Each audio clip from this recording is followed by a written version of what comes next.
America, success in both fame and fortune. Greetings, fellow multiversal adventurers. It's an honor to have you back in this saga that has us all hooked. Official channel statement: this story is 100% epic fiction, so please don't attempt real magic. The results aren't guaranteed and insurance won't cover it. The rights to this masterpiece belong entirely to its brilliant original author. We are just a barge sharing it with you. Do you want to keep being part of this amazing community? Join our ninja army of subscribers on YouTube and give this content a like. And for true fans, our Patreon has exclusive ninjutsu waiting for you. Chapter 576, The Trap is Too Harsh. Your presence is the best support for women's rights. Jolie and Aniston greeted guests at the banquet hall entrance. They were hosting a party under the Me Too banner, inviting many of Harvey's victims, including Lea Seydoux, Asia Argento, and Anna Frank. Many media figures, including whistleblower Jody and Helen, who first broke the story on her talk show, also attended. However, the biggest crowd pleasers were Gavin Newsom and Jennifer Siebel. Gavin found Martin, shook hands with him, and said, "You and Me Too's support for Jennifer helped her through the most difficult period. As your husband, I must say thank you. Martin had some experience in dealing with political creatures. Gavin, you're welcome. This is what we should do. It is also what we have been working hard to promote in recent years. Women's legitimate rights and interests must be protected." He knew that Gavin was a family member of a victim, so he deliberately changed his position. "Many of my friends, Jolie, Lea Seydoux, and Charlize Theron, are all victims of Harvey. I understand the difficulties they faced. They are all strong warriors." These words seemed to bring the distance a little closer, and Gavin praised, "Your friends are all outstanding." After the high-sounding words, Martin knew how to bring the men closer. "Outstanding men like us are bound to have many outstanding female friends." Gavin laughed and whispered, "I have a few female friends." This San Francisco leader had been involved in scandals in that area and was less concerned about these things. "Come to Los Angeles often," Martin said naturally. "You could also attend a Church of Coca-Cola gathering." Gavin asked, "When are you going to hold the Church of Coca-Cola gathering in San Francisco?" The two discussed gatherings and female friends. Then Julie arrived, accompanied by Jennifer Siebel. Siebel asked, "What were you talking about? You seemed very happy." Gavin smiled and said, "It's a man's secret, dear. I can't tell you." Siebel looked at Martin, who spread his hands, indicating that he couldn't help. Julie said, "Men always have secrets. Ignore them. Come here. It's our turn." The gathering was not sad or solemn, the atmosphere was joyful. Everyone presents saw the bright prospect of sharing the spoils of victory from Weinstein and was delighted. Afterward, Julie and Aniston went to the front and pinned the Me Too fist on Jennifer Siebel, Lea Seydoux, and others. This marked their official membership in the Me Too organization. After coming down from the stage, Jennifer Siebel joined Martin and Gavin. She said, returning to the familiar Los Angeles, "I have both nightmares and beautiful memories. I once wanted to be a big star like Julia Roberts, but unfortunately, Gavin acted like a model husband and encouraged her. Honey, the environment has improved. It's not too late for you to pursue your dreams now," the couple sang in unison. How could Martin not hear it? He smiled and said, "Director David Fincher and I are about to collaborate on a work called Gone Girl. Jennifer, if you are interested, you can come to the crew and take a look." Siebel said, "I will definitely go." She smiled and said, "In addition to being an actor, I was also a producer." Martin knew that the other party did not mind talking about the past, and said with hatred, "Weinstein has deprived Hollywood of an outstanding producer. He should spend the rest of his life in prison." Repenting for the heinous crimes he committed, Gavin understood these words. If he wanted to create the image of a husband who loves his wife and family, he also needed to do this. He said, "Everyone is responsible for his own actions, and Harvey is no exception. No one can ignore the influence of this important figure in the California donkey party." Gavin left to discuss the women's rights movement in San Francisco with Jolie and Aniston. Siebel waited until her husband was out of the way before suddenly saying, "Actually, I have a film project on my hands. Last year, an old friend approached me about collaborating on a feature film. We were about to start working on it, but this incident has delayed it. If you think it's feasible, why not come to Burbank and work with Davis Studio?" Martin thought again of the Korean investment and how he could find a way to deduct some of it. "My studio has the most professional staff." He wouldn't mention the fact that Davis Studio was essentially a shell company. Siebel said, Then I'll meet you in Burbank another day, Martin replied. You can come anytime. The gathering didn't last long. When it dispersed that evening, Martin quietly got into Jolie and Aniston's car again. Aniston didn't question him and drove back to her own house. Julie glanced at Martin sideways and said with a smile, "Teacher, did you have a good chat with Sybil?" Martin blocked her way in advance. "We just talked about some things about movies. She hasn't given up on Hollywood yet. Maybe she wants to experience the life of a heroine." "Great." Julie clapped her hands vigorously. "Red sofa, unspoken rules, use them all. Remember to call me, I will accompany you to audition for her." Then, Martin raised his hand and pinched Julie's thick lips. "Are you crazy?" Aniston said. "She's not crazy, she's in the hair salon." Julie slapped Martin's hand away and said, "Aren't you the one who loves to do this kind of thing the most?" Martin denied. "Don't talk nonsense, I didn't." Aniston couldn't listen anymore and reminded Harvey's wife Georgina Chapman. Julie followed up, "Stuart Townsend's fiancé Charlize Theron. These are just accidents." Martin didn't bother with him and turned back to the previous topic. "Sybil and I were just talking about cooperation," he added. "I'm not crazy yet." Julie dropped her joke and said seriously, "I'm not crazy. I'm just reminding you not to lose control of your lower body." Martin said, "Am I the kind of person who can't distinguish between the important and the unimportant?" Aniston interrupted, "Angie, let's take good care of him tonight, and Martin will be safe from now on." Julie thought of a good idea. "How about this? Let's take the initiative this time. I'll be on top, and you'll be responsible for lifting me up to hit this bastard." "Oh, that's a nice idea." Aniston was unhappy. "Why not you lift me?" Julie said, "Because I came up with the idea." Aniston just drove into the house. "But you're in my house, and guests should obey the host's orders." Martin said, "Stop arguing. Tonight you all listen to me." The absurdity of this night didn't last long, because the next day Martin had to go to Warner Brothers to attend a partner meeting. Warner Bros.'s new CEO Kevin Tsujihara would officially discuss future cooperation with Warner Brothers partners. Having made an appointment with Louise, Martin arrived at Davis' studio first. Upon entering the lobby of the office building, he noticed several Asian men sitting in the waiting area. A middle-aged man among them hurried over, saying, "Mr. Davis, long time no see." Martin recognized him, Wu Maoding, a Burmese jewelry and jade investor. He immediately shook his hand and said with a smile, "It's been a while indeed." He gestured down the stairs. "Upstairs, please." They ascended the stairs and entered the reception room. Martin asked a question and had tea brought over. Wu Maoding glanced at his subordinate, who immediately produced a gift box and handed it to him. Wu Maoding placed the box on the table next to him. "I'm sorry to have come so far. This is just a small gift, nothing to show my respect." The lid of the gift box was transparent, and Martin could see through it several cut rubies. While not large, they appeared to be of good quality. Martin had heard of the fame of Burmese rubies, but didn't know much about them. He just glanced at them, then looked away and said, "Mr. Wu, you people in the East have a saying, when you show courtesy to others, you must ask for something in return." Wu Maoding hesitated, but said directly, "I want to continue to participate in Davis Studios' film investment." Martin said, "I remember you cooperated directly with Warner Brothers. I apologize to you for my recklessness and short-sightedness at the time." Wu Maoding said in detail, 2 years ago, I participated in the joint investment of Terminator 2018. The film's production budget was as high as $200 million, and it finally earned $371 million at the box office. Warner Bros. Told me that this film incurred huge losses. I invested $30 million, but now I have only received less than $5 million. He was very angry. I asked a professional accounting firm to check Warner Bros. bills. They told me that there was no problem with the accounts. The entire film suffered a particularly serious loss. Martin didn't pay much attention to the profit and loss of this film. The book loss was normal. The 6 major Hollywood studios were best at accounting when facing foreign investors. Sure enough, Wu Maoding said, Warner Brothers borrowed $20 million from New Line Cinema to raise funds.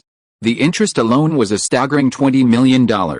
New Line, like Warner Brothers, is a subsidiary of Warner Brothers. Martin added, not every Hollywood company is like Davis Studio and Pacific Pictures. Yes, I deeply regret it. Wu Maoding sighed. I sued Warner Brothers and spent a fortune on legal fees seeking justice, but I lost. Martin didn't say much. The outcome wasn't surprising. Wu Maoding then spoke with utmost sincerity. Mr. Davis, please forgive my initial ignorance and give me another chance to invest in Hollywood. He had encountered some problems in Myanmar and wanted to establish a foothold there, but he needed a channel to transfer funds, and the film industry was a perfect fit. Of course, it couldn't be something like Terminator 2018, which would be a ripoff, but it would be too ruthless. Hearing this, Martin thought of Sybil. After a moment's reflection, he said, Hollywood has been plagued by a lot of trouble since 2008. Mr. Wu, I welcome your investment, but I can't guarantee a profit, or even a return on investment. He abruptly changed the subject, but one thing I can guarantee, Davis Studio and Pacific Pictures will never do what Warner Brothers did. Chapter 577 The Knife Hidden Behind Sweet Words. Without having experienced the baptism of fire in the books of the Big Six, how could one trust Martin and Louise? Wu Maoding's failure at Warner Brothers had only just revealed the virtues of his former partners. Martin, now upfront about all the risks and emphasizing the uncertain profitability of the project, only served to cement Wu Maoding's credibility. Martin added, it's a romantic comedy project. I haven't seen the script yet, but the producer is very reliable. I'll contact you when I see the script. No problem, Wu Maoding said, leaving his contact information in Los Angeles and taking his leave. Martin escorted him to the studio lobby. Before leaving, Wu Maoding shook Martin's hand and said, I'll be waiting for your good news, Martin responded. As the group left, Louise entered before Martin could even go upstairs. She pointed behind her. Is it that Burmese investor? Martin said bluntly. He invested in Terminator 2018 and got screwed by Warner Bros.'s accounting. Louise understood immediately. Are you planning to return to me? Gavin Newsom's wife, Jennifer Siebel, the one Harvey once harmed, has a romance project. Martin recounted what happened at the party yesterday. She's still lingering on Hollywood and wants me to invest. I was thinking of taking a cut from Lone Survivor, but he happened to show up, Louise said. Whether the project succeeds or fails, we'll earn management fees and commissions.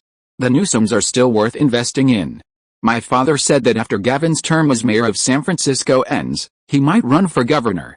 Of course, he'll be partnered with someone, and if he succeeds, he'll become lieutenant governor, Martin laughed. Not bad for doing favors with other people's money. Louise glanced at her watch and said, it's almost time. Shall we go to Warner Brothers? The two of them headed out together, skipping the car and walking across the street. They found themselves diagonally across from the Warner Brothers building. Today's meeting was packed with attendees, encompassing numerous Warner Brothers subsidiaries and partner companies. On the way upstairs, Martin ran into D.D. Gardner from Plan B because of Aniston's connection. They chatted briefly in the elevator. Upon exiting the elevator, he also saw Robert Reiner of Castle Rock, a company that has distributed all its films since the 1990s. The group arrived at the conference center and sat around a long conference table. Soon, over 20 people filled the room, many of them privately discussing the plans of Warner Bros.'s new management. D.D. Gardner told Martin, I heard the new guy plans to increase the commission rate for online and offline film distribution. Martin wasn't surprised. Distribution companies are upstream in the industry. North American distribution is easy, but only the 6 major Hollywood studios can achieve global distribution, Louise said. It's best to maintain the status quo. Not long after, Kevin Tsujihara, accompanied by Daniel and 2 other Warner executives, entered the conference center. The meeting began. Kevin Tsujihara got straight to the point. Today, we've invited all of Warner's partners here to discuss further cooperation, so that we can continue to work closely together for mutual benefit. Martin and Louise sat relatively far back, quietly awaiting his next words. Kevin Tsujihara remained polite. Over the past 5 years, thanks to our close collaboration and joint efforts, Warner Brothers' performance has consistently ranked first in Hollywood. I hope we can maintain our lead over other companies in the future. Applause erupted. However, since the 2008 economic crisis, Warner Brothers' profits have declined, and global industry channels have narrowed. The turning point arrived, as expected. Kevin Tsujihara began to emphasize the difficulties. Warner has also faced enormous difficulties and challenges. We have persevered. Over the past 2 years, Warner has single-handedly withstood the damage and negative impact of the economic crisis, preventing it from affecting our downstream partners. This has led to the current situation where Warner bears the pressure, while our partners share the benefits. Kevin Tsujihara's words were well spoken. Martin and Louise exchanged a glance, knowing the knife often lurked behind sweet words. Kevin Tsujihara said, Warner Brothers has endured this situation alone for 2 years, and they're no longer able to bear the immense pressure. The healthy development of industry cooperation requires the joint efforts of all of us. We share the profits and risks.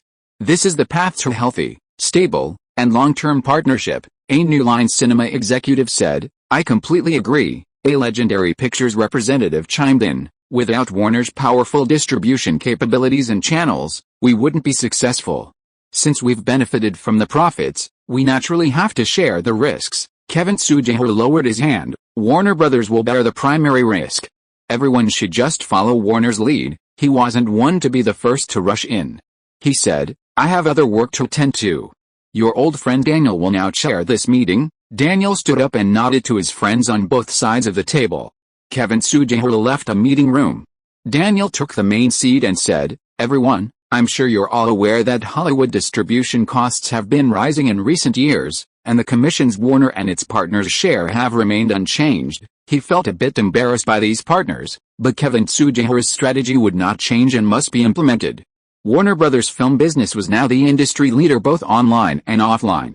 Kevin Tsujihara's decision to increase the commission, leveraging Warner's extensive global distribution channels, made sense. Daniel agreed and said, From now on, for films signed distribution contracts, the North American Distribution Commission will increase by 2%, the International Distribution Commission by 3%, and the Commission for all offline channels by 5%. Okay, I think that's fair. Those who spoke out in agreement were all Warner-controlled companies like New Line and Legendary Pictures. Everyone else, including Martin and Louise, remained silent for the time being. Robert Reiner of Castle Rock suddenly said, I agree. Without Warner's distribution channels, our films wouldn't have such high returns. He was right.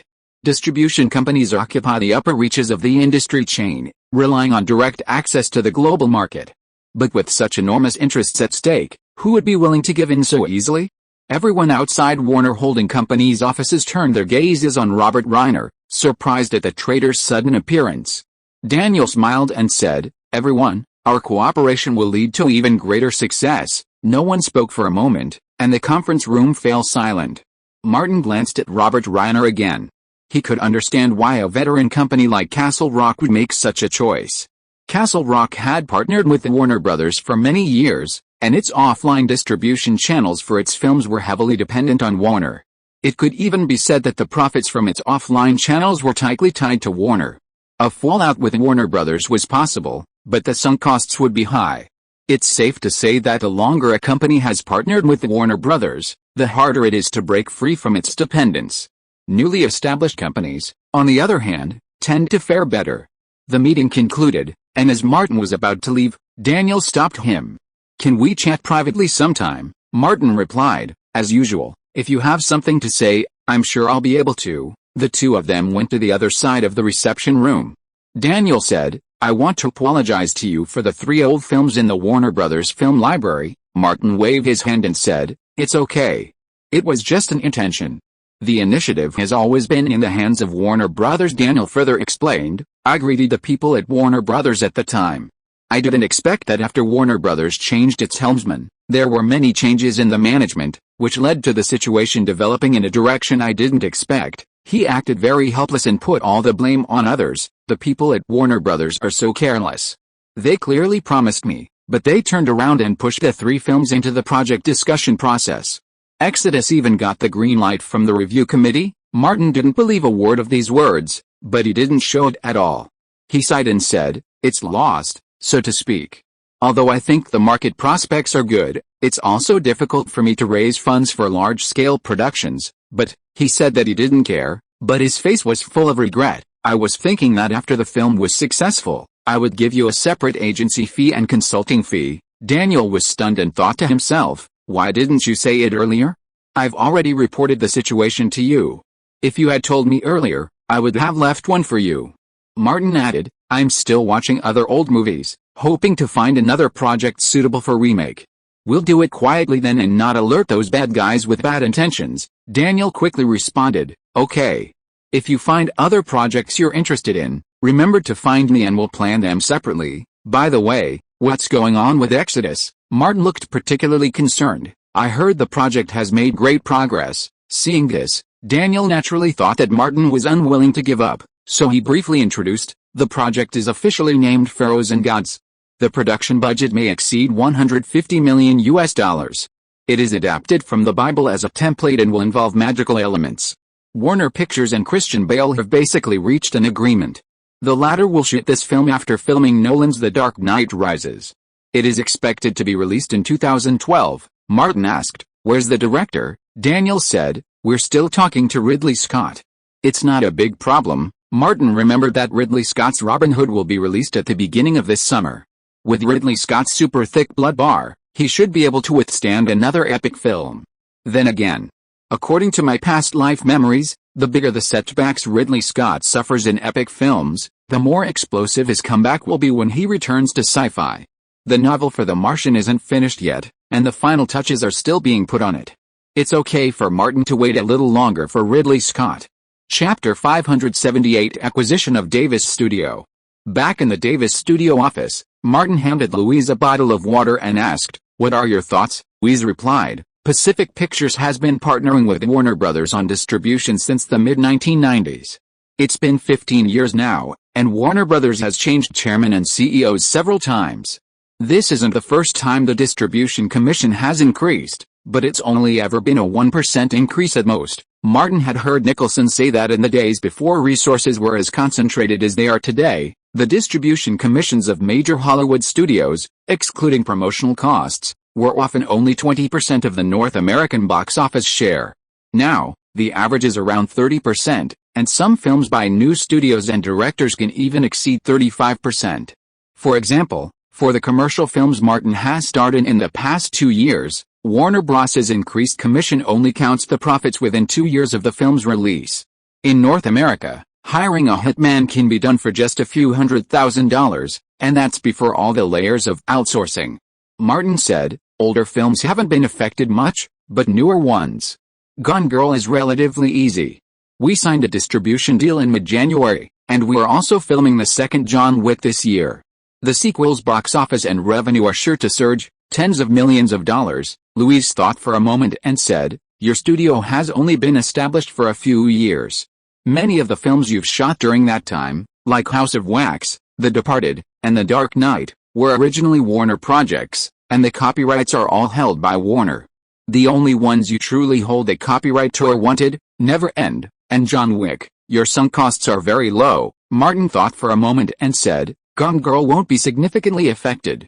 Stick to the existing agreement. Quietly contact a few other distributors for the John Wick sequel.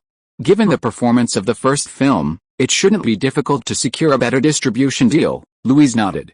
"Leave it to me." She quickly made a decision. From now on, Pacific Pictures' business will be split into 2 parts. Pacific Pictures will continue to invest in your projects, and Pacific Pictures will continue to work with Warner Brothers on other projects that can't. If they can't, they can look for other companies. Martin casually quipped, "Be careful, I'll lead you into trouble and bankrupt you. I believe in your vision and ability." Over the past year or so, Louise had gradually adjusted her mindset and settled into her role as producer, managing the projects. As for the rest, making money wasn't bad. Following Martin's projects offered both emotional and physical enjoyment, as well as financial returns. Where else could one find such investment? Martin then called Chad Stahelski to inquire about the progress of John Wick 2. The script was complete, and Chad was working on the action set design with Chen Hu. Once he finished filming Gone Girl, he could join the crew. Chad also reminded Martin not to slack off on his daily exercise and training. Martin had been training constantly for years, even without urging or supervision. Having experienced the Burbank High School and Santa Monica Pier incidents, he knew only too well that these crucial moments could save lives. A jerk who messes with others too much naturally worries about being messed with. At the Warner Building, another meeting was drawing to a close. Besides promoting the Hobbit trilogy and the DC Cinematic Universe, Kevin Sugihara had proposed a plan to expand his film business.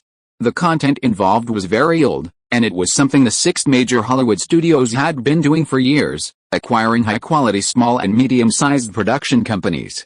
Warner Brothers had acquired Legendary Pictures and New Line Cinema in the early 2000s. This allowed them to directly acquire the other party's film library and bring in high-quality content. New Line Cinema brought Warner the complete rights to the Lord of the Rings series. Warner Brothers had a mature model and operational mechanism for this, and the risk was much lower than investing in new, unknown film projects.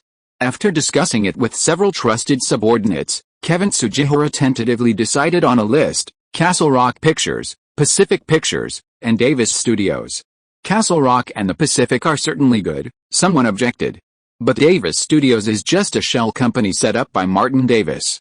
Their film library should exceed 5 films, right? The person who suggested it said, strictly speaking, there are only 3, Wanted, Limitless, and John Wick, but don't forget, John Wick is developing a sequel.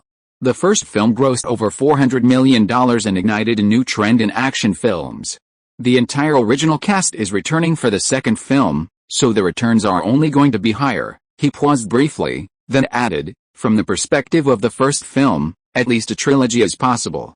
Some of the characters, like Means Winston, could even be used for spin-offs. Kevin Sugihara, who had studied Martin's films in detail, said, the John Wick series does have a bright future. The person continued, according to reliable sources, Martin has acquired the film rights to The Prince of Thieves and The Martian in addition to Gone Girl. Judging by his success over the past few years, these 2 novels also have good prospects for adaptation. Kevin Sugihara said, these 3 companies are being pushed through the acquisition review process as quickly as possible. A CEO has great power, but it also has its limits.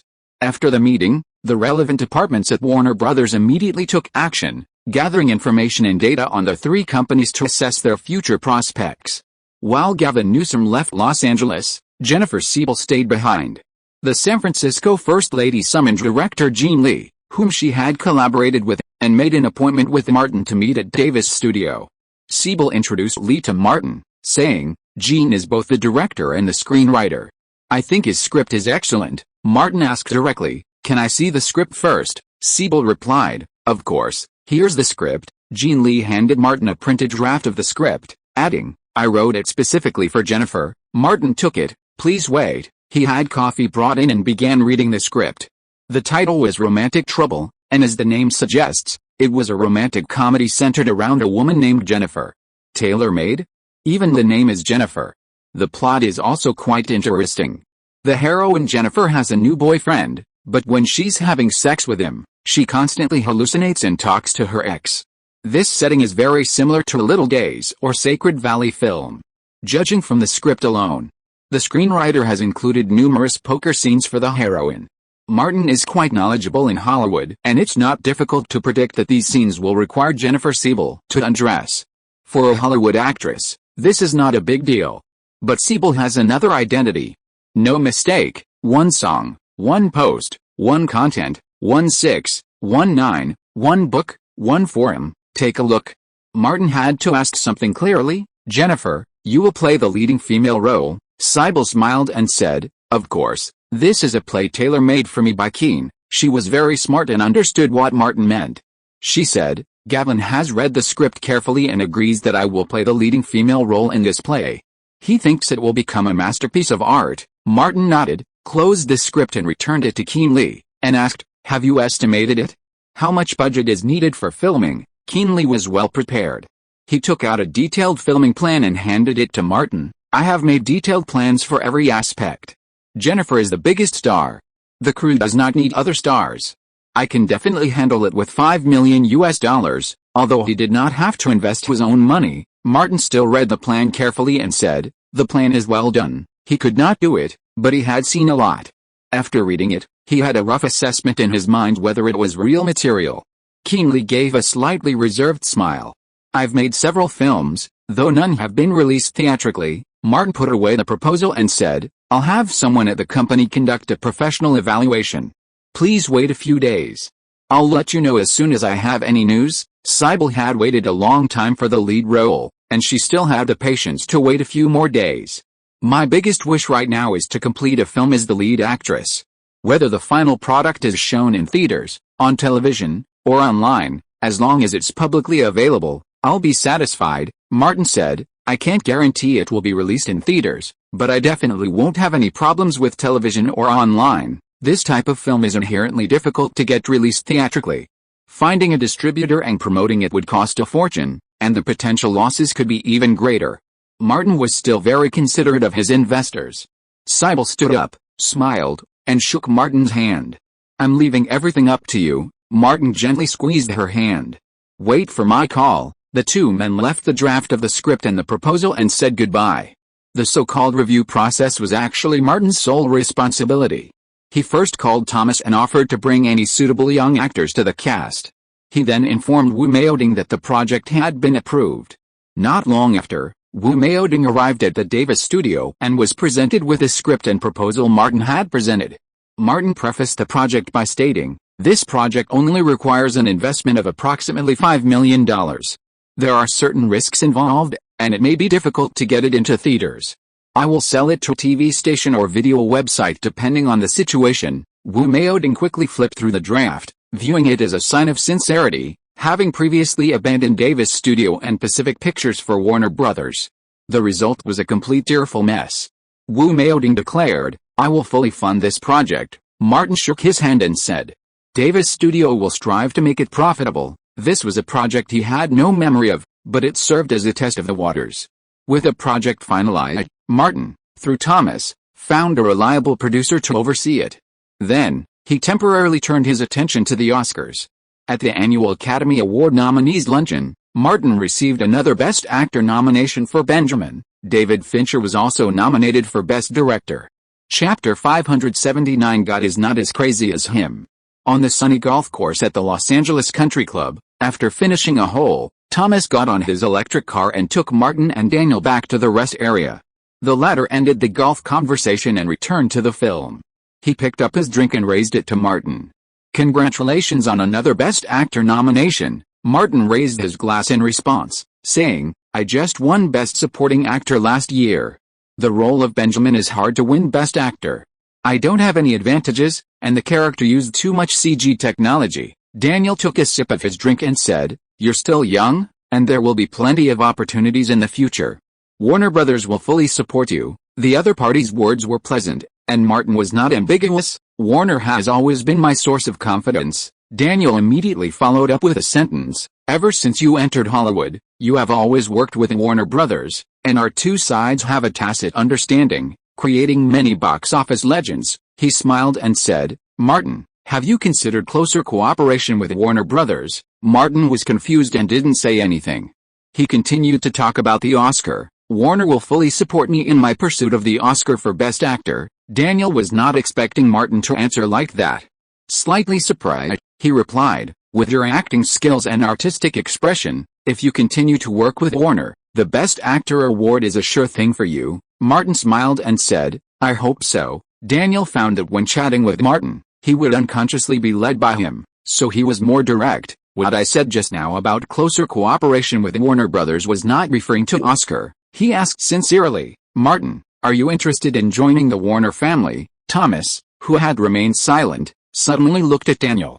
Martin was also a little surprised and asked slowly, "Am I not a member of the Warner family now?" Daniel said, "Warner Brothers is interested in acquiring your Davis Film and Television Studio." Martin nodded slightly and asked, "Like New Line Cinema and Legendary Pictures?" "Yes," Daniel said, "Davis Studio will become a subsidiary of Warner, as long as the price is right." Martin does not object to being acquired by Warner. Since it is a business behavior, he asked the price directly. "I want to know, how much is Warner willing to pay for it?" Daniel was prepared when he came. "Warner has conducted a systematic assessment, $150 million US." He raised his hand to stop Martin from speaking, and said, "First, your studio has only been established for 5 years. Including the upcoming Gone Girl, there are only 4 film copyrights in the film library. Except for a publicity and marketing department, other departments can be basically ignored." Martin was of course not satisfied with the price. Daniel hadn't finished speaking yet. "This includes the rights to the sequel to John Wick, and your contract as the leading actor in the trilogy. Of course, Warner will pay your salary and dividends faithfully. In addition, the rights to Prince of Thieves, Lone Survivor, and The Martian, as well as the rights to other scripts you purchased, are also included. I personally enjoy working with Warner very much, and I want to strengthen our relationship." Martin's words were equally direct. "If Warner's price is right, I can sell the studio to you." At this point, he couldn't help shaking his head. $150 million. In my opinion, can't even buy the rights to the sequel to John Wick, let alone the adaptation rights to those 3 novels. This is a purely commercial act.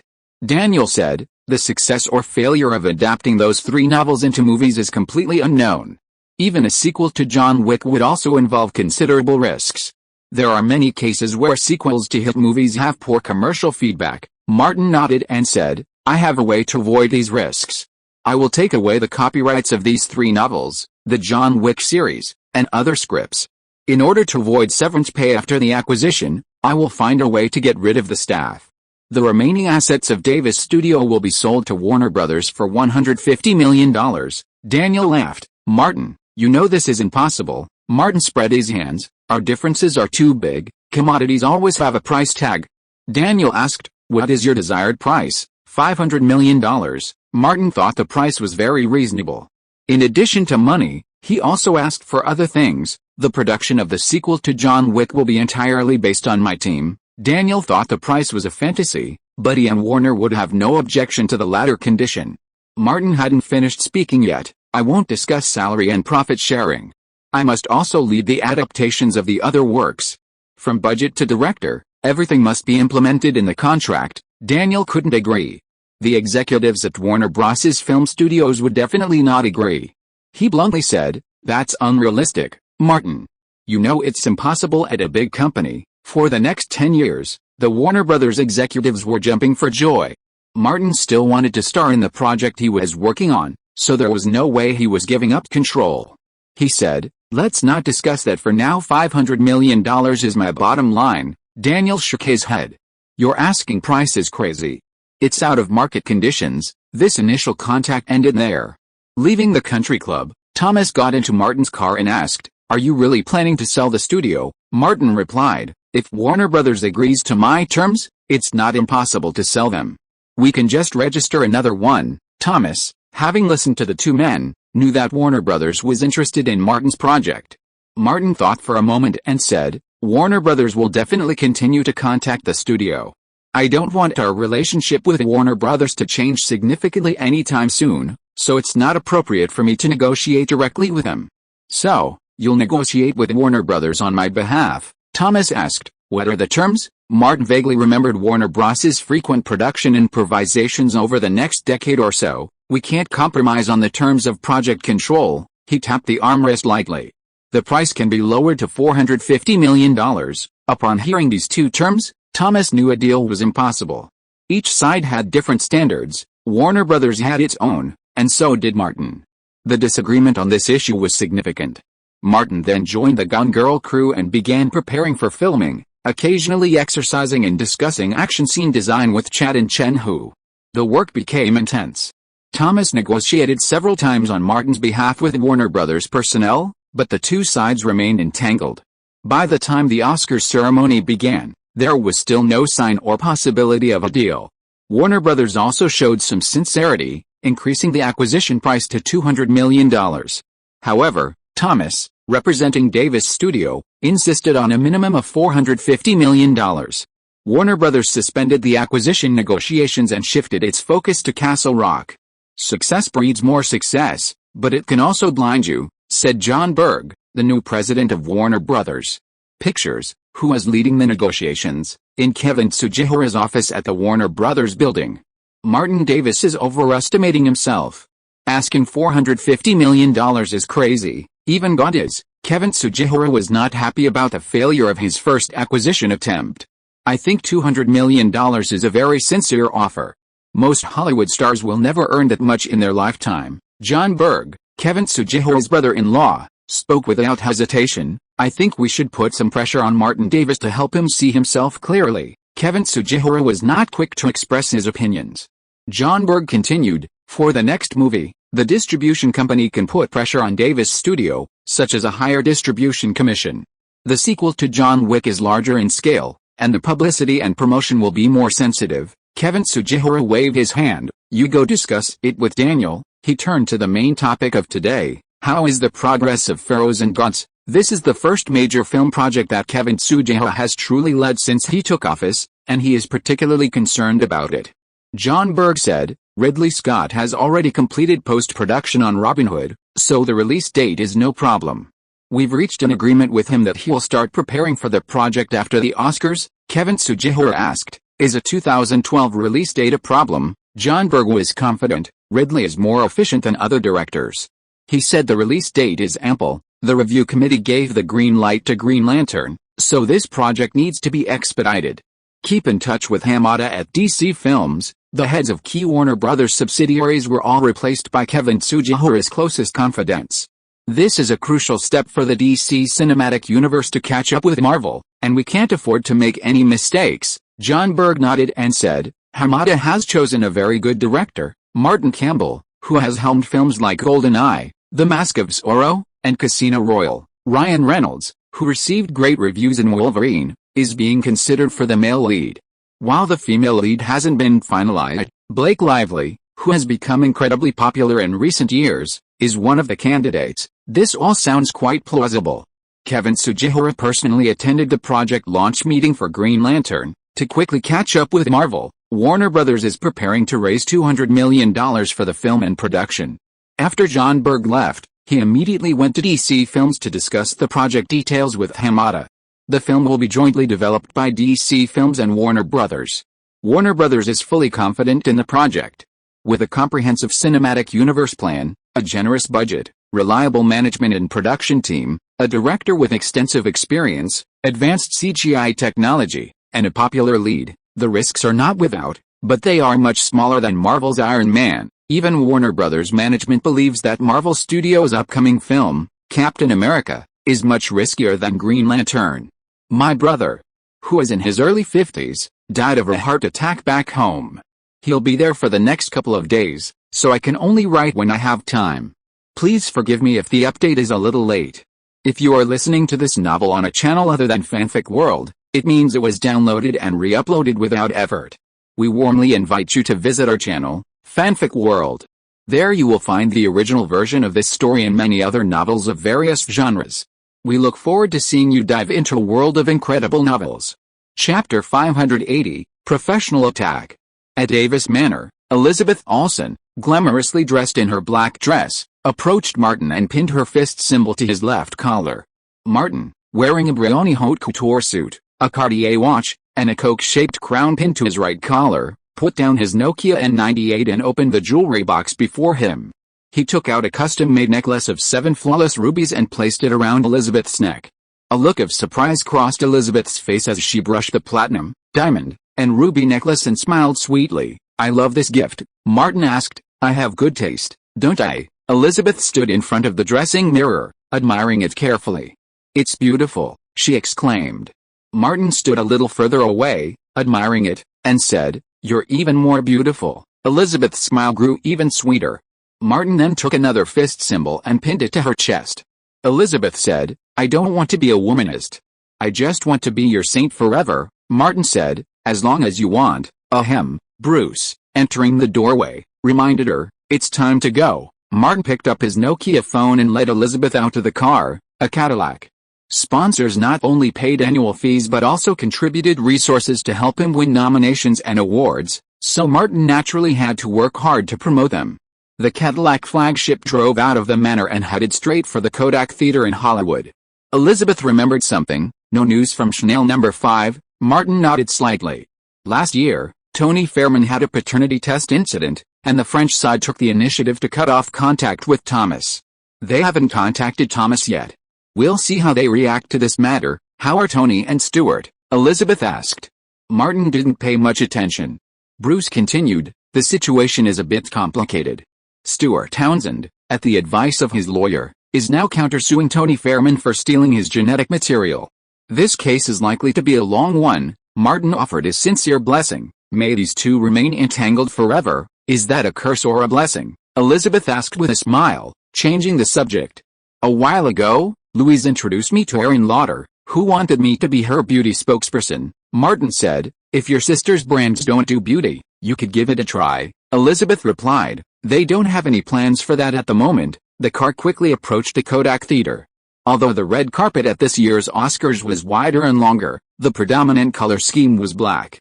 Many guests on the red carpet, including Martin and Elizabeth, followed the lead of Jolie and Aniston by donning black gowns and pinning the Two-Fist logo on their chests. Even the area where the cult of Coke gathered was a sea of black. Martin and the others drank Coke and conducted the on-site interviews, then entered the Kodak Theater. Upon entering, Martin spotted Nicholson chatting with Meryl Streep, also dressed in a black dress. Martin, holding Elizabeth's hand, greeted them both. Seeing Meryl beaming with joy, he asked, "Meryl, did something good happen?" Meryl smiled brightly. "We've reached a divorce agreement, but it won't be announced for now. It might take a few years." Nicholson, by contrast, wore a scowl. Martin knew why. "If not now, when?" He said to Meryl, "To celebrate your single life, would you like me to introduce you to a wonderful man? He just told me a few days ago that he wanted to get married again and experience the warmth of family." Meryl said, "Sure, I'd love to meet him." Nicholson snapped, "Shut up." Martin couldn't let that pass. He said, "Jack Nicholson, 3-time Oscar winner, the famous leader of the Face Gang, a man who can make Martin Davis and Leonardo DiCaprio willing to be his underlings. How about that?" "Excellent." Meryl asked Nicholson half seriously, "Jack, when are you going to propose to me?" Nicholson's face flushed, and he turned and walked away. Meryl smiled and waved at Martin, then quickly followed. Elizabeth said, "You guys are so playful." Martin smiled and said, "I'm just doing a good deed, helping Jack deal with his loneliness and his old age." The two of them entered the hall. Since Benjamin had received 13 Oscar nominations, including Best Picture, Best Director, and Best Actor, they had seats in the first 2 rows. Martin had just walked to the guest area when someone greeted him.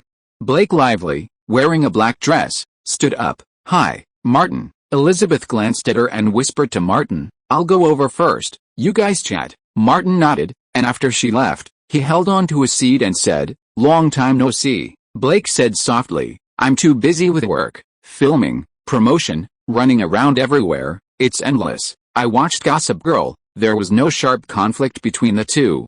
Martin praised sincerely, "Queen S is amazing." Blake said, "It was you who gave me confidence back then." The two also had a sweet time living together. Martin thought of the time from the summer of jeans to Burbank High School, then looked at Blake in front of him and was silent for a moment. Blake felt the atmosphere was a little awkward, and took the initiative to say, "When are you free? Let's go out for coffee." She then patted her head and said, "Look at me, you like tea?" Martin did not respond, but asked, "I recently heard a news that Warner and DC are planning to shoot the superhero movie Green Lantern. I heard that you are interested in competing for the heroine." Blake said directly, "The 3rd audition will be held soon, but the competitors are also very strong. Diane Kruger and Eva Green are both interested in competing for this role." Martin thought about it, and for the sake of past friendship, he felt it would be better to say it directly. "Blake, I don't think you are suitable for this role." "You mean, after all, you know me well, and I know your strengths and weaknesses."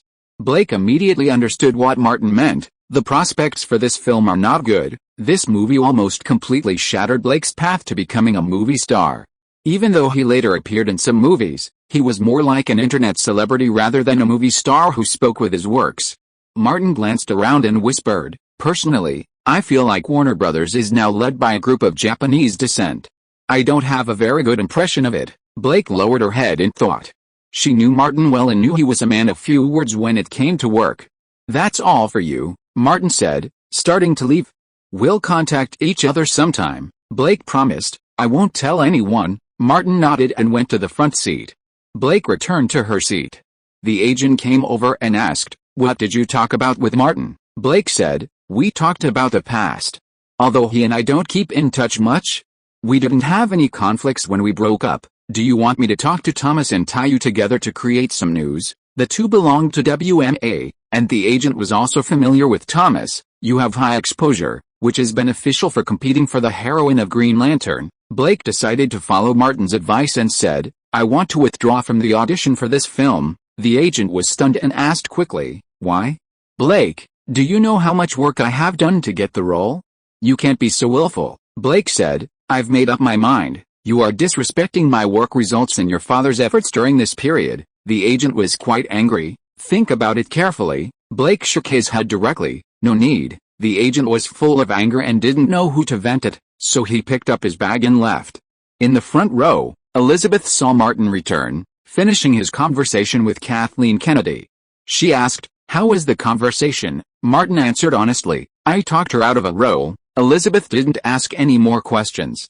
"We have 13 nominations, so we should win a lot of awards, right?" Kathleen Kennedy and David Fincher, both nearby, shook their heads and sighed. The situation wasn't optimistic. David Fincher glanced at the Me Too logo on his collar and said, "Best Director is out of the question." "This Oscar is going to make history," Kathleen Kennedy said. "Best Picture isn't a big hope either." Martin offered a pep talk. "At least we've had a commercial success." The film did well at the box office, thanks to 13 Oscar nominations. Benjamin saw a rebound in North American theater attendance after the nominees' luncheon. It currently has a cumulative North American box office of $189 million and $368 million worldwide. After the Oscars, regardless of the number of awards won, there's still room for a small rebound. Several people discussed who might be the biggest winner of the night, and then the awards ceremony began. Due to the Harvey Weinstein scandal that rocked Hollywood and North America last year, this year's Oscars were heavily influenced by the Me Too movement. The host was Helen of Warner Brothers. At the end of her opening speech, Meryl Streep took the stage and sang Me Too. Taking down Harvey Weinstein has become politically correct throughout Hollywood. After all, even the Academy expelled Harvey. Martin then left his seat and went backstage through a side passage. As last year's Best Supporting Actor winner, he would be presenting the Best Supporting Actress award. This was also the first award presented today. Martin took the stage and gave the usual opening speech, reading out the nominees, and then opened the envelope to announce the winner. The winner is Cormana mnemonic for Precious. Amidst applause, a portly black woman, skirt lifted, entered the stage and accepted the Oscar from Martin. After the usual thank you remarks, she delivered a long speech against racism. Of course, Black people's anti-racism stance only refers to discrimination against Black Americans. Chapter 581 Disney and Netflix. When Barbra Streisand, a legendary Hollywood figure with outstanding achievements as a singer, actress, director, and producer, took the stage, everyone knew the Best Director result. It was obvious that the previous Best Director winner, Danny Boyle, had not appeared, and a senior female member had been appointed presenter instead. Martin turned to look at David Fincher and saw a flicker of resignation on his face. David Fincher wasn't the director who had been criticized for his collaboration with Netflix, but still had an Oscar dream. But the Oscars were destined to make history tonight. As expected, the name Barbra Streisand uttered was Catherine Bigelow. The Hurt Locker won not only Best Director but also Best Picture. Summit Entertainment and the film's investors, David and Megan Ellison, were the biggest winners of the night. In contrast, The Crew of Benjamin, which received 13 Oscar nominations but only won 2 consolation awards, Best Makeup and Best Production Design, was the biggest tragedy of the night. It was just a hair's breadth away from catching up to the Oscars treatment that The Shawshank Redemption enjoyed. Martin reassured David Fincher, "Let's shoot faster this time and try again next time." David Fincher, in turn, was determined, "I'm going to be more efficient this time and try to get Gone Girl out for the holiday season." Martin's fundamental purpose was to stoke David Fincher's competitive spirit and increase the efficiency of filming and production. After all, this filmmaker was known for his casual approach. After this year's awards ceremony, Elizabeth went straight home, while Martin had to attend the Oscar night party. After Vanity Fair's insistence on hosting the party for many years, Oscar night had become a co-hosted event between the Academy and the film, and even Oscar losers made an appearance. As soon as Martin entered the banquet hall, he was stopped by Taylor Swift, who was also attending the party. Taylor pushed him to the photo area on the side. "I have 2 friends who are also your fans. They have been clamoring to take a photo with you," Martin asked curiously. "Are they your besties?" Taylor said as he walked. "Like you, members of my friend group. When I sang for you last time, didn't you give me an idea and asked me to find a way to form a celebrity friend group?" Martin reminded. "Remember, you are the leader, and the members must also be famous and able to attract the attention of the entertainment media. During the window period of your works, you can play some tricks of little girls talking and making up." Taylor has completed his evolution and even gone a step further. "Not only have I made a plan, I also plan to find a singer of similar status to fight with her online." Is this hype method feasible? Martin first praised Taylor, "You are getting more and more resourceful." Then he reminded, "Pay attention to the frequency of hype." Taylor nodded slightly, then waved to the front. "Carly, Selena, look who's here." 2 girls, one tall and one short, came over. The former had blonde hair and long legs, and was a bit taller than Taylor. The latter was a Latina with a round face and natural baby fat. Taylor introduced them. This is Karlie Kloss, and this is Selena Gomez. They're both good friends of mine. Then, taking Martin's hand, he said, you all know him. My close friend, Martin. Karlie Kloss shook Martin's hand and quickly stood beside him, saying, take a picture for me. Martin pointed to an Oscars reporter and said, Bill, come over here and help me. Bill immediately came over with his camera and took photos of Karlie Kloss, Selena Gomez, Martin, and Martin separately, and then a group photo of Martin and the four of them. After the photoshoot, Martin noticed Ellen Horn waving at him and said to Taylor, I have something else to do. You guys talk first. Taylor grabbed him and asked, are you free tonight? Martin replied, not tonight. Taylor said regretfully, I have to leave early tomorrow morning. She thought for a moment and said, next time I organize a get-together for the sisters, you can come. Martin nodded, sure. Speaking of which, he wanted to go get even with Leonardo. That jerk lacked a sense of action, a typical 11-second 100-meter runner who talked big. He talked about organizing a get-together for Russian and Ukrainian supermodels, but there was still no news. It was a pity Leonardo wasn't coming tonight, otherwise Martin would have sent his blessing. He wished he'd be forced to get married by 10 pregnant women tomorrow. Seeing Martin walk away, Karlie Kloss nudged Taylor with her elbow and asked, have you tried it?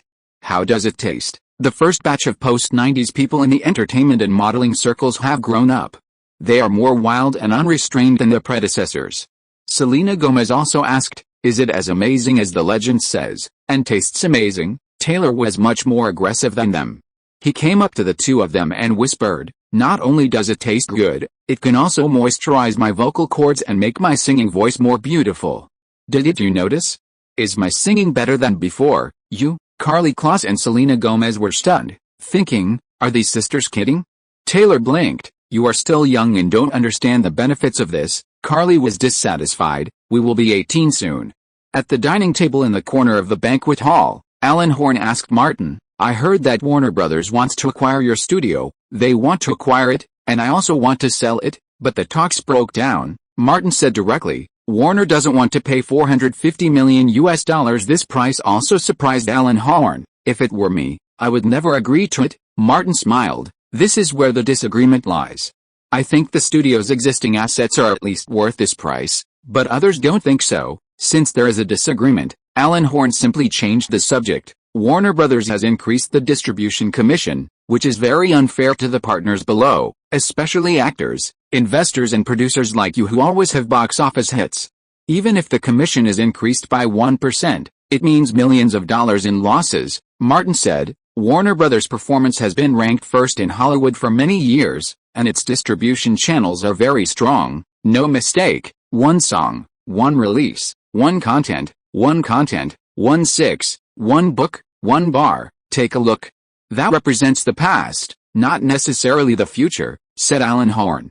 After Kevin Tsujihara took office, he promoted a large number of Japanese and nepotism. I believe you know this. Do you think this is a normal management model for a company? Can they maintain the glory created by Warner Brothers in the past 10 years? Martin has already seen the clues from the two projects Pharaohs and Gods and Green Lantern. And coupled with the holes he dug, the future is unpredictable. He asked directly, Alan, from what you said, you're planning to bring me to Disney? I remember you were the president of Walt Disney Studios, in charge of distribution, right? Alan Horn said, I'm also thinking about your old friend. Disney and Buena Vista International are both powerful hub brands. Walt Disney's offline channels are no less than Warner. And then there's Robert Iger. Martin, you may not be familiar with him, but I can assure you that in terms of leadership and personal charisma, he's far superior to Kevin Tsujihara. Martin nodded. I've heard people talk about Robert Iger. I've heard that all of Disney's big investments in recent years have come from him, like the acquisition of Pixar Studios and the entire Marvel Cinematic Universe. He paused briefly and said, Alan, I'm worried about running into another Kevin Tsujihara. If you can take charge of Disney's distribution label, I'll immediately send someone to discuss the distribution of John Wick 2 with you. Alan Horn laughed. Disney Studios not only merged Hollywood Studios and Touchstone Pictures, but also merged with Disney's distribution label. In the future, it will focus on the production and distribution of live-action films, Martin said. It seems you've been eyeing me for a while, Alan Horn admitted. I couldn't meet you today. I was planning to contact you before you left to shit Gone Girl, but unfortunately, you already had a distribution deal with Warner Brothers. Martin raised his glass and clinked it with Alan Horn. I'll have someone talk to Walt Disney Studios later. Alan Horn took a sip and said, I'll have my assistant talk to your people. The two men finalized their intentions, and the interview ended. After Martin left, he wanted to go home. Elizabeth had said before she left that she would be waiting for him in her tuxedo. It was a unique experience. But David Fincher stopped him and introduced a middle-aged man next to him. This is an old friend of mine, Greg Peters. He used to be a producer and is now the director of product and content at Netflix. Greg immediately came over to shake Martin's hand. I've been wanting David to introduce us for a while, but I never had the chance. Martin, it's an honor to meet you today. Martin smiled and said, I'm very familiar with Netflix. Greg looked at Martin curiously, confused. Martin needed no disguising. I'm a Netflix shareholder, albeit a minority one.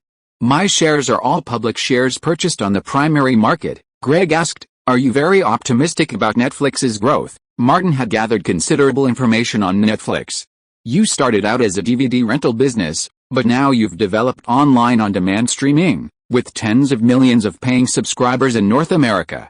This may become the future of family moviegoing, David Fincher said. I've been following social networks.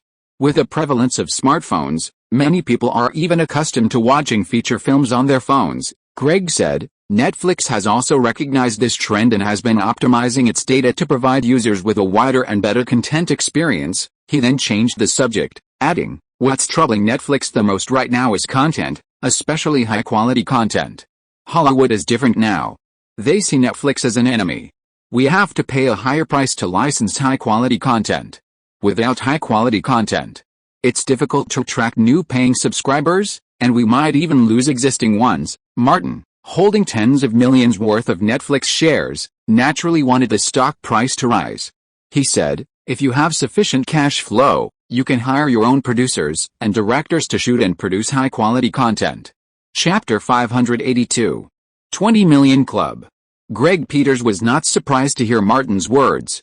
He smiled and said, Martin, we have an idea, and this is what Netflix is going to do. David Fincher poured cold water on him. The existing internet, computers and ordinary home devices cannot achieve the viewing effect of a theater. Greg was prepared for this, so our self-made content is not a fancy visual effect blockbuster. The first priority is the plot. Martin suddenly thought of Jennifer Siebel's film and said, I have a project on hand with relatively limited investment.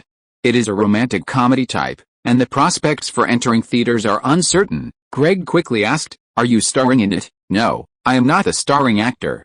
My studio invested in it. Martin knew how to arouse the other party's interest and said, the heroine is Jennifer Siebel. Greg confirmed, Jennifer Siebel Newsom?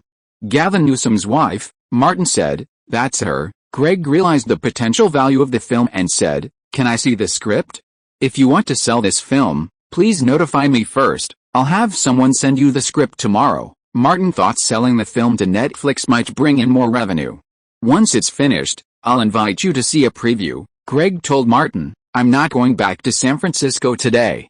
I'm staying in Los Angeles for the night and waiting for your script tomorrow. Compared to the other two, David Fincher was much more straightforward and simply didn't interrupt. Greg then said, David, Martin, if there's a suitable project, could you please produce high-quality content for Netflix? Neither Martin nor David Fincher offered any response yet. For a traditional Hollywood director like David Fincher, partnering with Netflix wasn't the best option. Martin didn't want to give Netflix a definitive answer just yet. Netflix wanted to expand its reach, and the best was what wasn't easily available. Greg knew it would be difficult to convince these traditional Hollywood directors and stars. The key wasn't how he spoke, but what Netflix could offer. The conversation ended there, and Martin took his leave. Greg left the banquet hall and went to check in. David Fincher accompanied him upstairs and asked, does Netflix really want to invest heavily in a project? Greg replied, Reed Hastings wants to make a high-quality series that will keep subscribers coming back, but the project hasn't been finalized yet. I recommended you to him. David Fincher's stance wasn't about to change. Let's wait until I finish Gone Girl. The two of them got into the elevator. As they exited, David Fincher spotted a familiar face, Hamada, the new president of DC Films. He smiled and nodded. While they weren't close, they acknowledged each other, and Hamada reciprocated. Following Hamada was a blonde actress. The two of them exited the elevator and entered the same room. David Fincher had a vague impression of an Australian actress. Elsewhere, Martin returned home to find several guests.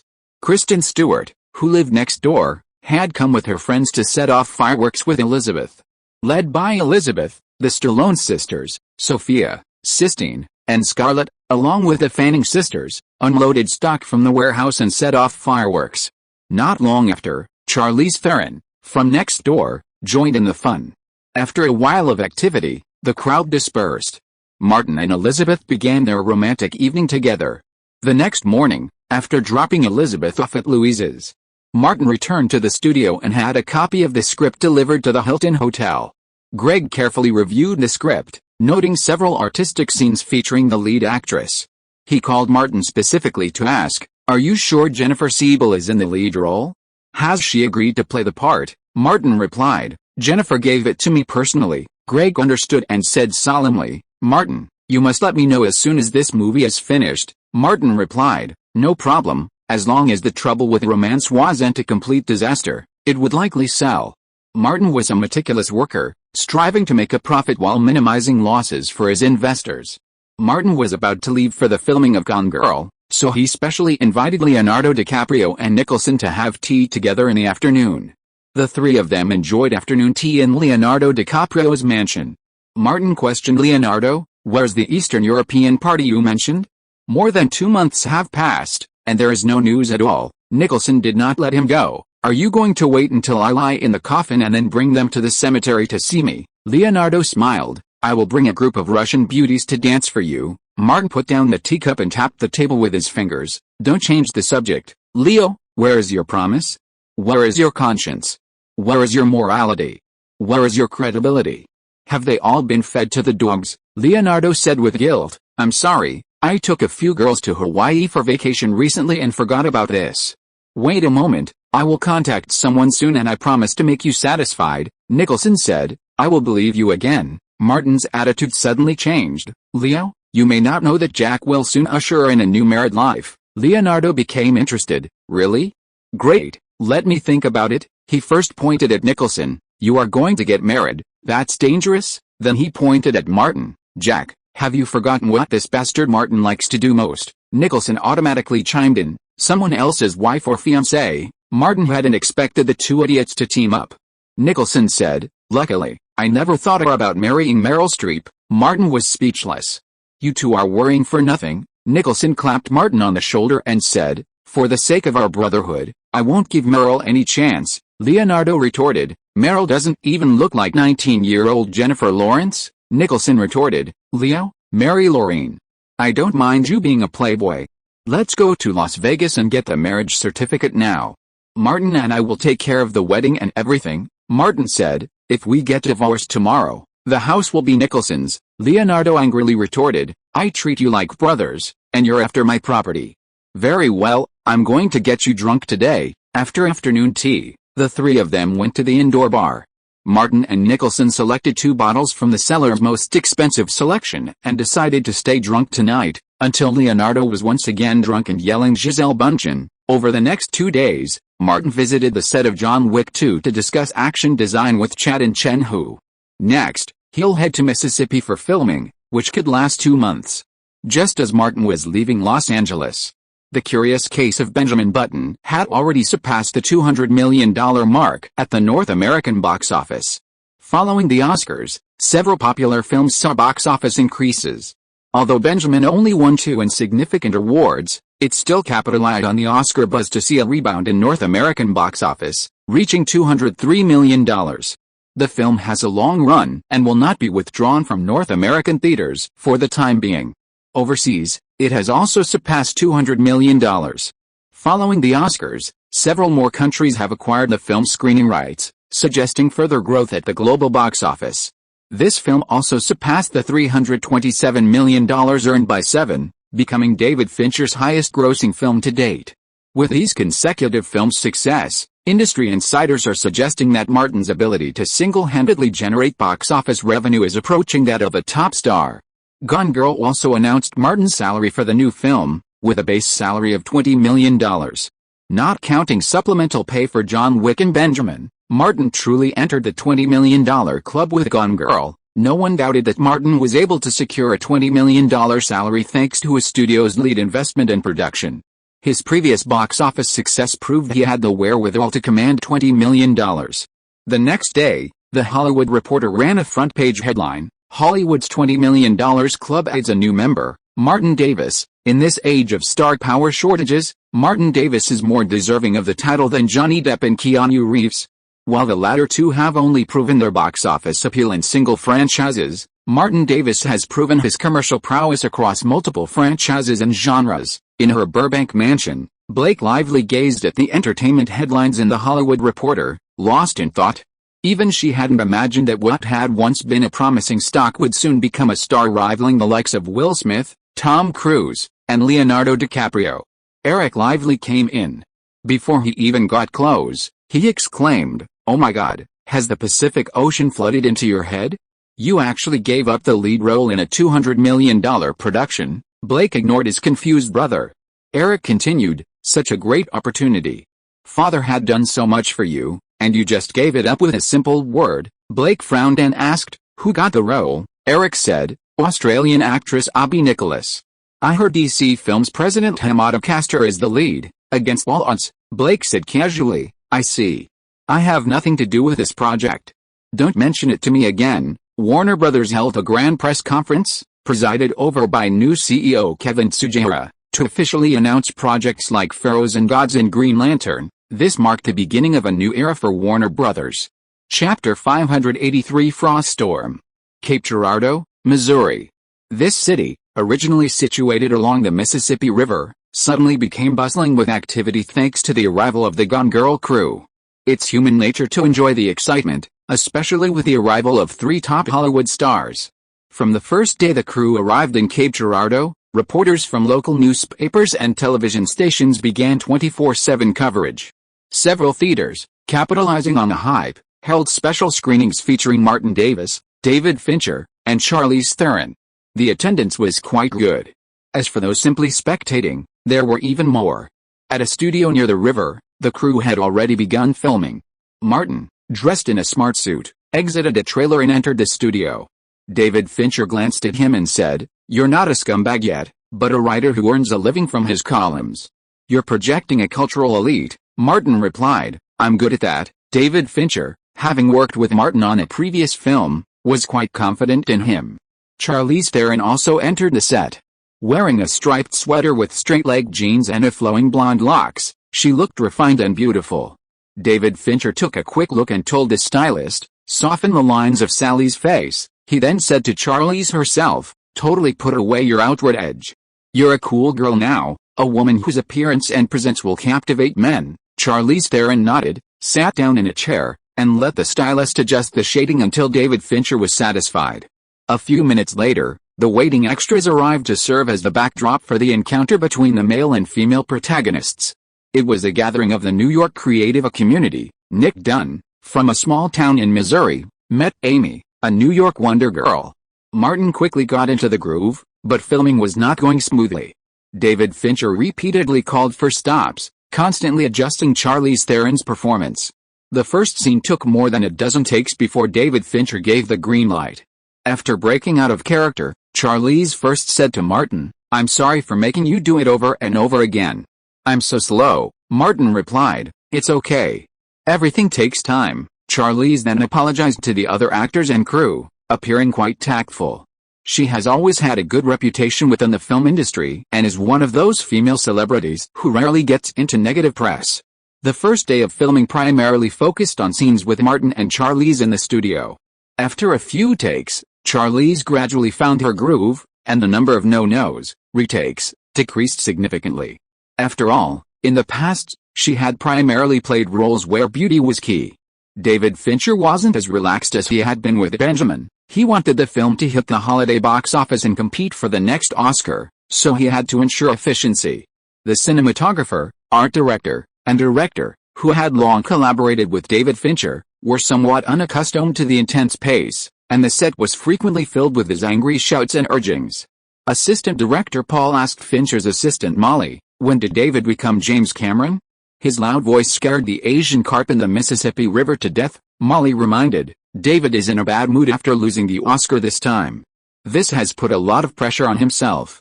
You should pay more attention to him and try to keep up with his shooting rhythm." Paul nodded. "I can see that people who are gentle in daily life can be even more terrifying once they get angry." Everyone on the set became serious, and the crew's work efficiency was significantly improved. At lunch, Charlize sat at the same table with Martin. She specifically asked, "Isn't it said that David is a rational person on set, with a relatively gentle work style? Was he like that when you worked with him on Benjamin?" Martin swallowed his food and replied, "No, the overall atmosphere on set was relatively relaxed during the filming of Benjamin. Now David wants to improve the crew's efficiency, so he tightened the screws on the first day. I guess he wanted to get the crew fired up right from the start." Charlize ate her food cautiously and nodded. "That makes sense. We do need to speed up the pace. I'll be leaving the set by mid-May at the latest." Martin glanced at her work schedule and deliberately asked, "Why, don't you want to stay with me on set for a while longer?" Charlize smiled and said, "Are you short of women? You're a super playboy." That being said, she explained, "I'm going to South Africa. I'm the ambassador for the South African World Cup and image ambassador. The World Cup is in June, and I have a lot of promotional work to do before it starts." Martin understood. The English Football World Cup, the most popular sporting event in the world, Charlize invited. "Are you interested? If you want to go, the organizing committee will definitely send you a special invitation. You can bring Elizabeth to watch the opening ceremony and the final." "I'm interested in football." Martin thought for a moment and said, "I guess the schedule doesn't work. It coincides with the promotion and release of Inception." Charlize said, "I'll have the organizing committee send you an invitation first. If you don't have time to go, we'll talk about it later." As the two chatted, David Fincher and producer Dana Brunetti arrived and turned the conversation to the film's budget and tax rebates. The crew had chosen Missouri for filming, not only because the majority of the action took place in a small town there, but also because the state offered a tax rebate. Dana had calculated that if the crew employed 25% local employees, they could receive a tax rebate, saving 15% on filming costs. This tax rebate was even better than in Atlanta. States across the U.S. have been increasingly competitive in recent years in their quest to attract Hollywood crews. Film releases have a significant impact on tourism and the service industry. However, Missouri is still in its infancy, with only a few small studios, and cannot compete with Atlanta's growing filming base. A little later, novel author Gillian Flynn arrived to discuss the novel's sales and promotion. Since its publication last year and the announcement of a film adaptation by Martin and David Fincher, Gone Girl has entered the New York Times bestseller list and is now in the top 3. With filming and related promotions underway, topping the bestseller list is no longer a luxury. Gillian Flynn has also transformed herself from an entertainment magazine reporter to a best-selling author. The novel's popularity has also provided the film with a critical mass of viewers. After a quick lunch and a short break, the group returned to the set to resume filming. The afternoon's focus was on the lead actor's love scenes. The rise of the internet and social media has killed countless print writers, including the hard-pressed Nick. When he meets Amy, a wealthy woman with the cool girl vibe men crave, he's naturally determined to take her down. A small-town youth, through hard work, marries a wealthy woman, realizing his true meaning in life. Unrelated sentence fragment. Martin's performance is effortless because it's so similar to his own experience. When he was starting out in Atlanta, Martin once dreamed of hooking up with Kelly Gray and settling down forever. During that time, he orchestrated heroic rescues, organized communal attacks, and even designed a pink kettle, all in the name of impressing Kelly. Technically, Martin's behavior isn't much different from Nick's. The biggest difference is that even after Martin succeeds, he remains proactive. Realizing he can't just sit back and relax, he immediately puts in his utmost energy, using Kelly's ladder to climb up. Instead of retreating into a shell and becoming a decadent man, Martin's performance is the last show of the afternoon. In a studio set up as a loading and unloading area, at David Fincher's command, a duster launched a cloud of icing sugar, creating a sweet storm. Charlize, wrapped in a coat and black boots, entered the set arm in arm with Martin, the air thick with sweetness. Charlize released Martin's hand, and as if in a ballet, she twirled, arms outstretched, dancing amidst the icing storm. The handsome and sunny actor followed from behind. In the eyes of the camera and the cast and crew, the two seemed a match made in heaven. Icing sugar flew everywhere, shimmering in the air and landing like snowflakes on Charlize's lips. Martin approached, embraced Charlize, and gently brushed her red lips. "You're sweet from head to toe. How could I resist kissing you?" Charlize leaned against the wall, eyes slightly closed. Martin kissed her, as he often did at Charlize's house. The couple had sealed their relationship. In Martin's eyes, this was one of the scenes that best reflected the film's theme. As he'd privately discussed with Charlize, a couple like a dog in a frame, forever. The sweet kiss didn't last. "Stop. This one's done," David Fincher called from behind the director's monitor. "Martin, Sally, you've done a great job. That's all for today, call it a day." Martin released Charlize's red lips, but didn't move away, one hand still bracing against the wall. Charlize's eyes were burning as she said, "I'm so sweet from head to toe. How could you resist taking me with you?" Martin looked at the falling frosting, reached out to catch some, and touched Charlize's lips. "I want to make you even sweeter." Charlize tilted her head back, letting more frosting fall onto her face. After half a minute, Martin grabbed Charlize and left. No one on the set was surprised. It seemed like a common occurrence on Hollywood sets. Martin left the studio, grabbed Charlize, and ran, saying, "Let's find a deserted spot." "Are you crazy?" Charlize licked her sweet lips and said deliberately, "I'm single now, so it doesn't matter if someone films me." "Are you sure?" Martin didn't answer. Instead, he opened the trailer door and dragged Charlize inside. The next moment, all he could smell and taste was a sweet aroma. The trailer began to shake, and the real sugar storm began. Chapter 584, Scumbags Quotes. In the break area on the set, Charlize took a sip of water and said to Martin, "Someone asked me why I wanted to get involved with a playboy like you." "Get involved?" Martin nodded slightly and asked seriously, "Sally, you said the verb, right?" Charlize put down the water and raised her middle finger at Martin in a very unwomanly manner. "I told him that I wanted to get back and make up for the lost 9 years." Martin pressed her finger back. "Him?" "Keanu Reeves," Charlize replied. "It's Keanu." This time she changed the word. "Keanu especially doesn't understand why I am involved with you." Martin said, "I'd better give you a standard answer, because I have strengths, sexy, handsome, gentle, funny, and powerful, and can provide you with high emotional value. No matter how strong your needs are, I can easily get it done." Charlize was silent for a while, because these were indeed what she needed, and she also experienced it from Martin, which made her feel extremely happy. She didn't want to be completely dominated by Martin, even in words. After a moment's thought, she said, "Is this your latest collection of bad guy quotes?" Martin laughed.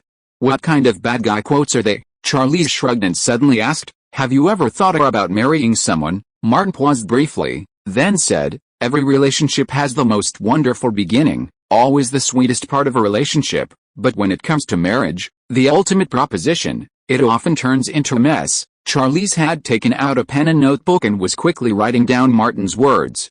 Martin didn't stop her, but asked, "Is it necessary?" Charlize deliberately said, "Writing down bad guy quotes will make it easier to identify bad guys. Maybe I can find true love in the future." Martin said, "Sally, are you planning to get married?" "Never." Charlize had personally experienced the most brutal marriage battles, and as a young child, she almost became a victim of it. Martin was incredibly shameless. "Look, I've never considered getting married, and neither have you. We bring the most emotional value to each other, so wouldn't it be best for us to be together?" It was a rather shameless statement, but Charlize found herself accepting it easily. Recalling a line she'd spoken to Martin, she said, "A playboy and a jerk." Martin followed with, "Forever and ever." The assistant director arrived and informed the two to prepare for filming. Martin walked first onto the set, which had been reminiscent of a library, while Charlize, donning a coat, followed. David Fincher, seated behind the director's monitor, slid over and asked, "Do we need to clear the set?" The next scene was an intense action sequence. Martin didn't mind. Charlize, who had filmed countless explicit scenes, said, "No need to clear the set. Just shoot as normal." The various crew departments made their final preparations. Martin asked, "Are there any areas I should be careful of?" "You know my sensitive spots." Charlize lowered her voice. "Don't go after them. We can't just finish this scene and leave the entire crew here to get in the trailer." Martin raised an eyebrow slightly. "I'm one of the crew owners. If they're told to wait, they'll have to wait. Charlize rolled her eyes. You're not going to save your dignity, but I am. The script supervisor came to the camera and clapped the cue, signaling the start of filming. A romantic and intense battle ensued. The shoot went incredibly smoothly, with every take getting it right the first time. The photography assistant couldn't help but whisper, Martin and Charlize seem to be in better shape. The director of photography said, they're either towing the truck on set or practicing in the hotel every day. They're so proficient. The photography assistant nodded repeatedly. Yes, he couldn't help but envy her. This is a woman Hawking couldn't even date in countless parallel universes, and Martin has nailed it like that. Teresa, the costume designer, was nearby and chimed in, if you had Martin's wealth, figure, looks, fame, and commercial value, you'd have a chance, but the key is to have Martin's strengths, to be able to do certain things and do them well. Otherwise, even if you have a one-night stand, there won't be a second one. The photography assistant asked, really, Teresa, who primarily handles the women's costumes, smiled and said, of course. I heard it from Charlize Theron herself. On a film set, rumors abound, both true and false. A week after filming began, the two other main actresses joined the cast. Lea Seydoux reported to the set. She would play the male lead, Nick's sister. The other actress played Nick's mistress. This person was a client of WMA, and her agent had brought her over to greet them. Martin was dazzled by the headlights before he could even see her face. Lea Seydoux's breasts weren't small, but compared to this girl's, they were just average. Martin had read the original novel, and Gillian's description of Andy, the mistress, showed her impressive breasts. The girl, dressed in a tight jacket and ripped jeans, passed her agent and scurried up to Martin, excitedly declaring, I finally meet you, leader. Without waiting for Martin to speak, she unzipped her jacket and removed it, revealing a red t-shirt that was pushed up high. The top two sections of the shirt popped out with a bang, as if attached to powerful springs, jiggling up and down with joy. Martin had never seen such a female cultist before, but seeing her would definitely make an impression. The girl first confirmed her identity, then introduced herself. I'm Kate Upton, a young model and actress. Her voice was loud enough for everyone around to hear. Several photography assistants murmured to themselves, you call this a young model and actress? Then what does it mean to be a leader? Martin understood that this was someone from the Coca-Cola cult and nodded slightly. Hello, Kate. Kate wasn't particularly old, but she wasn't the type with big breasts and no brains. Her agent had already given her advice when she arrived, so she immediately made her position clear. Master, I'm your disciple. If you need anything, just come to me. Martin smiled at her and said, just focus on filming. Kate replied, okay. The agent who came up behind him shook Martin's hand. Do you remember me, Martin? Martin smiled and said, Green, your desk used to be right next to Thomas's. We'd sometimes chat together. Green's face was filled with surprise. Yes, I even brought you water and made you coffee. Martin patted him on the shoulder. So, I asked Thomas to give you this opportunity. It was a polite remark, of course, but Thomas knew how to say it. Martin quickly left the scene. Green looked at Kate Upton next to him, pointed to his forehead and eyes, and said, on set, watch more, think more, talk less. Kate Upton nodded repeatedly. Green added, remember, Martin is the key. A single word from him can change your life and your future. Kate Upton wasn't stupid. I get it, Green sighed. If I had insisted, Martin might have been my client. Back then, Thomas's resume wasn't as good as his. If he had chosen Martin, there would have been no chance for him. Green considered Thomas's abilities no better than his. He never even actively helped Martin find projects or work, doing nothing more than mere servitude. Yet, he became a partner at WMA. When Martin became a superstar, Thomas would surely be promoted to senior partner. Green even felt the choice was sometimes more important than ability. Martin stood at the edge of the set, watching David Fincher and Charlize discuss a scene where the lead actress was going to smash a glass table, splashing blood on the floor to create a fake crime scene. Lea Seydoux approached from behind and asked, you have so many fans here. I can't help it, Martin said. I'm a cult leader. Lea Seydoux asked, can I join the Church of Coca-Cola? Of course, it's a pan-faith organization. Martin added, the Church of Coca-Cola is now a platform. Joining will allow you to meet more people at gatherings. Lea Seydoux nodded. I'll buy a commemorative Coke and register on the official website, Martin said. I'll have someone let you know about the next gathering in Los Angeles. That afternoon, the crew moved outside the city for filming. The quiet town suddenly became abuzz. It was probably rare to see a Hollywood crew filming on location, and with the names of Martin, Charlize, and David Fincher, the crew was surrounded by reporters and onlookers as soon as they arrived at the Mississippi River. For a moment, the scene was filled with noise, as chaotic as a duck farm. Martin emerged from the makeup trailer, his voice even louder.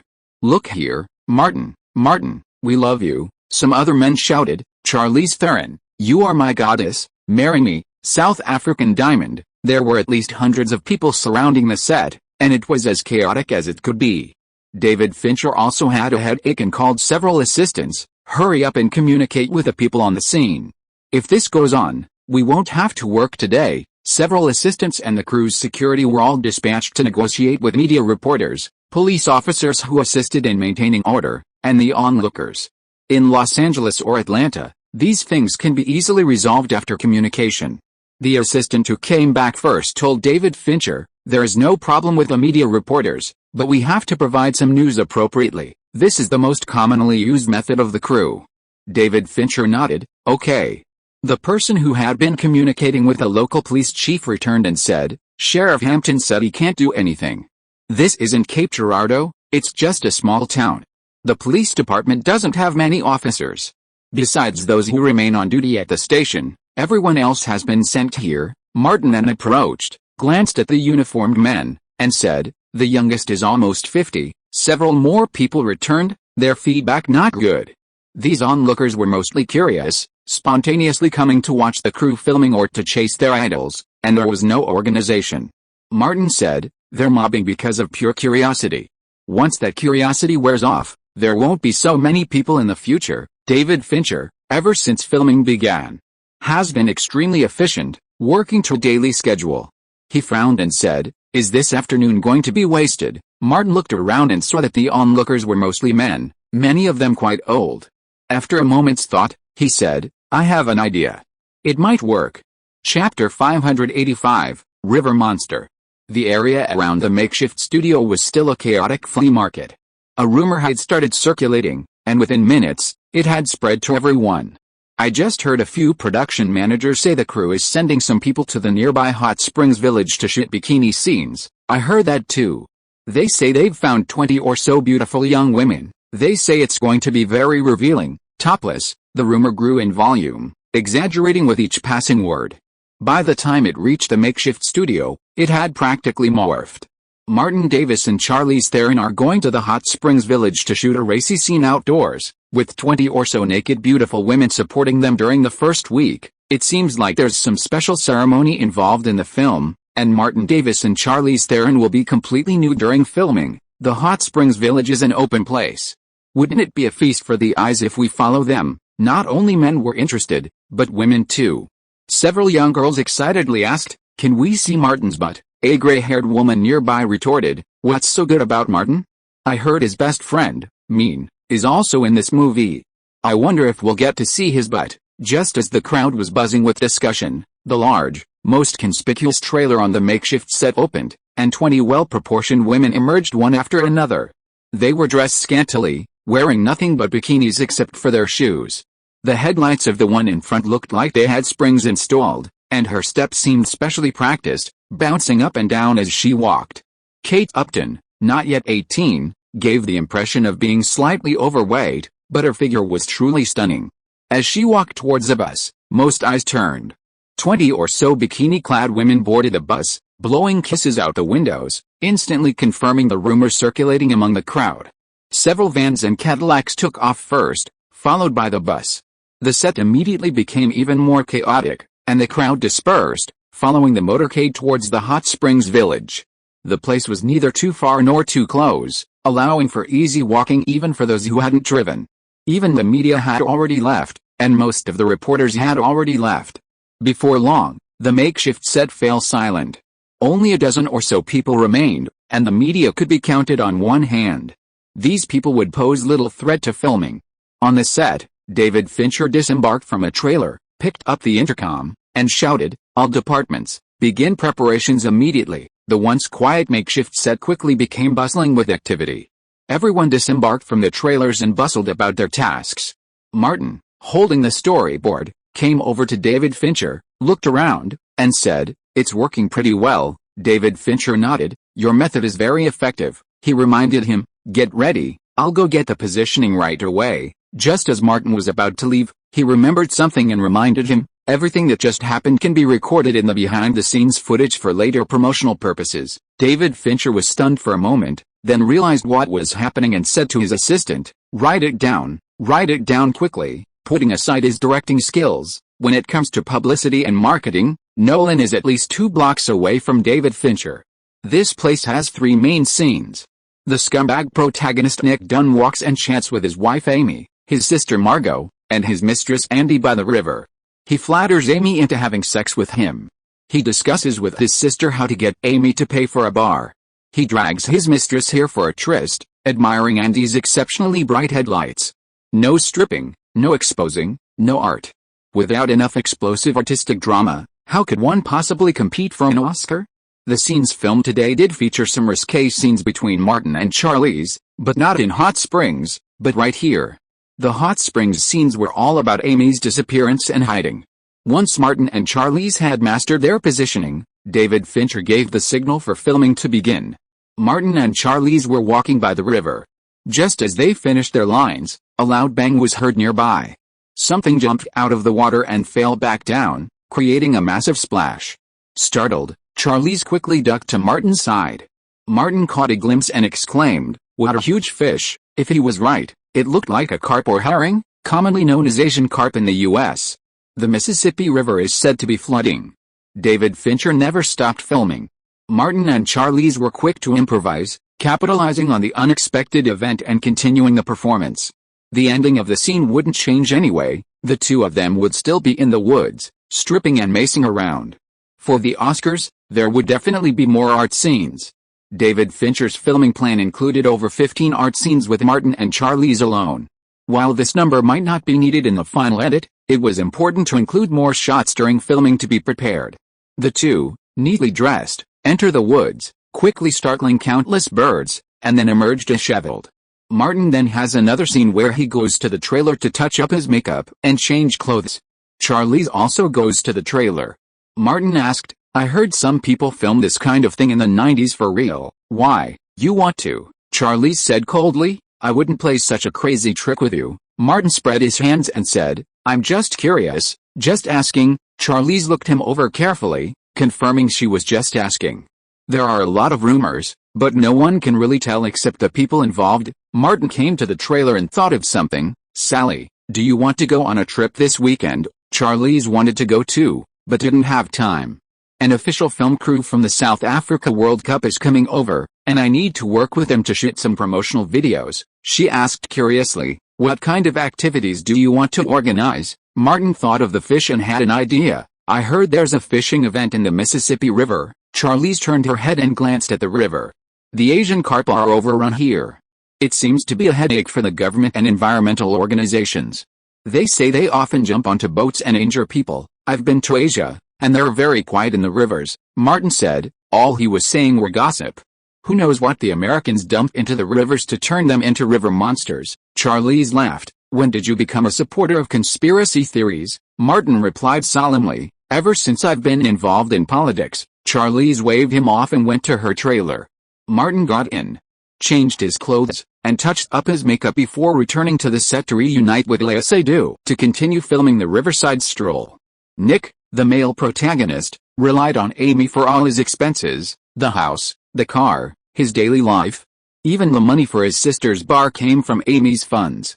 In other words, Nick, at the beginning, was a very successful man. This scene showed Nick and Margot, brother and sister, negotiating how to get Amy to pay for the bar. Unfortunately, another car burst the river. Martin was fine, handling the situation with ease. But Léa Seydoux's mental fortitude and ability to adapt to the situation weren't as good as Charlize's, and she lost her scene immediately. David Fincher had to call a halt and reshoot. Who could have imagined that the fish in the river had become spirits? The crew paused their break and began filming with them to fill in the scene. As soon as the script supervisor hit the cue, they started splashing and blasting the water. After several hangs, David Fincher's face turned green with rage. Léa Seydoux went to apologize, But David Fincher waved his hand. "None of your business." Many actors lose their character when startled, and it's not the actor's fault. David Fincher didn't blame Lea Seydoux, but simply got fed up with the fish. Martin called in some production staff and started throwing rocks into the river. Some fish were scared away, but some larger ones, either out of fear, jumped to the surface like bombs. Who knows how many giant Asian carp there are in this river?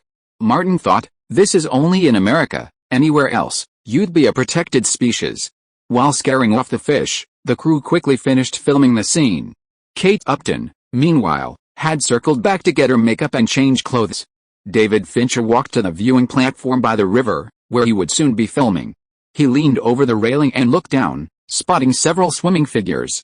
Martin approached from behind and said, "A little weekend off, come out and relax." He pointed to the large fish barely visible in the river and said, "How about we have a fishing derby? Let them know how powerful humans are." David Fincher said, "Great idea. I'll join." Martin beckoned Bruce over, asking him to contact the organization. Bruce went straight to Gillian Flynn, a Missouri native who had lived in Cape Girardeau for a while and knew the area well. The crew quickly set up the dolly and camera. Kate Upton also arrived on set. David Fincher specifically called her over for a brief scene discussion. This girl was the flashpoint between Amy and Nick, and the trigger for Amy to finally shed her cool girl facade. Charlize Theron possessed stunning beauty and presence, her only flaw being her breasts. In Gillian Flynn's original novel, when Amy curses Andy in her heart, her words focus on her breasts, which are much larger than hers. So, naturally, the focus in Kate Upton's first scene is on her breasts, not her face. During filming, Martin only needed to admire her, not touch her, and there was no need for him to say or do anything. Kate Upton actually wanted Martin to try. Isn't it normal for believers to dedicate themselves to their cult leader? But Bruce had warned her early on that Kate Upton wasn't even 18 yet. Martin, who orchestrated the nanny scandal, the teaching scandal, and the Harvey scandal, couldn't possibly make a mistake in this regard. For filming, Martin's part only needed to show Nick being drawn to the exaggerated headlights. "I have to go to the hospital today, and I might be away for a long time. There's been so much chaos lately." Chapter 586, Teacher Ma does not observe martial ethics. The sound of motors hummed from the water, and several speedboats were ready to go. Martin put on his quiver, took his recurved bow, and got on the speedboat driven by Bruce. From the back, Kate Upton, who was dressed coolly, extended her hand. "Master." Martin pulled her. "Be careful." Kate Upton got on the boat steadily and said, "I grew up in Miami, Florida. I have been dealing with water and boats since I was a child. Apart from horseback riding, I am best at water-related sports." Martin nodded and said, "After I pull up the fish I shoot, you are responsible for throwing them into the cabin." Kate Upton responded, "No problem." The speedboat next to them slowly drove away from the pier. David Fincher on the boat was carrying a hunting rifle and said to Martin, "The weapons you use are too primitive. You will lose the game." Mean, who had just come from Los Angeles before the weekend, stood on another boat and shouted, "If Martin uses a gun, it will be too unfair to us." Producer Danu's boat passed over. "Mean is right. It would be fair to give Martin a set of bows and arrows and a pistol." A total of 6 speedboats drove out of the dock and rushed towards the vast lake. Gillian found a local club and registered the fishing trip under their name. The advantage was that they could fish under professional guidance, using regulated firearms. Bruce steered the speedboat forward, while Martin stood near the bow, carefully observing the lake. This lake, connected to the Mississippi River, was also infested with Asian carp. Moreover, its excellent water quality and abundant aquatic plants made it a habitat for many large fish. The 6 speedboats separated on the vast lake, soon disappearing from view. The faint sound of gunfire could be heard. Kate Upton looked at Martin with concern. A bow and arrow was undoubtedly no match for a hunting rifle. Martin, pinned to the speedboat, drew an arrow and placed it on the string of his compound recurved bow. In his previous life as a stuntman, he had practiced archery, even from horseback. In recent years, he had practiced more for the filming of John Wick. Bruce maneuvered the speedboat into a large S shape on the calm lake. As the water surface became disturbed, fish began to surface. A large fish leaped out from the right front. Martin's eyes and hands were quick, his bow like a full moon, his arrow like a shooting star. Just as the fish was about to hit the surface, the arrow pierced its round body, drawing a puff of blood. The fish fell into the water, struggling desperately to shake off the piercing arrow. Martin, wearing a cut-resistant glove, grabbed the spear line attached to the arrow and forcibly pulled it back. The fish was incredibly strong, and since he and Bruce were new to this kind of collaboration, it took Martin a while to get it alongside the boat. It was a massive carve, weighing at least 20 kilograms.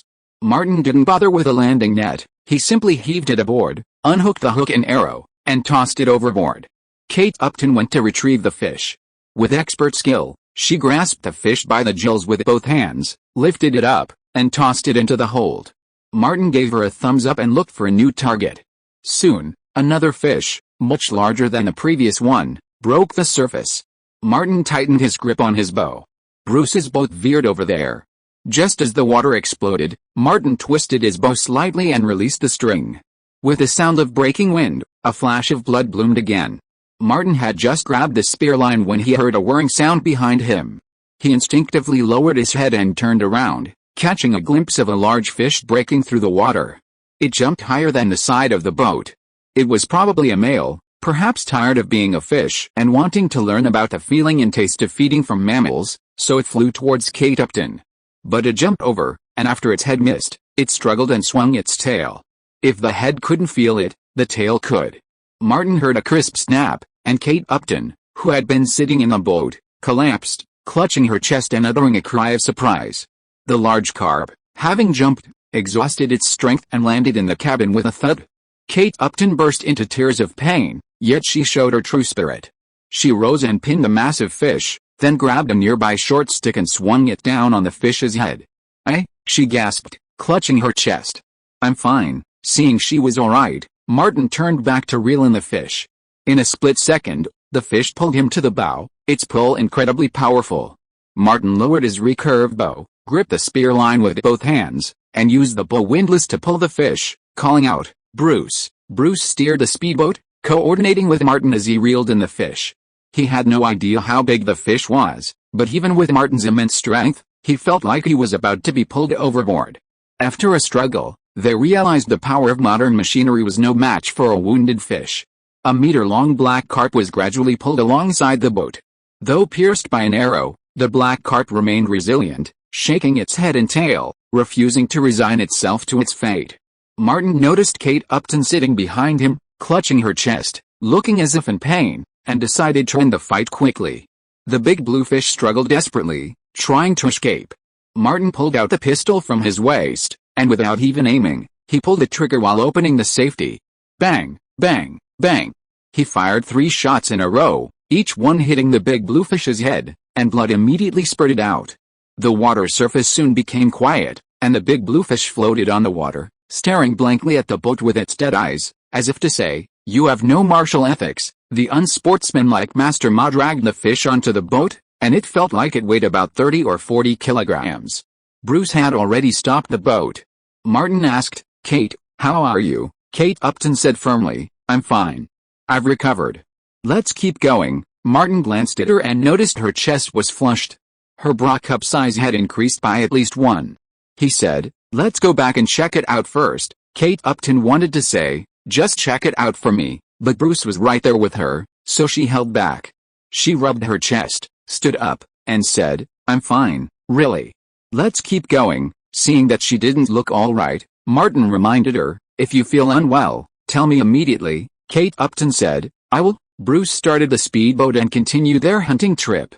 As the sun neared its zenith in the east, 6 speedboats returned to the dock. Martin's boat had just landed at the wooden pier, and Kate Upton went ashore to a nearby dressing room. David Fincher's boat approached from behind, and he shouted, "Martin!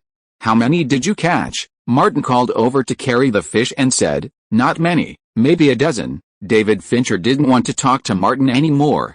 Mean, who often played with guns and was a decent shot, shouted from his boat, "I caught 8. Producer then you fell silent.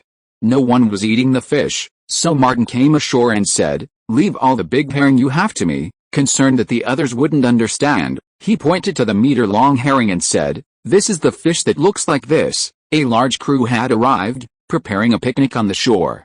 Mean came over with a large herring and asked curiously, "Boss, what do you want with this fish?" "It's not good to eat," Martin said, There might be gems inside. He followed the club members to the pre-dug burial pit, found a knife, and cut the largest herring open along the large joint of the pectoral fin. He then had Mean bring a stainless steel spoon and pry the herring stone from the fish's occipital bone. Mean looked at the dirty mass and said, "It doesn't look very good," Martin said, "because it hasn't been processed yet." He took out a bag and put it away. He then had the club workers dissect other herrings to look for herring stones. Some herrings didn't have any. Martin had a total of 5, large and small. He put them in a bag and handed it to Bruce, saying, "Find a place out of the sun to dry slowly. When we get back to Los Angeles, find someone in Chinatown to process them." Bruce put it away. Martin took off his gloves and washed his hands. Seeing Kate Upton coming out of the cabin's locker room after changing her clothes in the distance, he said, "Remind me later to give the biggest one to Kate as compensation for her injury." Bruce replied, "Got it." Mean came up and said, "Boss, this thing is very rare. Can you give me one later?" Celine Dion loves these weird things the most. He followed Martin to the men's locker room and said, "I don't know what to give to Celine, a wealthy woman with a net worth of hundreds of millions of dollars." Martin immediately changed his words, "Old Bruce, the biggest one is for Mean." Bruce put his arm around Mean's shoulders and said, "Tell me the truth, how many people are you dating at the same time?" Mean waved his hand, "Not many now, only Celine Dion, Emma Thomas and Isabel Huppert." He sighed, "Sophie Marceau only spent more than 10 nights with me and then ignored me." Bruce was deeply impressed. "You are such a fucking romantic." Martin and the other two changed their clothes and arrived at a picnic area. The fishing club held a small ceremony. The club leader announced Martin's victory in the fishing competition and presented him with a trophy.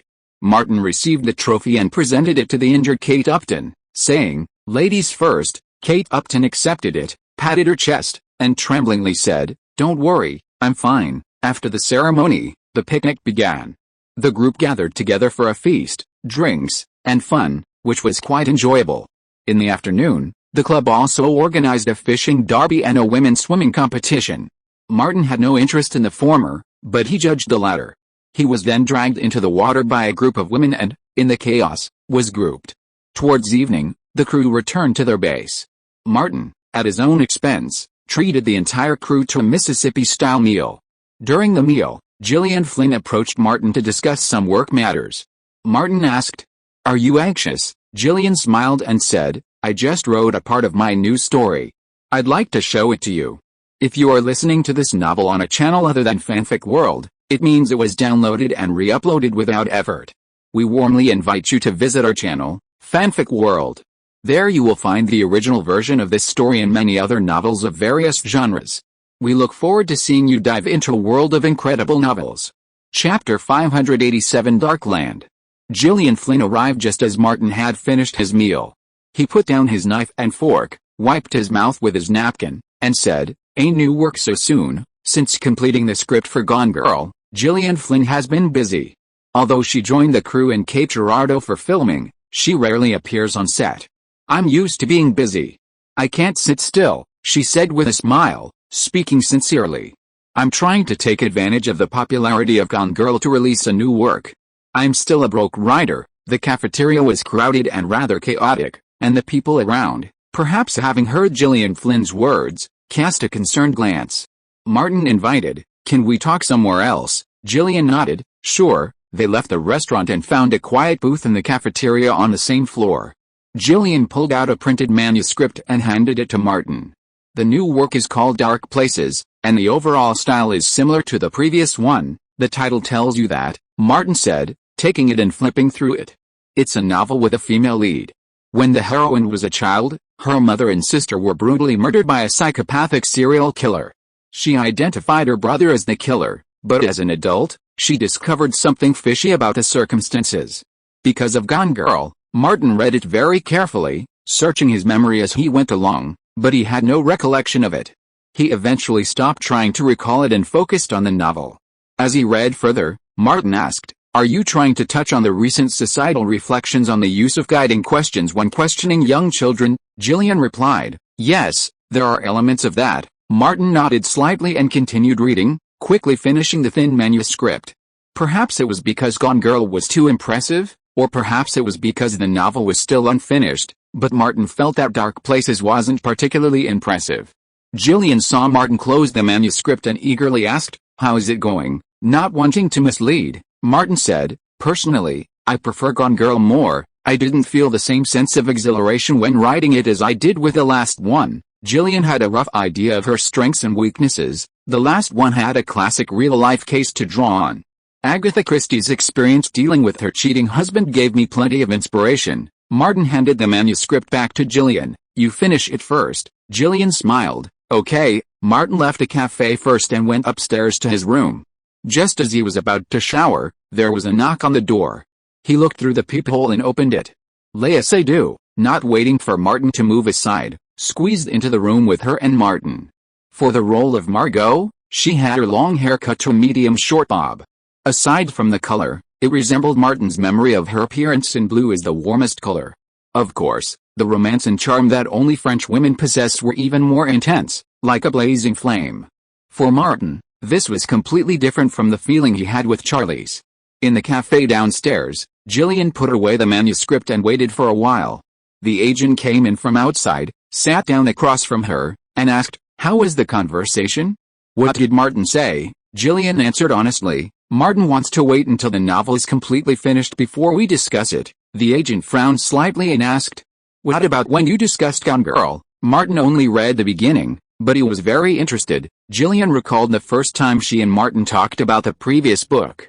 He knew something about Agatha Christie's special experience, so when he heard that Amy used a similar method to get back at Nick, he was immediately interested. She thought for a moment and said, "I remember very clearly that Martin only read the first half of the novel and decided to buy the film and television rights and sent someone to discuss cooperation." The agent said, "Finish the novel first. I'll handle the publishing and adaptation rights." He specifically encouraged Jillian. Gone Girl has already reached the top 3 on the New York Times bestseller list. Your next book is very valued by publishers. The film adaptation of the same name by Martin and David Fincher has a very high chance of success. You don't have to worry about the adaptation rights at all." Jillian thought the same thing. "I'll try to finish the novel before the movie comes out, and publish it in time for the release. If it makes the bestseller list again, the rights will fetch a good price." Gone Girl was a new work by a new author. Although Jillian had signed a compensation agreement with Davis Studios and received a share of the adaptation rights from the Writers Guild, it ultimately wouldn't be as substantial as it would have been after she became famous. Her agent advised, "While Martin was instrumental in your success, business matters are business matters, and we're not limited to working with Martin alone. There are many Hollywood production companies, and many of them have contacted me, seeking opportunities to work with you." Jillian thought for a moment and said, "Keep in touch with them.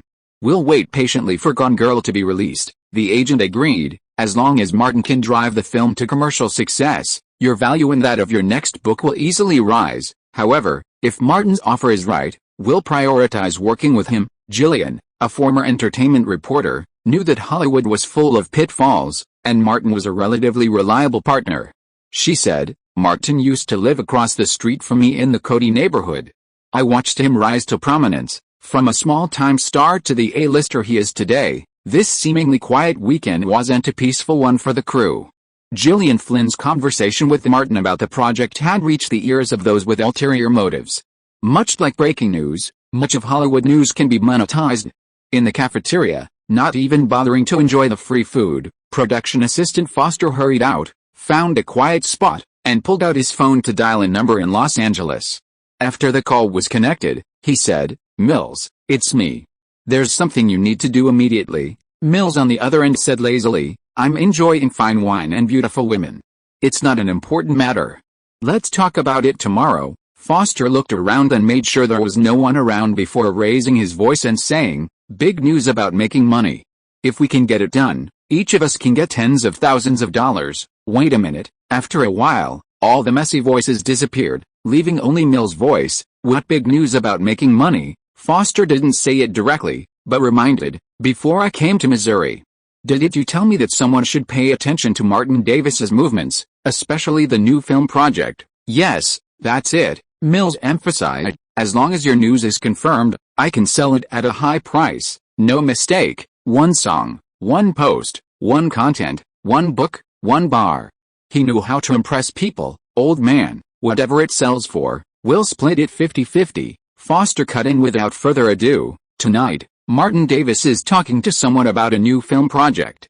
Gillian Flynn, the author of Gone Girl, has written a new work, and Martin is talking to her about adapting it. Mills, overjoyed, still asked, "Are you sure?" Foster replied, "I saw it with my own eyes, heard it with my own ears, and there's no mistaking it." Mills hung up the phone and immediately contacted a man named MacDonald, a member of the staff of John Berg, the new president of Warner Brothers.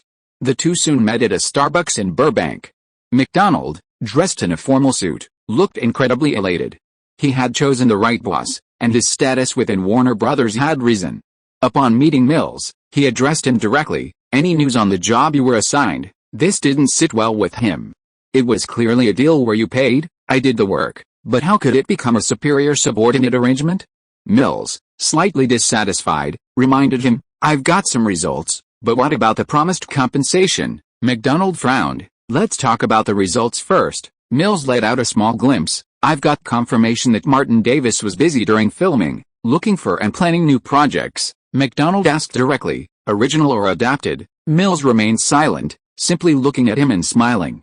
MacDonald, who could apply for campaign funding, immediately pulled out his personal checkbook, wrote 2 checks in a row, and passed them over. Mills glanced at them and said, "This news is worth $500,000. Considering we're friends, you should at least give me $100,000. Are you kidding?" MacDonald was almost furious. "It's just a piece of news," Mills said. "It's just a piece of news, but it's related to a project Martin Davis is planning." He curled his fingers, tapping the table repeatedly, emphasizing, "The person who set his sights on that project is Martin Davis." MacDonald picked up his coffee and took a sip. Mills added, "You work at Warner Brothers. You know Martin Davis better than I do. He's been working with Warner Brothers for years, but has he ever had a single film fail at the box office? Which one hasn't earned the producers and distributors tens of millions of dollars?" He sneered. "Compared to the potential tens of millions of dollars in revenue, isn't this crucial information worth even $100,000? MacDonald put down his coffee cup. "I can only give you $10,000. Mills shook his head. "You're insulting the name Martin Davis and the legendary success he represents." "Wait a minute." MacDonald stood up and left the cafe, looking for somewhere to make a phone call. Mills waited patiently. If MacDonald refused to pay, he could always find another company. There was definitely a company in Hollywood willing to pay for the news of a project Martin Davis was interested in. After waiting for a while, MacDonald came in from outside and asked, "Are you sure Martin Davis hasn't bought the project he likes?" Mills said, "He hasn't moved that quickly, but if you hesitate, it's hard to say." MacDonald nodded. $100,000 is too much. I can only give you $50,000. Mills stood up and high-fived him. "Deal." Soon someone came to pay, and MacDonald also got the key news and reported it to John Berg immediately. The latter asked him to take a red-eye flight to Missouri tonight. Chapter 588, Wealthy. "Where did you get it?" In the temporary set, Martin took the herringbone stone sent by Bruce and was quite curious. "Can you find someone to make this here?" Bruce said, "A few days ago, I went to New York to see Kim and Chloe, and went to Chinatown by the way and asked someone to do it." Martin opened the boxes one by one. All the herringbone stones had been carefully polished, showing a very bright orange-red color, and were carefully trimmed into heart shape and hung under a platinum chain. Bruce added, "They were going to use a black lanyard, but since you're giving it as a gift, I think platinum is more suitable." Martin suddenly sighed. "So many horn carvings have been given away that it's not particularly nice to give a heart-shaped stone." He simply said, "Didn't you, Lily, Harris and others set up a company to purchase Australian horns? Buy some of these stones along the Mississippi River and make them all into heart-shaped pendants. I'll give them away later," Bruce asked, "specially for women." Martin picked up an orange-red stone and looked at it in the sun. "Don't you think only beautiful women can match such beautiful stones?" Bruce understood. "With your vision, you shouldn't need too much." Martin packed up a few boxes, found Mean first, and took the biggest one to him. "It's for you." Mean opened it and took a look, very curious. "Is this what was in the fish's head that day? It's really amazing. Next time I go to Las Vegas for vacation, I don't need to prepare any other gifts for Uncle May. It doesn't matter whether the gift for Celine Dion is expensive or not. What is key is rarity. Some wealthy people, especially billionaires, enjoy collecting quirky items." Martin gave one to Lea Seydoux and Kate Upton. Lea Seydoux walked into the studio, familiarizing herself with her position, and didn't examine it closely. Kate Upton simply put it on her neck, shoved it into her valley, and then it popped out again.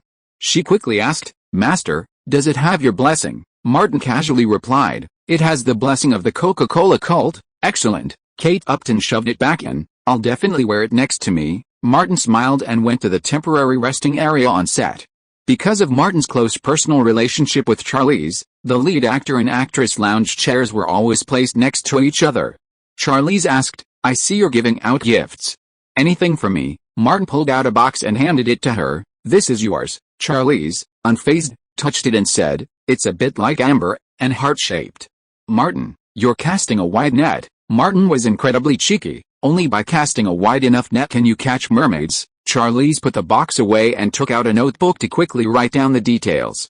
Martin said, "Save me some face, and write this down in front of me." Charlize replied, "This is a collection of scumbag quotes. Of course I have to write this down in front of a scumbag." As filming was about to begin, the two fell silent. Lea Seydoux' two scenes were quickly filmed. Martin and Charlize took over. The day's shoot went exceptionally smoothly. David Fincher called it a day before 3 p.m. The search for Amy would begin next week, and Martin had called a meeting with David Fincher, producer Danu, and publicity director Dixon. In his office, Martin had someone turn on the projector and project the promotional plan the studio had created to his specifications. He said to David Fincher, "Before we started shooting, we discussed shooting the scene of searching for Amy." David Fincher was not good at publicity and hype, so he just said, "I agree with your plan." Danu and Dixon both looked at the projection screen. Martin turned on his laser pointer and pointed at the content on the screen. He said, "The studio has already invited multiple media outlets, well-known bloggers, and social media influencers to participate in the search for Amy.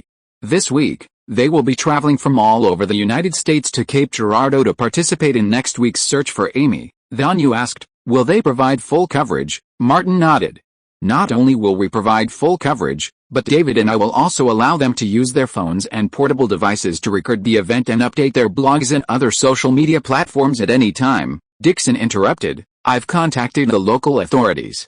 There may be thousands of people participating in the search and filming." David Fincher reminded him, "Don't forget, everyone participating will need to sign a waiver. I don't want a lot of shots with faces that can't be used in post-production editing." Dixon said, "That's already been discussed." Martin said, "We need to build momentum for the event." "What about the town police department?" Dixon continued, "We've sponsored several police cars for them. Aside from the necessary officers who remain on duty, all other officers will cooperate and join the search for Amy." If the novel hadn't been published yet, or wasn't widely known, the crew could easily have created a viral marketing campaign about finding amazing Amy. But Gone Girl had been on the New York Times bestseller list for so long that anyone who'd read the novel would easily understand what was happening. A more direct marketing campaign was preferable. Martin, Danu, and Dixon discussed the matter. David Fincher's comments were more from a filmmaking perspective. The publicity campaign certainly wouldn't affect the smooth progress of filming. Over the following week, the town where the crew was stationed became truly bustling with activity, with hundreds of entertainment reporters, bloggers, and social media influencers arriving one after another. To the crew's surprise, many fans of Martin and Charlize Theron, as well as those of the original novel, also descended on Cape Girardeau. Suddenly, every hotel in town was fully booked. Blogs, entertainment websites, and social media were flooded with news about the Gone Girl crew. Just as the sun rose on Monday morning, thousands of people formed into several sections on the outskirts of town, forming horizontal lines and conducting a dragnet search. Because of prior agreement, reporters donned their newspaper vests and set up cameras and video cameras. They were free to film anywhere except where the crew was. Entertainment bloggers, armed with smartphones, continuously captured the action, uploading new photos and videos to their websites as soon as they could. Social media influencers, while searching and filming, also engaged with their fans in the comments section. No mistakes, one song, one post, one content, 1619, one book, one forum. Unfortunately, current internet and mobile devices are still relatively inadequate. While some live streaming websites exist in North America, mobile streaming is difficult. The town's residents enthusiastically participated in the search and filming. excited about the possibility of appearing in a film directed by an A-list Hollywood director. Even just being a backdrop for Martin would be enough to boast for a lifetime. Moreover, many of them were members of the Coca-Cola cult. Even the town's police were fully equipped and deployed, carrying out their duties with utmost efficiency. The crew had distributed all the vests they had prepared for the search for Amy, but the number was naturally far from sufficient. Martin and David Fincher briefly discussed the idea of having the Coca-Cola cult appear directly in the film. Those without vests could appear in Coca-Cola t-shirts. Coca-Cola's multi-million-dollar advertising sponsorship wasn't free. Martin, the cult's leader, was also actively promoting his organization. Before noon, Gone Girl and the search for Amazing Amy were trending online. With thousands of attendees, numerous media outlets and bloggers participating, and a collaboration between Martin and David Fincher, the film exploded in traffic that day. Blog posts, tweets, and discussions about the film were everywhere. Whereas Amazing Amy, thousands gather in Cape Girardeau to search for Amy, a comprehensive analysis of the scumbag done and the paranoid Amy. It's terrifying to think about this. What happens when a scumbag's girlfriend finds out about his infidelity? Clearly, some male journalists and bloggers were using this method to manipulate Martin Davis, a renowned Hollywood scumbag. David Fincher filmed the search for Amy scene in just one day, but the impact was long-lasting. Regardless, the crew had the buzz they were looking for. Many entertainment reporters, having arrived, simply stayed, following the crew throughout the filming and reporting. There was juicy gossip here. Martin Davis clearly had a special relationship with the three actresses on the set, with two of them often involved in unspeakable affairs. There was also Hollywood's A-list director. David Fincher's ambition to win the Best Director Oscar was well known. And then there was the best-selling author. With the attention generated by the event, Gone Girl blew away all competition and topped the latest bestseller list. Gillian Flynn was the center of attention and a media darling. Her divorce, her creative process, and her past as neighbors with Martin were all dug up by the media. Undoubtedly, a novel that topped the bestseller list for 2 consecutive weeks is enough to make a star. Gillian Flynn's fame could be translated into tangible commercial success through her work. Although Warner Bros.' McDonald, disguised as a journalist, quietly arrived in Cape Girardeau and secretly negotiated the adaptation rights for Dark Place with Gillian Flynn and her agent, word still reached Martin. This was, after all, a project led by Davis Studio. Many Hollywood productions hire personnel as they're formed, resulting in complex personnel structures. Some favored Warner Brothers, and inevitably, others favored Martin, the film's leading figure. Someone quietly passed the news to Bruce, who then relayed it to Martin. Martin asked, "Do you know how much Warner Brothers spent on the rights?" Bruce shook his head. He just overheard Gillian and her agent discussing it. It seems the initial offer for the basic rights was $3.5 million. Warner Brothers is worthy of you, Martin exclaimed. They're rich. Chapter 589, Warner's account period changes. In May, Charlize Theron left the filming after wrapping up her lead role. She would fly directly to South Africa to participate in a series of events leading up to the World Cup opening ceremony. Martin then received an invitation from the World Cup organizing committee. However, the South Africa tournament coincided with the release and promotion of Inception, so Martin didn't have time to go. Pre-screening for Inception had already begun, but Martin wouldn't rejoin the crew until filming was complete. On the first weekend of May, Elizabeth, Lily, and Thomas visited the Cape Girardeau set. Inside the hotel, after kissing Elizabeth, Martin turned to Lily and said to Bruce, "Where's my gift for Lily?" Bruce muttered to himself, calling Martin insolent, and dragged out a small box. He opened it and found it was filled with orange herringstones, all of which he had acquired through the fishing and hunting club. Lily, now renowned figure and somewhat knowledgeable, asked, "What kind of stone is this?" "I've never seen it before," Martin replied. "They're for you. Take some time to shape them all into hearts and add a platinum necklace. I'll pay you later." Lily curled her lips, but didn't refuse. She took out a few stones and examined them carefully, thinking about what she could carve on them. Thomas then gave Martin a look. Elizabeth, knowing they had something to discuss, went with Lily to look at the stones. Martin summoned Thomas to the study. Thomas stated bluntly, "Gillian Flynn's new film has been signed directly with Warner Brothers, and the adaptation rights have gone to Warner." Martin nodded slightly. "I know. She contacted me first. I'm not sure about the unfinished, already written parts of the work, so I didn't give her a clear answer," So that's how it is. Thomas assumed Warner Brothers had used its financial muscle to force the issue. I have no objection to Gillian working with Warner Brothers. It's her freedom. Martin couldn't possibly stop her. After all, Gillian had been the first to bring the work to him for his review. Thomas asked, did the news reach Warner Brothers so quickly? Martin wasn't surprised. There's a lot of gossip on the crew, and many of them have worked with Warner. He remembered, Gillian came to see me in the cafeteria that day, so it's not surprising someone heard what she said. I thought Warner Brothers was targeting us specifically, Thomas said. Warner Brothers has completed its acquisition of Castle Rock, taking absolute control. Castle Rock has become a subsidiary of Warner Brothers. Martin understood what he meant. Do you think Warner Brothers is trying to pressure me to sell the studio through some special means? Thomas explained. Not only that, but Warner Brothers has officially sent a letter to WMA, saying that the royalties for John Wick and Benjamin will all need to be postponed due to overseas channels and bank settlements. Martin asked, how long do they plan to postpone it? Anywhere from 3 months to 6 months, Thomas said roughly. The payment terms for each royalty are different, and Warner Brothers has been very clear. All royalties related to the Davis studio will be paid at the end of the due date, he added. In this way, they can squeeze the funds of Davis studio without defaulting on the contract. Hollywood's payment terms have always had a time frame. At first, Martin took advantage of Louise's long-term cooperation with Warner Brothers. And later he had market appeal as support.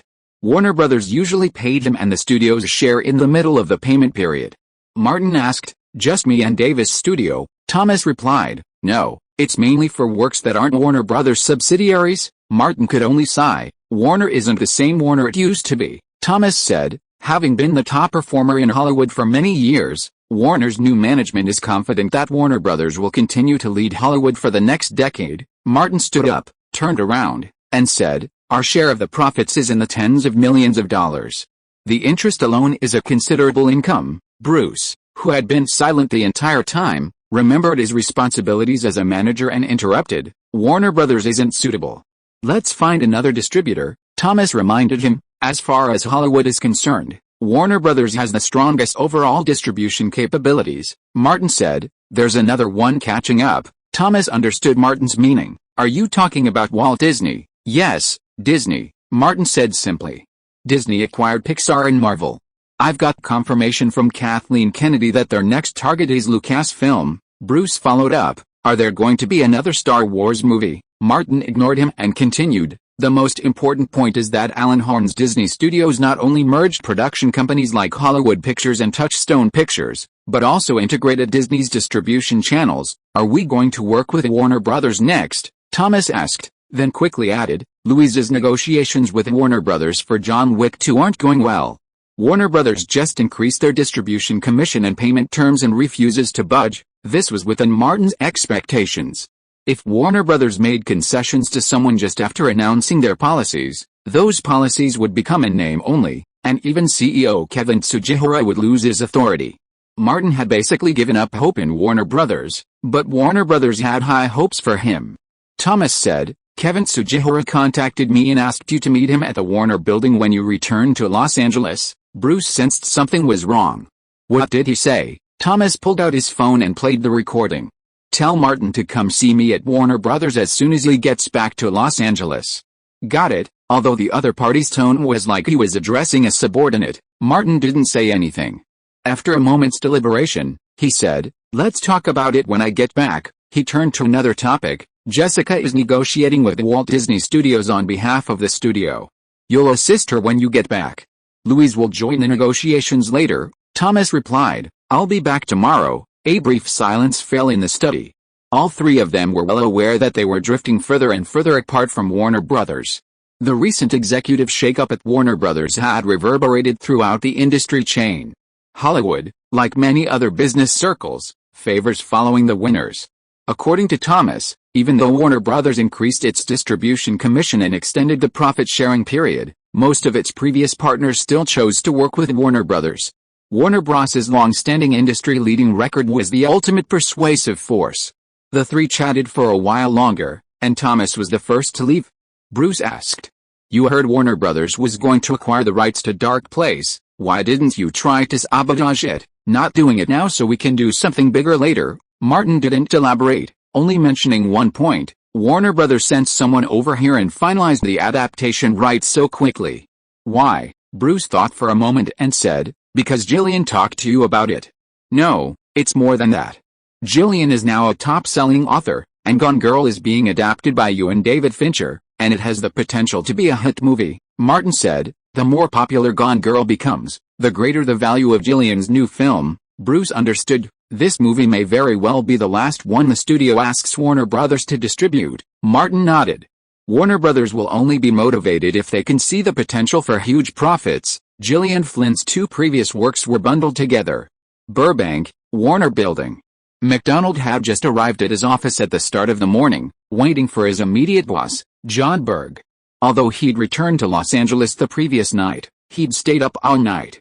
His eye bags were thick, his eye sockets sunken, and his eyes bloodshot. Just like this time before, achieving his goal came at a heavy price. MacDonald knew John Berg intimately. Not only did he have to do his job well, he also had to show his boss that he was working hard and giving it his all. Hearing a knock at John Berg's office door, MacDonald hurried over with a manuscript. Done? John Berg asked.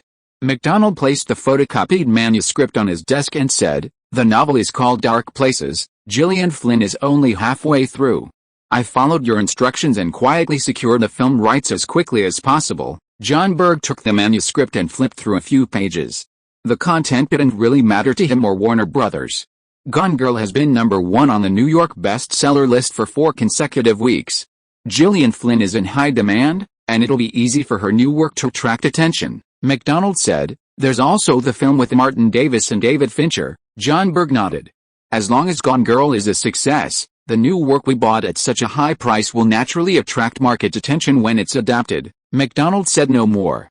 John Byrne waved. Go back and have a good 2 days rest. After his subordinates left, John Berg went upstairs to the small conference room for a meeting. The meeting was small, with the exception of Kevin Tsujihara, the others being the heads of core subsidiaries. Hamada from DC, John from Warner Brothers, and Daniel from Warner Brothers.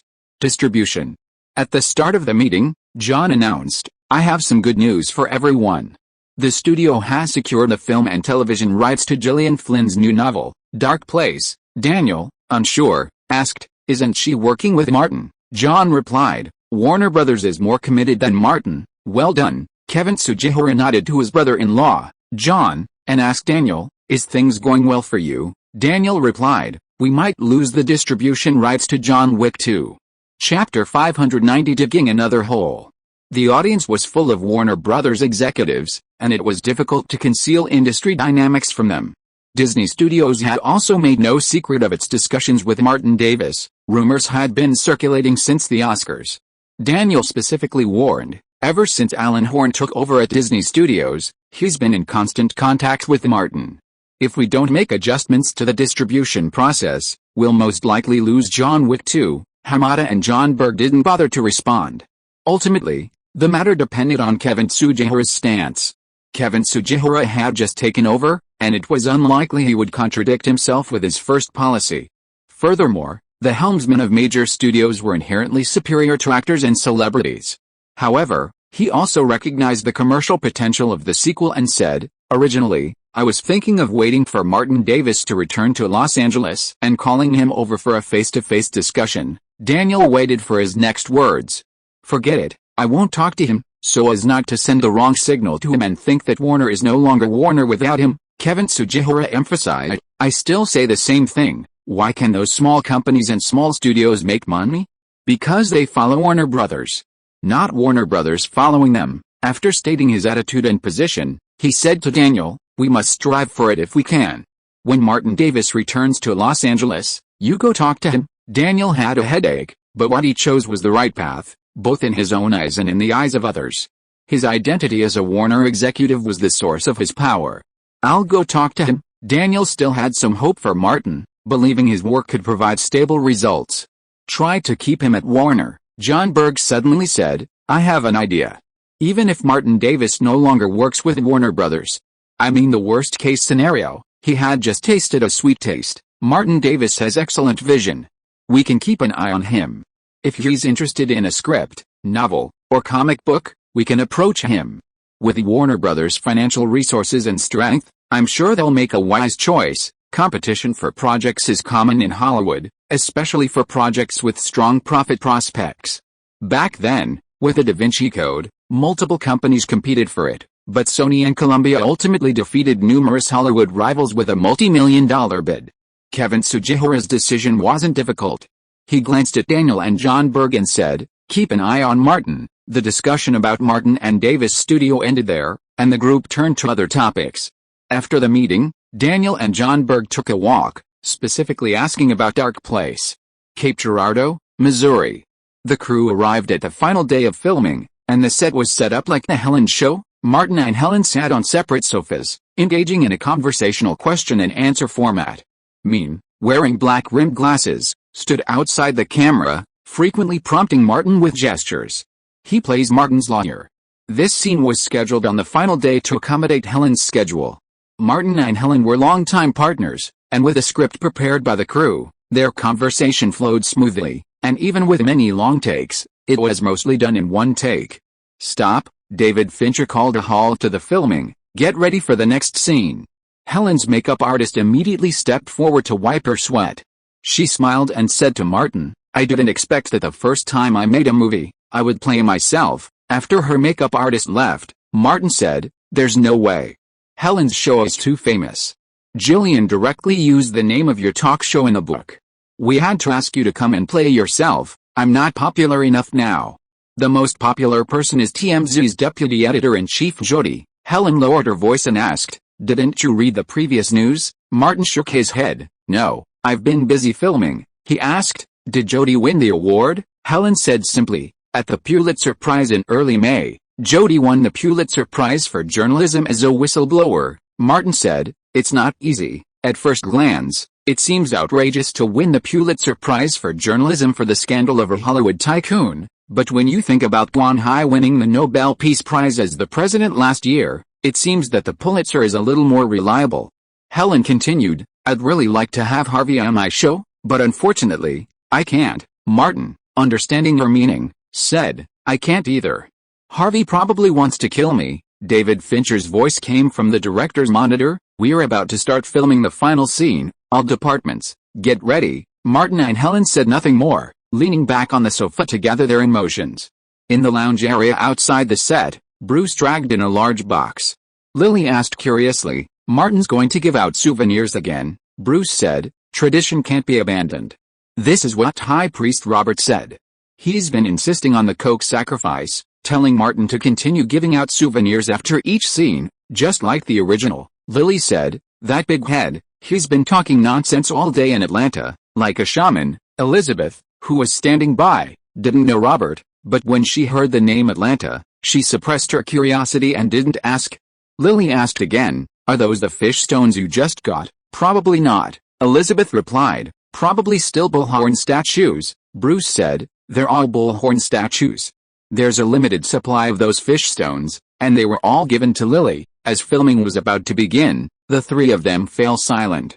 This final long shot, focusing on Martin's close-up, required a long string of lines, and Martin's emotional delivery was a challenge, requiring 2 no takes. It wasn't until the third take that David Fincher shouted, "This is it." He then announced, "All scenes for Gone Girl have been filmed. We're wrapping up now." The remaining crew wasn't large, and the atmosphere wasn't particularly lively. David Fincher and Anya were both relatively calm, so there were no special arrangements. Martin, while enjoying some excitement, remained respectful of the director on set, not even preparing streamers or streamers. Applause erupted. Amidst the applause, the filming phase of the film was complete. Martin called Bruce over and personally presented him with a souvenir. Due to copyright issues, all statues, except those for the cast of The Dark Knight, were based on Martin. Over the years, Martin's statue, like Tom Cruise's cake, has become a Hollywood icon. With no one around, Bruce whispered, "If the Australian buffalo ever become extinct, you'll be the culprit." "In a place like Australia, buffalo can't possibly become extinct," Martin said. Changing the subject. "I have good news for you. Jody won the Pulitzer Prize." Bruce's pelvis ached at the thought of Jody, and he said, "I saw the news." Martin's malicious tone was unkind. "When you get back to Los Angeles, remember to congratulate them. It's a life event. Bruce didn't want to pay Martin any more attention. Martin continued, Jodie is very beautiful, with delicate features. With a little makeup, she looks better than many Hollywood actresses. Bruce picked up the empty box and turned to leave. Elizabeth came over and asked, Are you hitting on Bruce again? Martin smiled and pulled Elizabeth out of the studio. Come on, go take my makeup off with me.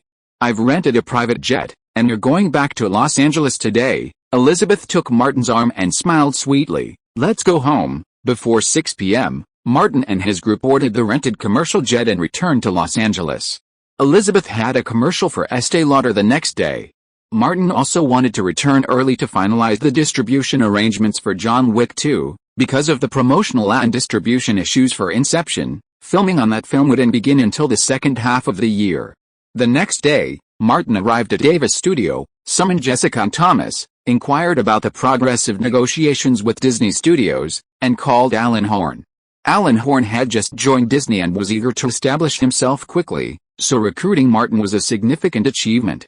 He offered the maximum concession within his authority. Disney's distribution share in North America would be 27% after box office revenue sharing, and no more than 40% overseas. The details would be discussed in detail, just like the offline share.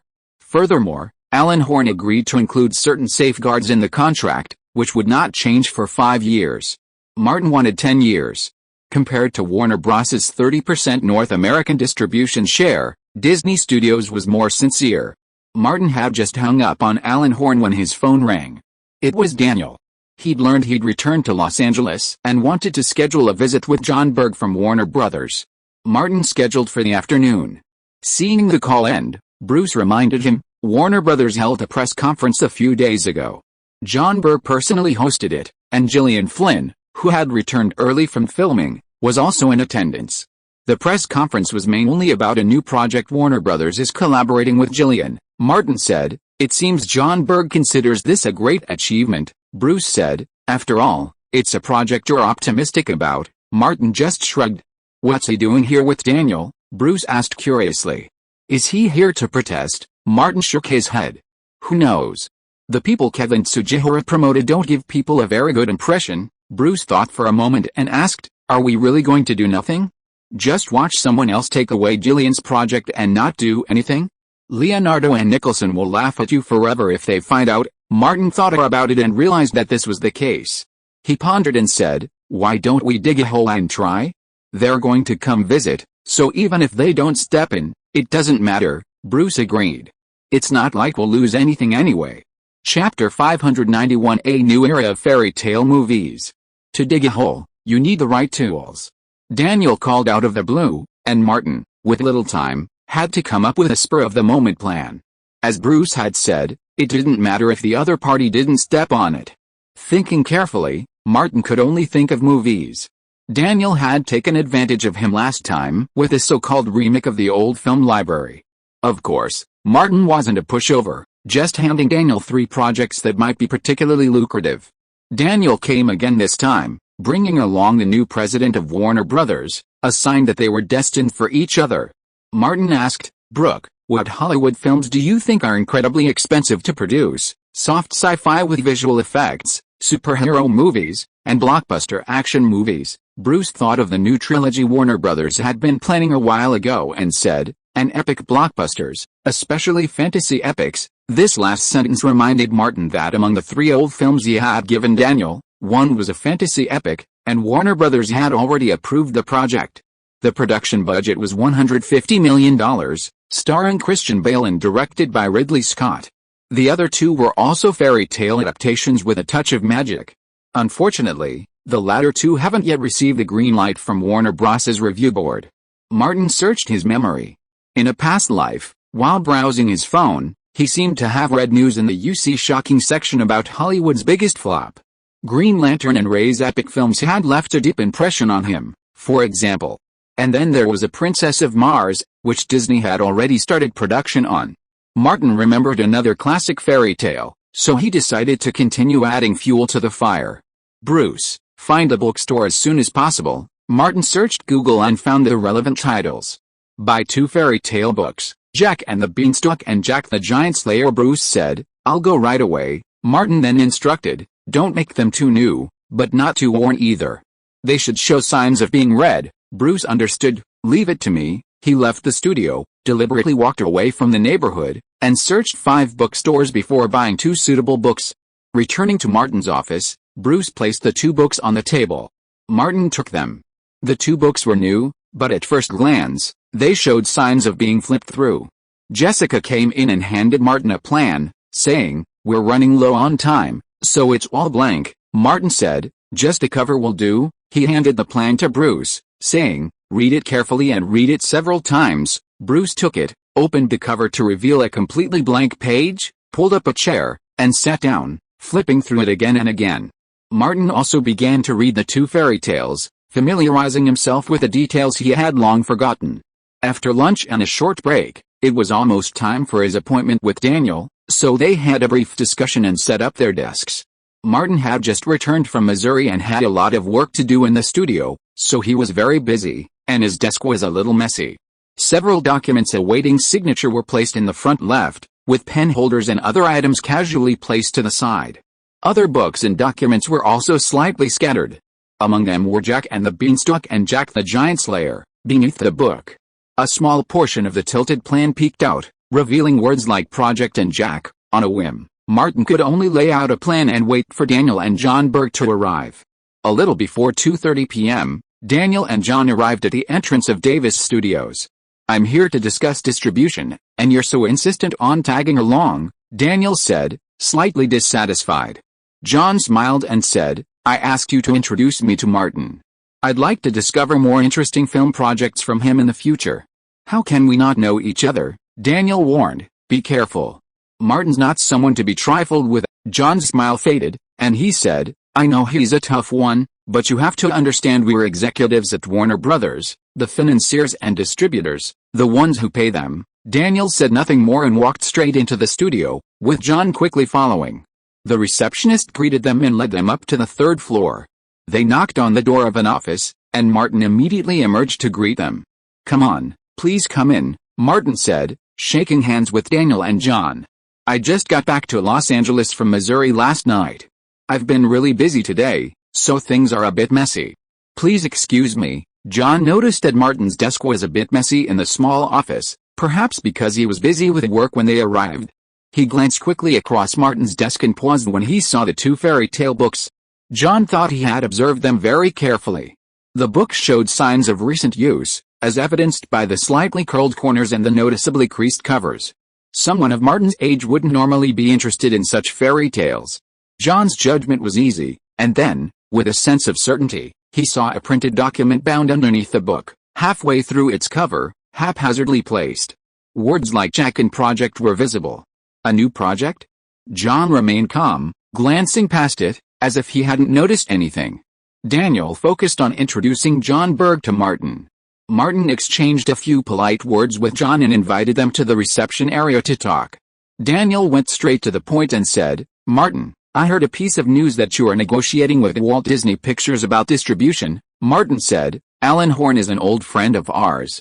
He approached me a while ago to discuss cooperation, and I couldn't refuse." He was equally direct. "The conditions offered by Disney Pictures, just the North American Distribution Commission, are 3 percentage points lower than those of Warner Brothers, including overseas and offline commissions, and based on the first John Wick movie, the producer's revenue will increase by tens of millions of dollars. No mistake, 1 song, 1 release, 1 content, 1 book, 1 forum, 1 6, 1 post, 1 content." Daniel reminded him, "You've overlooked one point. The high revenue of John Wick is due to Warner Brothers' extensive global channel operations. Without Warner Brothers' global channels, the film's total revenue would be discounted." Martin added, "John Wick 2 is a sequel to a blockbuster movie. Isn't it inappropriate to simply and crudely apply a rigid distribution strategy? This involves multiple films from multiple companies. The situation is very complicated." Daniel knew very well that Kevin Tsujihara couldn't change, and only the partners below could change. Warner Brothers distribution channels can effectively increase a film's total revenue. With higher total revenue, you can get a larger share. The disagreement between the two sides was a deadlock, and it was the current captain of Warner Brothers who brought up this issue. Martin sighed lightly, Disney's distribution channels are not necessarily inferior to Warner Bros.'s, Daniel emphasized, but over the past few years, Warner Bros. Has done the best in Hollywood in various online and offline channels. I've worked with Warner Bros. For many years, and we're even older friends. If the terms between Warner and Disney aren't too different, I'll definitely prioritize Warner. Martin's words were at least half true. He looked at Daniel and said, "You know, while my studio is producing the film, it involves multiple investors, and I have to consider their interests and opinions." There was really nothing more to say at this point. The two sides simply couldn't reach an agreement. John had prepared much to say, but after seeing the two books, he kept his words to himself, save for the occasional interjection.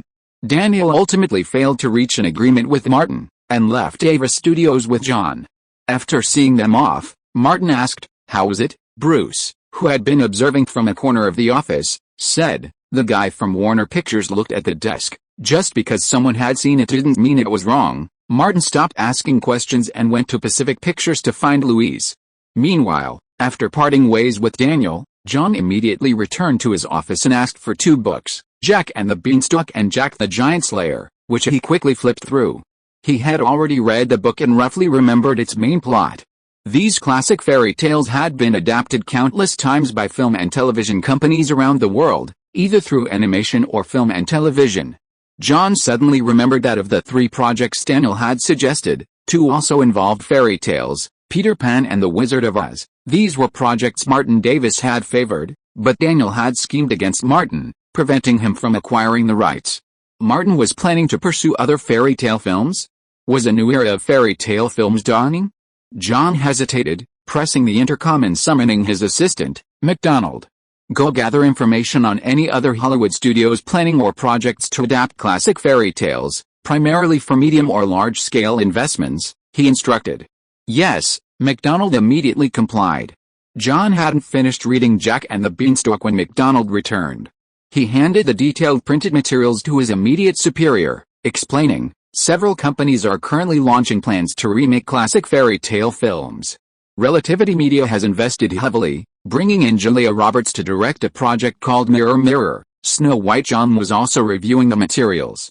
MacDonald continued, "Universal Pictures plans to invest approximately $150 million in the production of Snow White and the Huntsman, with Kristen Stewart and Charlize Theron already confirmed.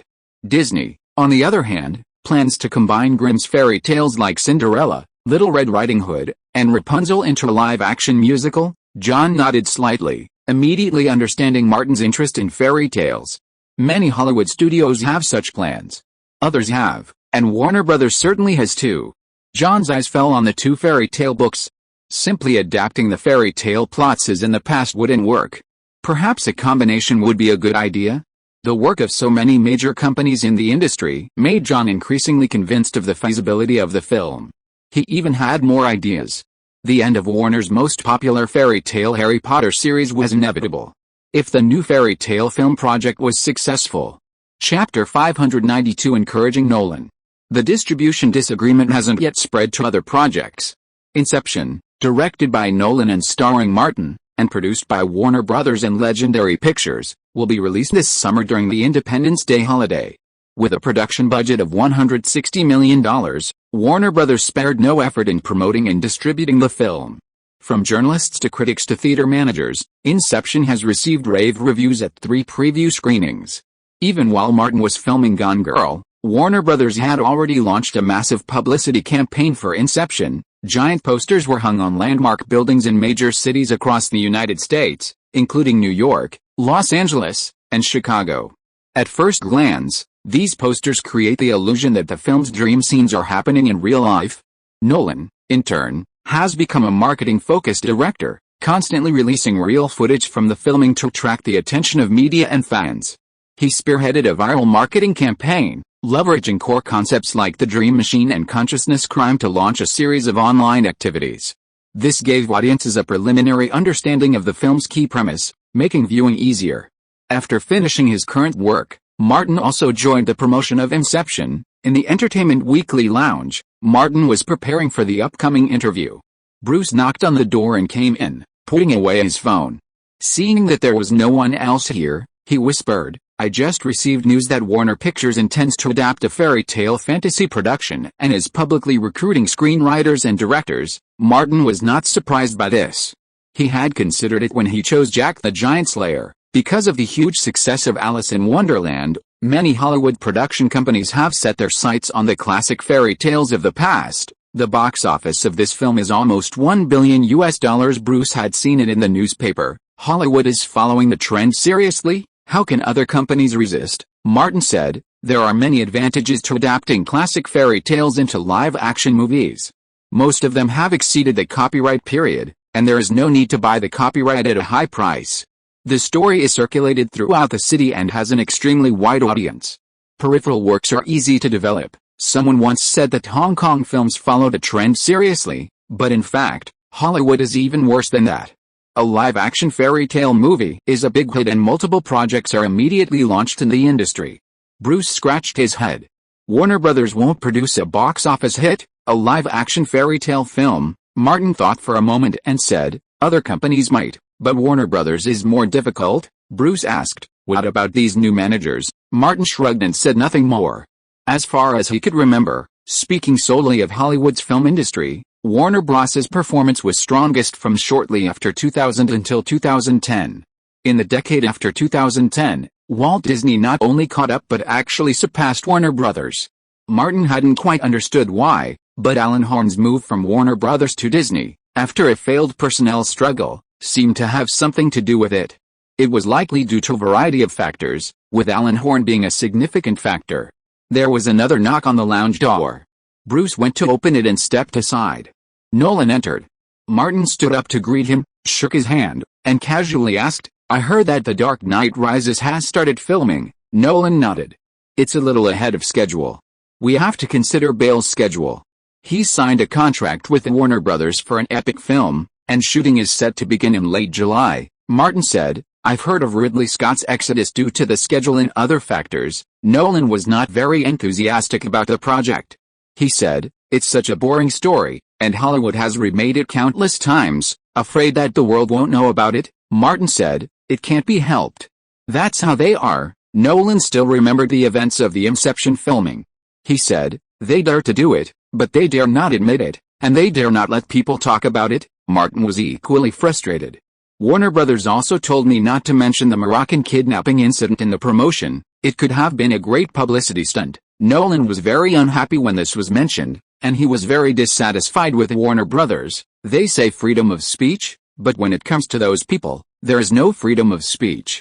If you don't stand on my side, you are the enemy. Martin sighed. That's the general trend in the industry. Nolan knew he'd said too much, but he had no one to confide in except Martin, who knew the inside story. He could only say, thanks for helping me vent about Harvey Weinstein. Martin smiled and said, it's mainly for me. I'm scared of him. I was lucky last time, a stuntman got shot.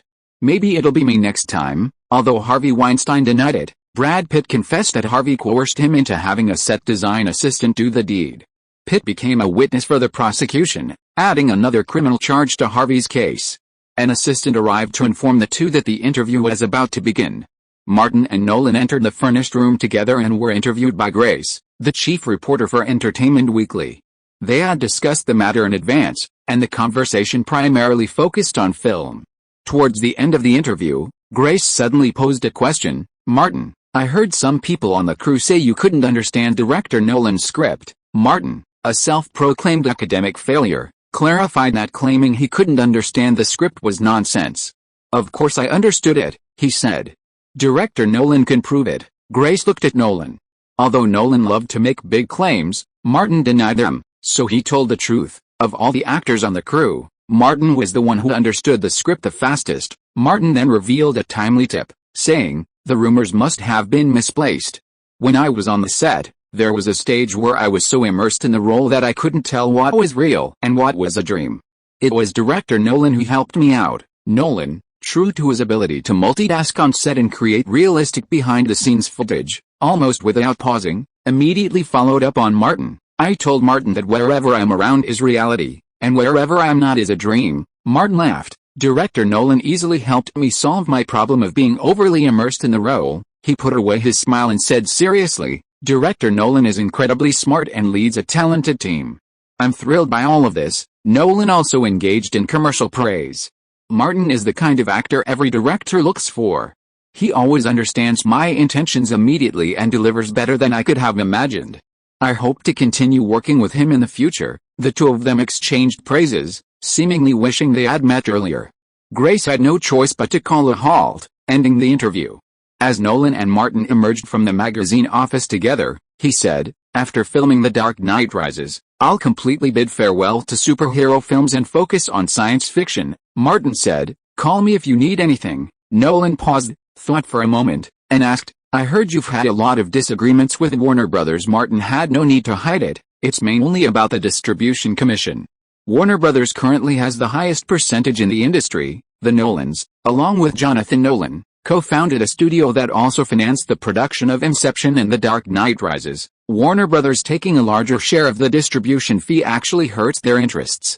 Martin then revealed another truth. Our old friend Alan Horn is now the president of Walt Disney Studios. Disney Studios only takes a 27% distribution commission in North America, and its overseas and offline sales are also among the lowest in the industry. "Alan contacted me. Nolan was seriously considering it. Let's get together sometime and talk." Martin said, "Okay." The two left the magazine office and got into their respective cars. Bruce drove onto the main road and asked, "Do you want to encourage Nolan to leave Warner Brothers?" "No," Martin denied firmly. "I'm just worried about my friend. He may suffer a lot of unnecessary losses in the future." Bruce glanced at the time and said, "I'll take you home. Don't wait for me for dinner." "I have a date," Martin asked curiously. "Kim and Chloe." Bruce's face was full of grief, as if he was going to the execution ground. "Jody asked me to celebrate her winning the Pulitzer Prize," Martin said. "It's in the basement storage room at home. If you need any gifts, go get them yourself." Bruce was still a little stubborn. "I won't bring anything." "That's right, Martin," the bastard said directly. "For Jody, Bruce is the best gift." Bruce drove into Davis Manor. He didn't want to say a word to Martin. He changed into an ordinary car, drove out of Beverly Hills, and came to the TMZ headquarters building. After waiting for about 10 minutes, Jody, meticulously made up, opened the passenger door and got in. She leaned over and kissed Bruce. "Old Bruce, you looked stunning today." Bruce asked, "Where are you going?" Jody's eagerness to celebrate was written all over her face. "Of course, to my house. Half of that Pulitzer Prize I won is yours. Of course, we have to celebrate together. You took all the risks," Bruce said. "And the credit is all yours." "It has nothing to do with me," Jody said. "I understand that to the outside world, you have nothing to do with it. But in my heart, half of this award is yours, but all the honor is mine." "I have to reward you," Bruce insisted. "No reward required. I'll just go to your house for dinner to celebrate your award, and then I'll leave." Jody's lips curled up into a smile. "Okay, let's go eat first." Not long after, the two of them entered Jody's house together. Jody personally prepared a sumptuous dinner to celebrate the award with Bruce. After dinner at Davis Manor, Martin waited for a long time. But Bruce didn't return. Around 10 o'clock, he finally received a text message from Bruce. "I'm not going home tonight." Martin finally got his chance and immediately replied, "You're disloyal." Chapter 593. You became a spy? At the Kodak Theater in Hollywood, the world premiere of Inception took place. Two groups dominated the red carpet in front of the theater. One group, dressed in black, held aloft posters and banners supporting Christopher Nolan. These were die-hard fans, hailed from The Dark Knight. To them, he had become a deity with just one film. The other group, wearing red t-shirts and adorned with the Cult of Coke symbols, were followers of the Cult of Coke. As Martin walked onto the red carpet, everyone, black and red alike, erupted in enthusiastic cheers. "Master, I love you. Forever Coke God." "Joker, forever God. You are the agent of chaos." Martin waved as he walked, drawing even more cheers. He reached the area where Cult of Coke members gathered, accepted a pen from a follower, and signed autographs for several people. "Coke. Coke," everyone around him shouted. As if by magic, Martin pulled out a can of Coke, opened it, and toasted with the followers. "Forever the Cult of Coca-Cola, forever the God of Coca-Cola." Amidst the fans' cheers, Martin raised his Coca-Cola again. "Cheers to you, my dears." On the other side, where those dressed in black gathered, the shouts grew louder. "Martin, over here, over here." Martin set down his Coca-Cola, crossed the red carpet, and signed posters of the Joker and Cobb across the street.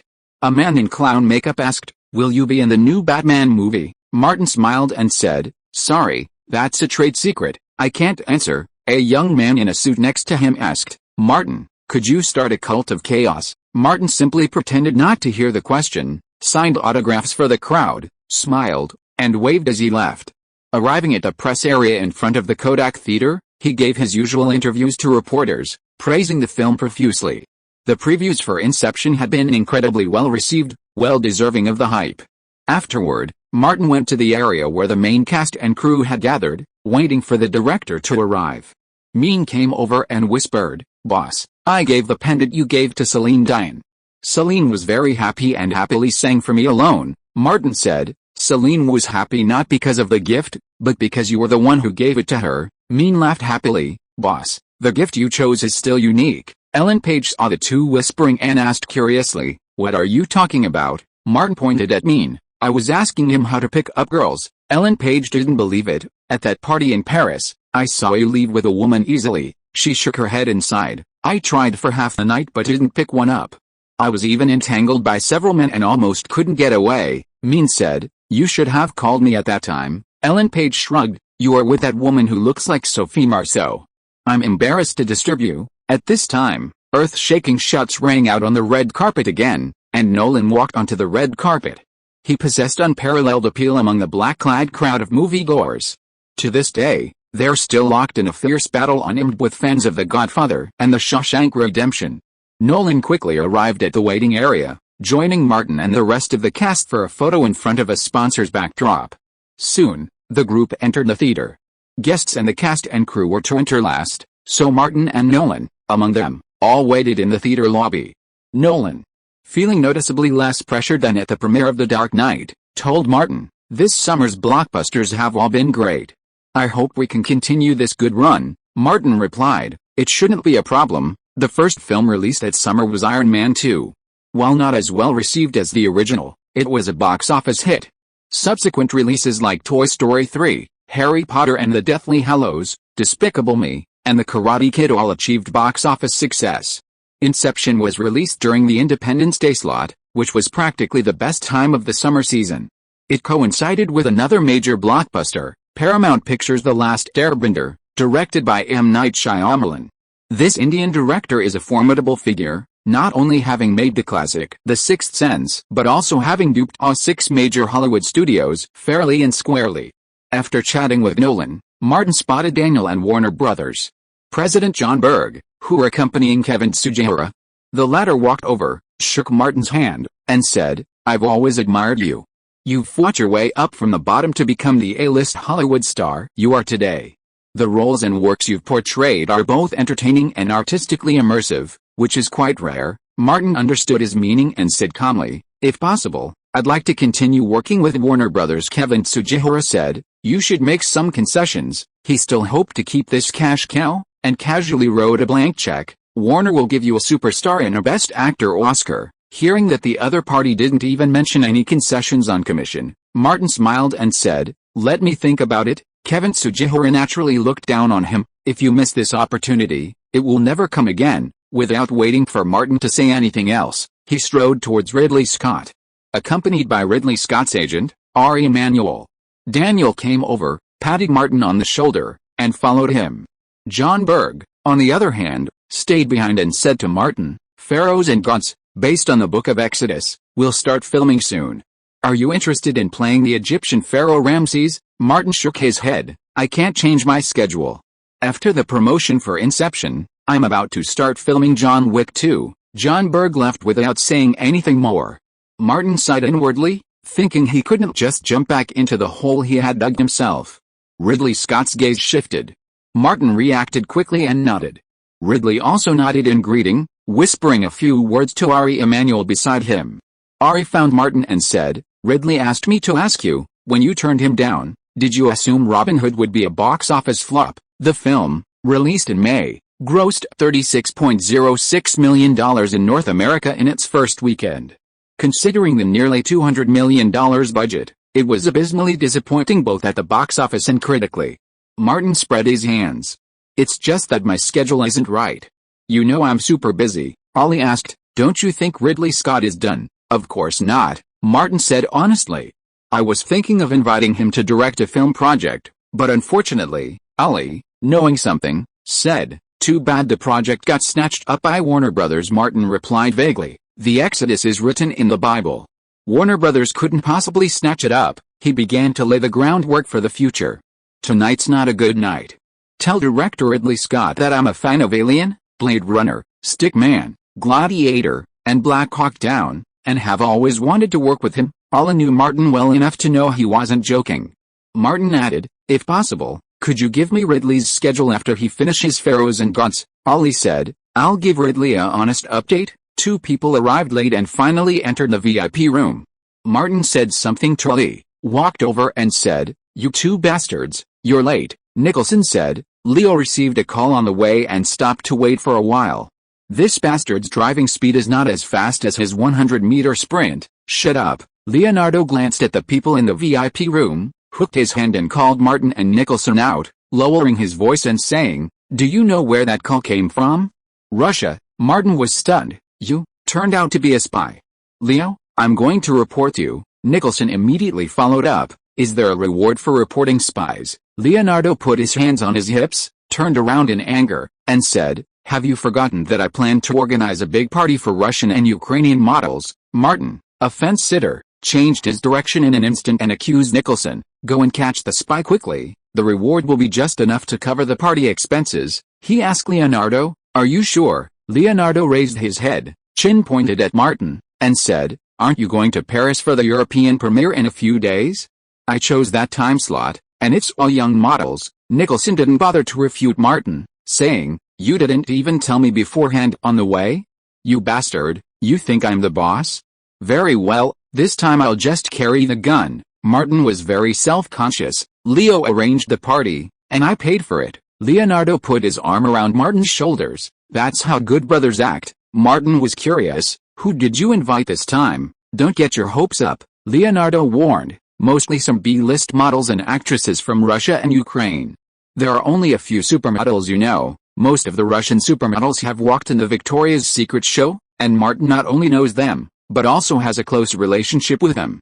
Bruce emerged from the lounge door and said to Martin and the others, get ready to go. The 3 idiots ended their small talk and returned to the lounge. The guests attending the premiere entered first. Nolan and Emma Thomas then entered the theater with Martin and other main creative staff. After the routine question and answer session with the media and fans, the crew sat in the first row. Martin sat next to Nolan, and on Nolan's other side was Emma Thomas, then me and Tom Hardy. The latter looked at Martin frequently. With Brad Pitt's confession, a new criminal charge against Harvey Weinstein got out of control, and the so-called truth about the shooting incident on the crew also came to light.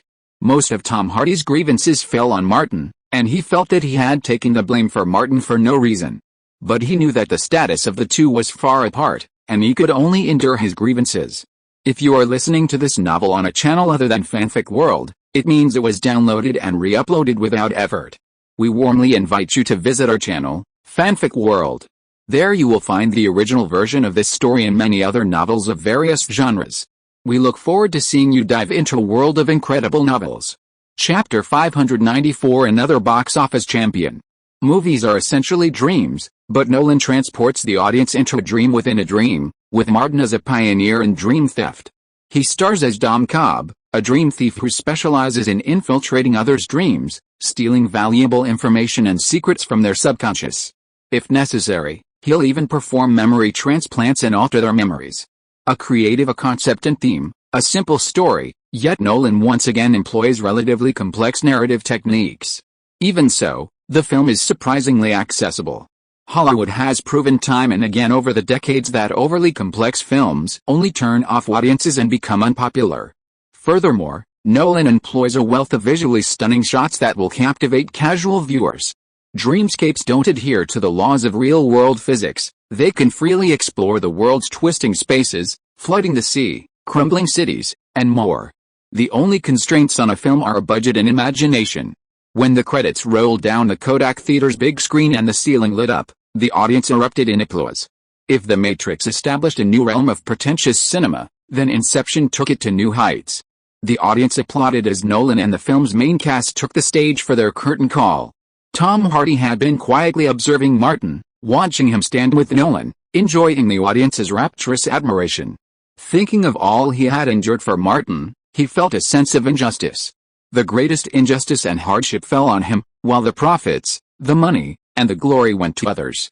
Following the curtain call with the film's main cast, Tom Hardy felt neither excitement nor excitement, only melancholy and sadness.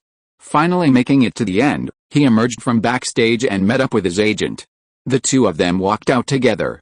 Tom Hardy asked, "When filming just started on Inception, director Nolan told me he wanted me to play Bane, the villain in The Dark Knight Rises. Why did someone else get the role?" The agent said, "The crew gave us feedback that you weren't big enough. They're talking nonsense." Tom Hardy didn't believe it.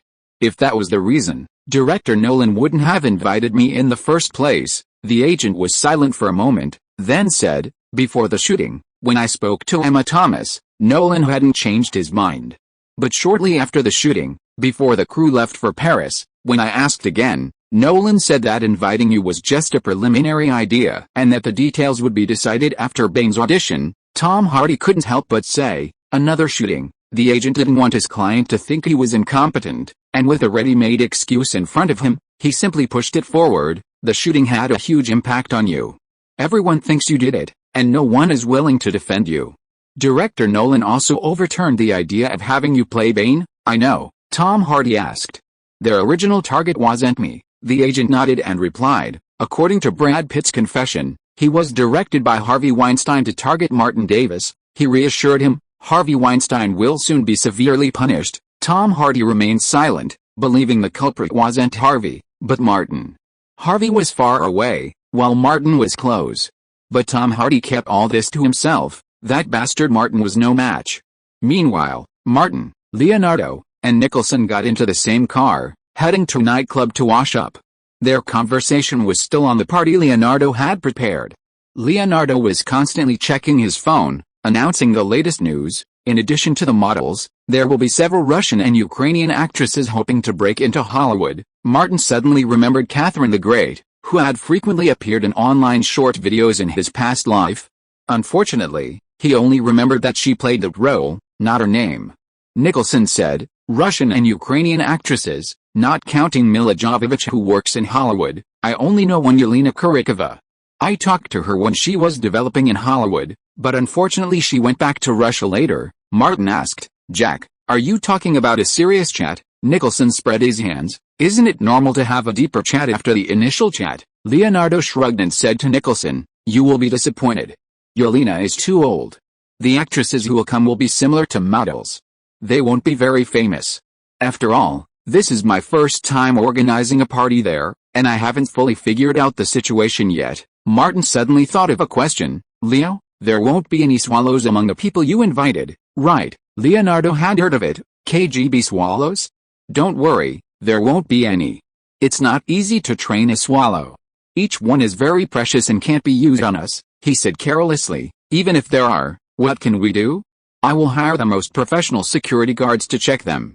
They will just become prey when they come in." Nicholson became interested. "I've heard so many rumors about swallows, but I've never seen one, let alone mastered one," Martin bluntly revealed. "Because you're worthless." "Yes, you are worthless," Nicholson countered. "After taking out so many Russian spies, the swallows will definitely calm you down." Leonardo deliberately asked, "How calm?" Nicholson stretched out one hand and gestured with the other to cut with a knife. Of course, Martin knew full well that he had never taken out a single Russian spy. It was all framed by the LAPD and the FBI. Leonardo pressed Martin's shoulders. "Hey, you're not going to be a pushover, are you?" Martin, of course, would not admit it. "You're kidding, I've always been the tough one." The three of them washed their faces, feeling refreshed. They went to the Avalon for a few drinks before going home. Martin's phone received a text message from Thomas. Warner Brothers had conducted a survey at the premiere, and the audience response was very good. The next day, the media review of Inception was released. Los Angeles Times columnist Kenneth Turan lavished praise on the film, saying, "Inception's physics-defying explorations, captivating action sequences, powerful emotions, and Martin Davis's consistently astonishing performance leave you captivated." Other media outlets also raved. Martin Davis has once again demonstrated his exceptional eye for film selection. Collaborating with director Christopher Nolan, Inception is a captivating sci-fi dream journey. Websites were abuzz with the film's popularity. One person, one post, one content, 1619, one book, one forum, one look, one person, 1,000 faces. That's precisely what it means to be an actor like Martin.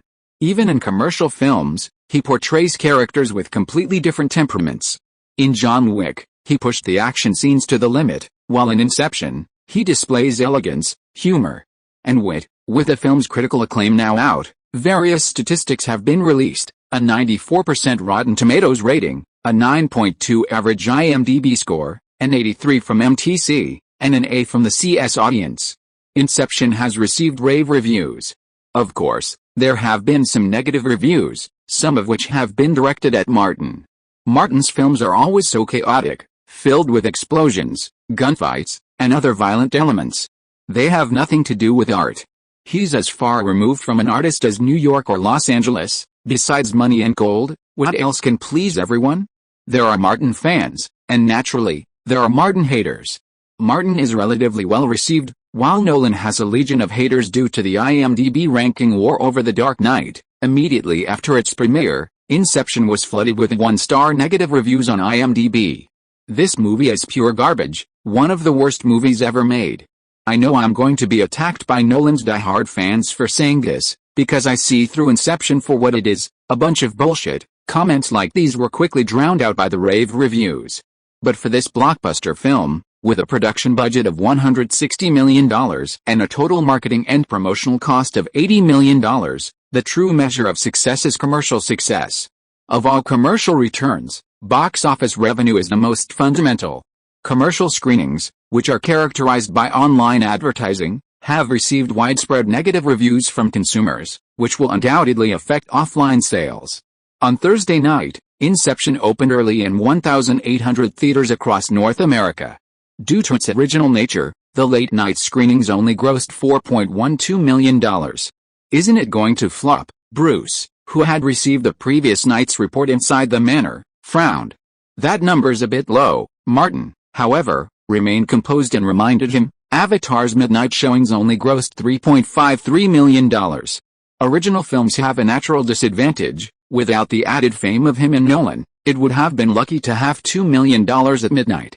Martin asked, what about The Last Airbender, which opened in the same period? Bruce said, $2.75 million, but it's an animated adaptation. He abruptly changed the subject, but the film's reputation is terrible. Its IMDb rating doesn't even top 6, and the CS audience only gave it a B. Martin said, we'll know by the end of today. This year, Independence Day fell on a weekend, giving Americans a 3-day holiday. Starting on July 2nd, Inception opened in all 3,988 theaters across North America. The film didn't have a simultaneous global release, even in markets like the UK, Mexico, and Brazil. It wouldn't open until the following weekend at the earliest. Even with Martin and Nolan backing Inception, the inherently higher risk of original films still leaves many skeptical. Countless box office stars and renowned directors have stumbled with original films. On Friday alone, Inception raked in $26.54 million, taking the top spot at the box office. The Last Airbender, released at the same time, only earned $15.57 million. The former has received excellent reviews from both media and audiences, suggesting a stable box office performance. The latter has received a dismal reception. Chapter 595 I Won't Tell You Even If You Kill Me. With the film's widespread release, the spinning top at the end inevitably became a focal point of discussion among fans, with online debate abuzz over whether Carve had returned to reality. Martin and Nolan had highlighted this point during filming. Martin, having been well prepared, had the publicity department provide some guidance, sparking a flurry of discussion. The protagonist must have returned to reality, as his father-in-law only appears in reality. No, his child never turns around to show his face. The above commenter is mistaken. The protagonist has returned to reality. If you look closely, you'll notice Martin's character is wearing a wedding ring in his dream, but not on the real-life scene. The third commenter's observation is really detailed. I'm going to see it again, +1 for another viewing. I want to see it again, too. Many fans bought tickets a second time to verify their new theories. Gradually, more opinions emerged, some of which were beyond Martin and Nolan's expectations. Allegations of dream theft and implantation are unfounded. I suspect the film's true story is that the protagonist in First Class has a dream in which he and his cabinet stare at each other in bewilderment upon deplaning. This view, it seems, has some support. Regardless of the perspective, Martin and the film's publicity team fanned the flames, fueling the heated debate. Commercial interests led to an open ending, prompting audiences to express their opinions, buy tickets again, and watch the film from beginning to end, intent on supporting and refuting opposing viewpoints. Movies, like reading comprehension exercises, can transcend the filmmaker's original intentions when presented to the public. Even the filmmaker himself, unable to explain clearly, would receive a 0. The more viewers watch, the more they interpret the film's plot, and as the discussion deepens, the heated discussion becomes unstoppable. The heated discussion even reached the North American media, where the more controversial the topic, the more media attention it receives. The ending of Inception became a hot topic of public attention. At the crew's press release, a group of reporters surrounded Nolan, demanding details about the ending. Nolan, looking innocent, replied, "I don't know either." The reporters were displeased, one shouting, "You're the director, how could you not know? Because I didn't design the ending." Having attended numerous face gang gatherings, Nolan had thoroughly mastered the art of shamelessness. To avoid being attacked, he completely denied any responsibility. He said, "Martin suggested the ending. I thought it was good, so I used it. You should ask Martin for details." Meanwhile, Martin was leisurely discussing his pickup artistry with Ellen Page, when the reporters surrounding Nolan suddenly rushed over. Ellen Page curiously asked, "Who did you sleep with last night?" "The entertainment reporters are going crazy," Martin, also baffled, replied. "I slept alone at home last night." Ellen Page stepped back. "You hold the line while I go get some help." With that, he scurried off. Martin, unfazed, straightened his shirt and allowed the reporters to surround him. Several security personnel, including Bruce, withstood the pressure. A female reporter, disheveled hair and disheveled clothes, rushed to the front, but that didn't stop her from asking, "Martin, has Cobb returned to reality?" Martin, unwilling to risk such trouble, said, "You should ask the director." Another reporter said, "Director Nolan said the idea for the film's ending came from you, and he simply filmed it according to your opinion." Martin was stunned, then realized he had been a step behind and had been sold out by Nolan. This British director was even more disloyal than Ellen Page. The problem now fell on Martin, but he couldn't really answer, considering the film's box office. Besides, who knew what Nolan had in mind for the ending? Martin paused briefly and said, "There are 1,000 Hamlets in 1,000 different eyes. My original intention was to give fans an open ending, allowing them to imagine the ending however they wanted." He then threw the blame back, saying, "I merely provided an idea. The film's specifics are a matter for the director and producers to consider. I'm just the lead actor, and I don't have that authority." The female reporter, unwilling to let Martin go, shouted, "But you're not just an ordinary actor. You're a member of the $20 million club, and you're also a producer on the show. You must know the ending." Martin dodged the question, saying, "When I made this film, I wasn't even a member of the $20 million club." In short, he wouldn't say anything. The wave of interpretations sparked by Inception also kept the box office high, maintaining high theater attendance. After its first 3 days, the film grossed $75.68 million in nearly 4,000 theaters in North America, unsurprisingly taking the top spot at the box office. The Last Airbender, released the same weekend, only grossed $36.67 million in its first weekend. M. Night Shyamalan's new film will have to rely on extensive offline channels to recoup its costs. Warner Bros. Cinema chain's goal is to recoup costs as much as possible through box office revenue and generate profits through offline channels. "At this point, our estimates are still a bit conservative," Daniels said during a small meeting of Warner Bros. Executives on Monday. "As long as we maintain healthy box office performance, we can achieve profitability through box office revenue." Kevin Tsujihara, reviewing the detailed data report for Inception, said, "Nolan is a good director, very talented." John Berg said, "Because of the success of that film, he's demanding greater control over The Dark Knight Rises." Kevin Tsujihara briefly considered it and said, "I can give it to him, but the final editing rights will still belong to Warner Bros." Hamada remained silent, as the film in question had nothing to do with him.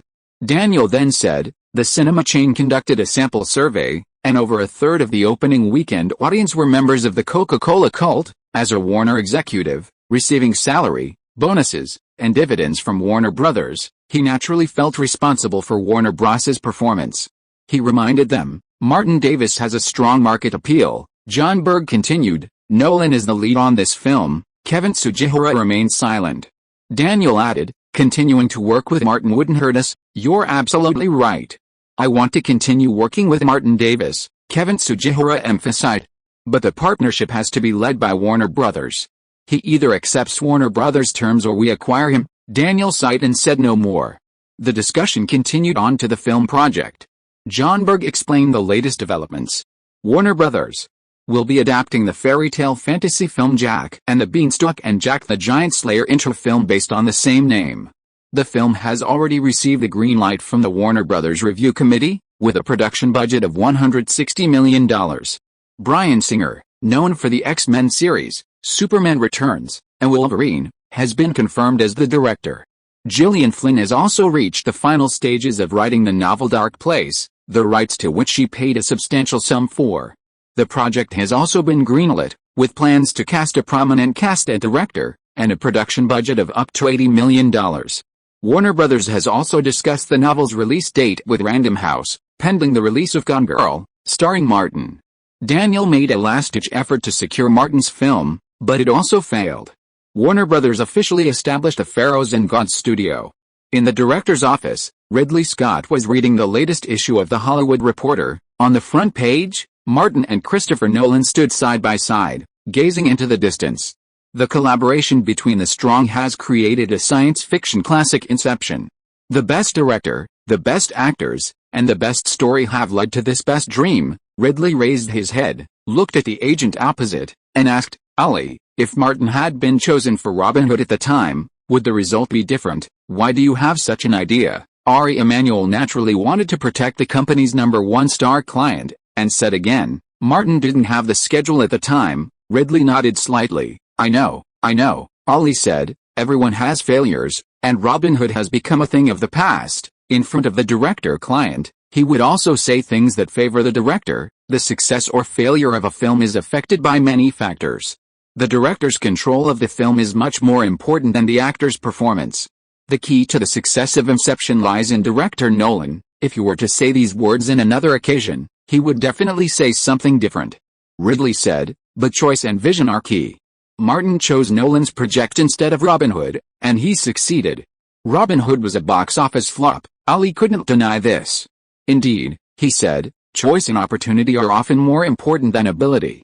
Martin always chooses the right project at the right time. Ridley asked, what are Martin's criteria for selecting projects? I'm not sure, Ali recalled carefully, seemingly unremarkable. Maybe he has his own criteria, but no one else knows. Ridley asked again, the night of the premiere, you told me Martin wanted to work with me. Ali said, you're not available right now. Martin said he wanted to wait until you finished this project. Preparations are almost complete here, and I have time now. Ridley thought for a moment and said, I'd like to meet him as soon as possible to talk to him, especially about his new project. Ali couldn't refuse. He took out his phone and called Martin. He explained the details, and Martin agreed. They arranged to meet at WMA the next day. Chapter 596 Martin's prize-winning strategy for Natalie. In Century City, in the WMA reception room, Martin sat on a sofa, flipping through the script catalog provided by Thomas. Across from him, Ridley Scott carefully read the printed manuscript of The Martian. Agent Sully and Thomas sat nearby, whispering. Martin searched through the script catalog, finding nothing, and placed it on a nearby table. Ridley then raised his head, shook it to ease his neck, and said, this novel involves too many technical details. Without NASA's support, it would be difficult to adapt it for filming. He asked, does the author work or research in this field? Martin said, before becoming a full-time writer, Andy Weir was a programmer at a game company. This identity surprised Ridley. He nodded and said directly, I'm very interested in this project. It's my favorite genre, second only to epic films. Hearing this last sentence, Martin was at a loss for words. As expected, science fiction is just a way to make a living. Epic films are my true love. Ridley added, if possible, please give me a while. By the end of the year at the latest, I'll have finished Pharaohs and Gods and be able to start a new project. Martin was a little worried. Ridley was in his 70s, after all. He tentatively asked, "Isn't the schedule too tight?" "Not tight," Ridley Scott said. "One film a year is a common pace for directors of my generation," Ollie interjected. "Martin, don't worry. Ridley's production style is incredibly efficient, and it's a different style from David Fincher's. Waiting until next year won't be a problem," Martin said, noting the old man's graying hair. "Andy Weir's novel will be finished soon. In fact, we can work together right now." Ridley flatly rejected the offer. "I have to finish the project I'm working on first." Ollie shook his head slightly at Martin. Ridley's resolve and will were unshakable. "If I stumbled on epic films, I'll rise again on epic films." Martin sensed a stubborn determination in his tone and demeanor, a determination that wouldn't give up until he achieved success. Ollie interrupted again. "Martin, don't you still have John Wick 2 to shoot? By the time you're free, Ridley's going to be almost there too." "Sure." Martin couldn't force things like this. He stood up and shook Ridley's hand. "Let's make a deal." Ridley shook his hand firmly. "It's a deal." He handed the manuscript back to Martin. "I have some work to do on the set. I'll be leaving now." Martin escorted them out of the reception room. Ollie and Thomas followed. Just as Martin was about to leave, the door to Ollie's office next door opened, revealing Natalie Portman and a tall, thin man. "Hi, Martin," Natalie greeted. Martin smiled and replied, "Hello, Nat." Natalie introduced a man next to him. "This is my boyfriend, Benjamin Millipede." Martin shook his hand. Ollie gestured toward the reception room and asked Martin, "Shall we talk inside?" Martin asked directly, "What's going on?" Natalie said, "I have something about movies I'd like to ask you." Martin, for Ollie's sake, said, "Come in and talk." Benjamin Millipede, seemingly less sociable, said, "You guys chat? I have to go to the Los Angeles Philharmonic for something." Several people filed into the reception room. Thomas closed the door.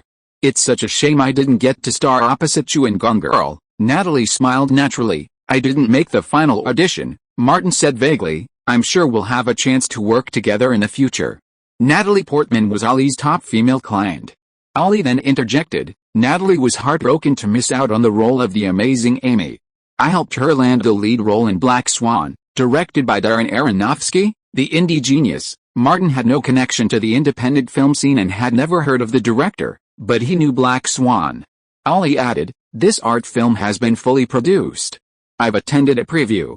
It's an artistic masterpiece, and Nat's performance, in particular, deserves a major award." Martin spread his hands and said, "I've never made an independent film.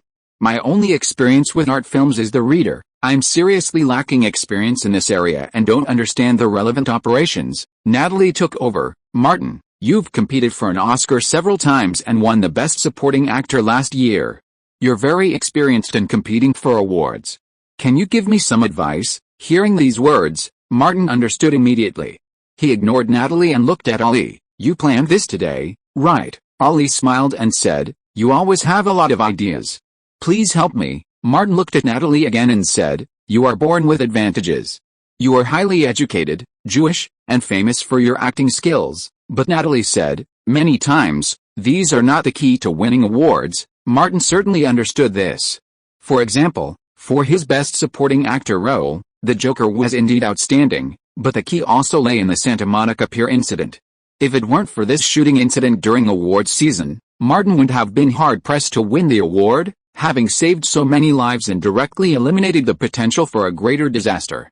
Ollie's brother in the White House had been instrumental in Harvey's case, and now that Ollie had asked for his help, Martin couldn't refuse. When things go well, there has to be a give and take.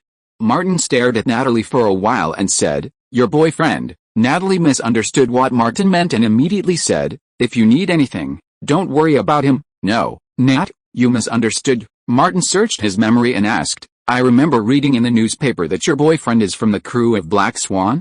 Natalie was not in a hurry this time and said slowly, "Yes, we met and fell in love on the crew." Martin nodded and asked Ollie, "You haven't formulated a strategy yet?" Ollie said, "Go to Venice first. It would be best if you can win the Best Actress at the Venice Film Festival. Then there are the publicity and public relations. You know everything." He took a sip of water. "Now that Harvey has fallen, I guess many people will rush to share the cake in the Oscars. Nat wants to win the award this time. I think we must prepare some advantages that others don't have. No mistake, one song, one post, one content, one book, one bar.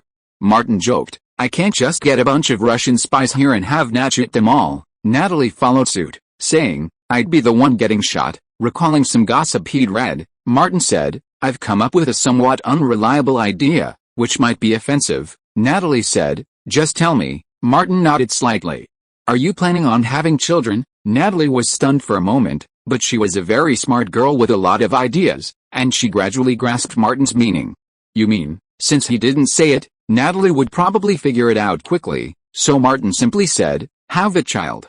Show your pregnancy during the crucial Oscar-winning season. When you do, share your photos in the media. No need to say anything, and you'll naturally receive some preferential treatment. According to the gossip he'd read in his previous life, Natalie had twice competed for the Best Actress Oscar, and both times she showed her pregnancy during awards season. It was too much of a coincidence. However, while the first time was successful, the second wasn't so effective.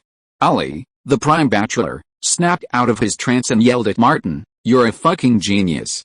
The Academy and the Oscars should give you a special contribution award? Martin laughed and said, I don't want a special contribution award, Ali.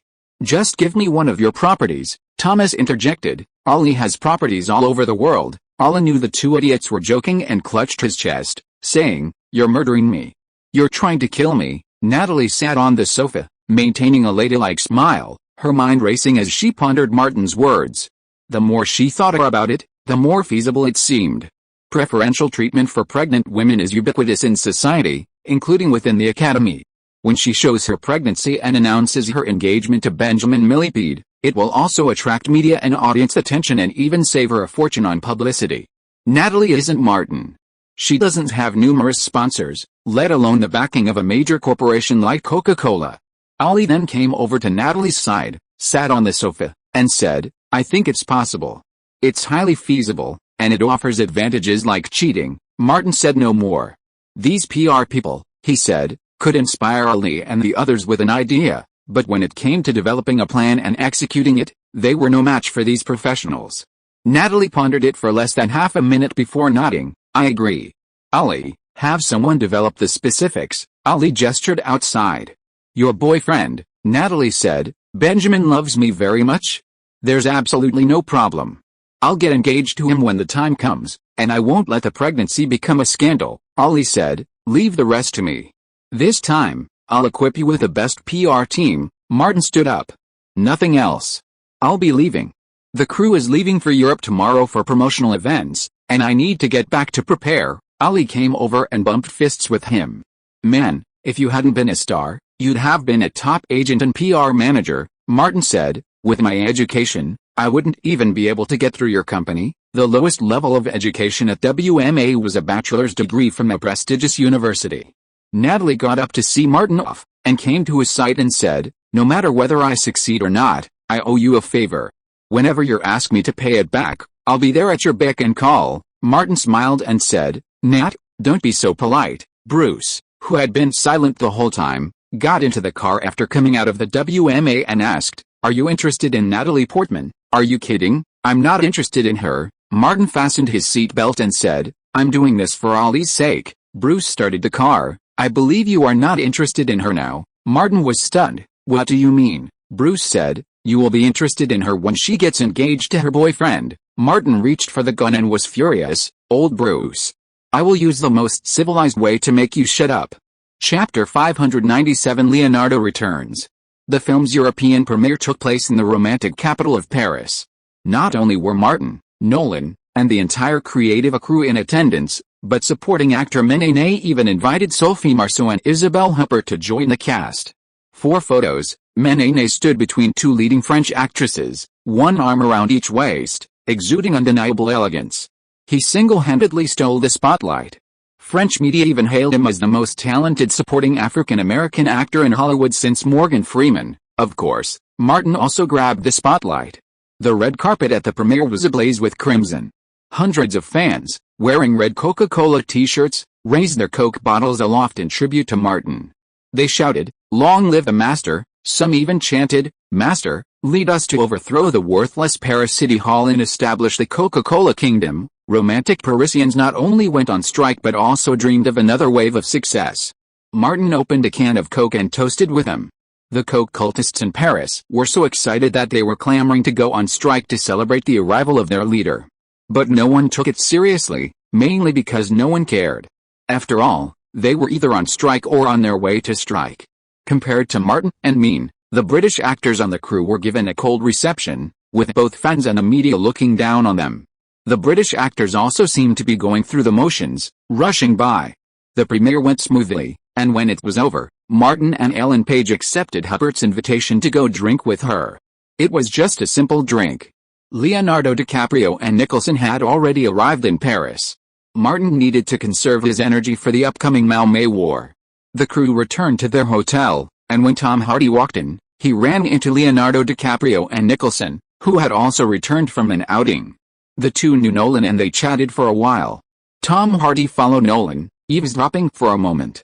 Leonardo mentioned something about planning a party and extended an invitation to Nolan, but Nolan declined. After taking the elevator upstairs and returning to his room, Tom Hardy pondered Leonardo's words. The Hollywood trio were notorious, and Martin was sure to attend any of Leonardo's Paris gatherings. Tom Hardy had been in Hollywood for a while and had heard numerous rumors, such as a group of American fashion supermodels that he and Martin often hung out with, taking turns at the helm. It was said that the trio often held shady gatherings, gathering large groups for mischief. Tom Hardy pondered for a few minutes, then called his lieutenant, Rogers, and said, "Go quietly and find out who Leonardo and Nicholson, who are staying at the same hotel, have been hanging out with lately. I hear they were planning a big party." Rogers, confused about his boss's intentions, said, "They're quite high profile, often accompanying others in and out. It shouldn't be difficult to ask them." Tom Hardy patted him on the shoulder. "Go ahead, ask them more." Rogers smiled and said, "Give them a small tip. The doorman and waiter in the lobby will tell you everything." Tom Hardy nodded. "Don't draw attention to yourself." Rogers left the room, went downstairs, chatted with the doorman, quietly handed him a few euros, and quickly learned a lot of information. Fearing the doorman might not be telling the truth, he asked two other lobby attendants for more information before returning upstairs. "Boss, I've basically found out." Rogers entered Tom Hardy's room, closed the door, and said, "Leonardo and Nicholson checked into the hotel a day before the crew.